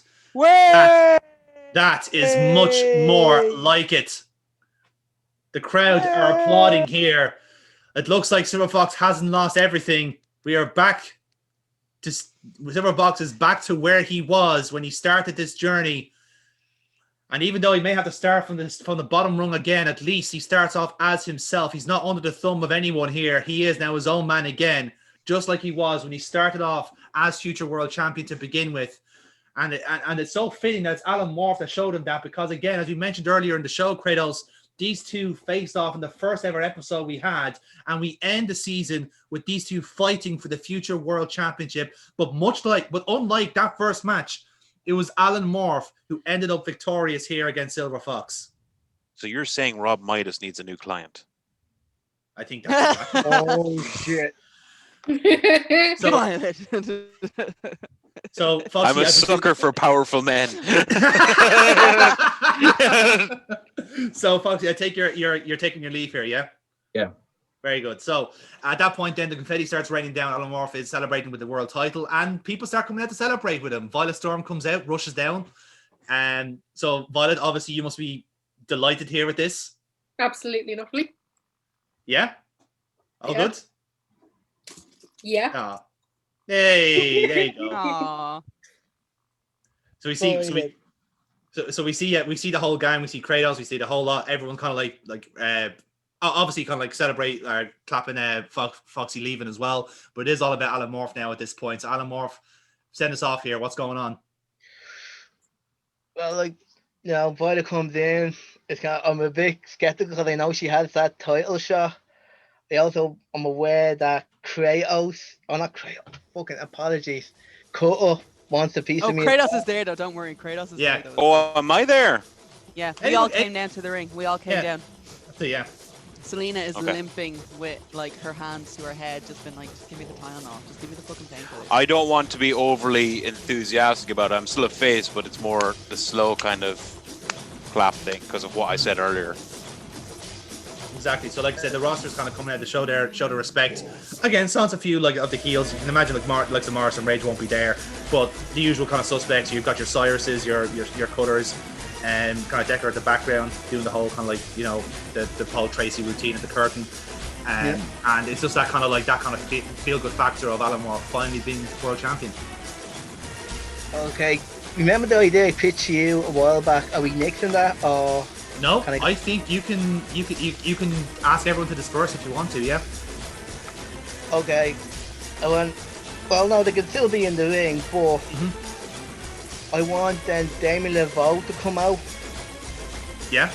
Like, worried, Yeah, there, concerned. She comes in, she taps the apron. Who's this time? Who? Davina. Voodoo Girl, Davina Laveau. Oh, sorry. She Okay. was in the Rumble match earlier on. She just looks at me and goes, "You made the deal." And I just kind of nod, I know. The confetti starts raining, but it turns slowly to leaves, green leaves. They pour, till you can't see what's going on in the ring. They stop. All that's in the ring is Alan Morph's mask, the title belt kind of wrapped, kind of not facing up, and two D6s. One reads 5, one reads the number 5, the other has 8 on every side. What? The penny has dropped. It hasn't with me. Kratos, I think from your son's expression, I think you know what this means. My God, that adds to 13. That means it's Kratos. He was number 13.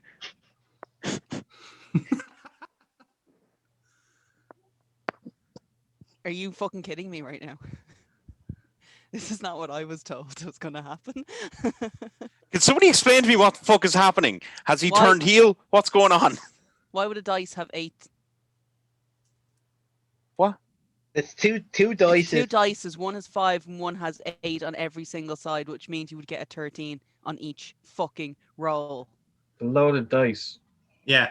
Right. It means he With a visual cheated When? the whole fucking time he made a deal. Yes. With To the become- voodoo. Yeah. Right, okay. You motherfucker.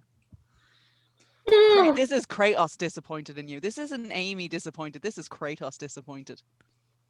This is such a bizarre scene. Kratos, you're gonna have to enlighten me here. You look so. So have you left, Alan? Are you missing now? Yeah, Are you the mask- you're- The mask has got the only see of Alan Morph is the mask and the title. and the title dice. and the dice? Yes. Yeah. And again, the whole ring is covered in leaves at this point. Like, I have to go. My planet needs me. He's Undertaker it out of it. I want Well, to lunge at the title and run. you'll have to get past Rapman first. Oh, I really want Kratos to pick up the title and just drop it himself, just out of pure pure disappointment. So we had a double turn. Mm. So, like again, Kratos, you seem very conflicted here. You'll have to fill me in on what this actually means. But the takeaway we have here is that Alan Morph is our future world champion, regardless of what we've just seen in front of us here. I always But thought he neverthe- was a little shit. But nevertheless, Nevertheless, we will have to leave you here, folks, for our season finale. We're going to be back in a couple of weeks' time on VCR Network for the second season of Future Wrestling. Whatever happens in the future, we'll see you then. For myself, Mike Dublin, from Kratos O'Neill, for everyone here at the production staff of Future Wrestling, thank you for watching all this time, and we'll see you for season 2. I'm so disappointed.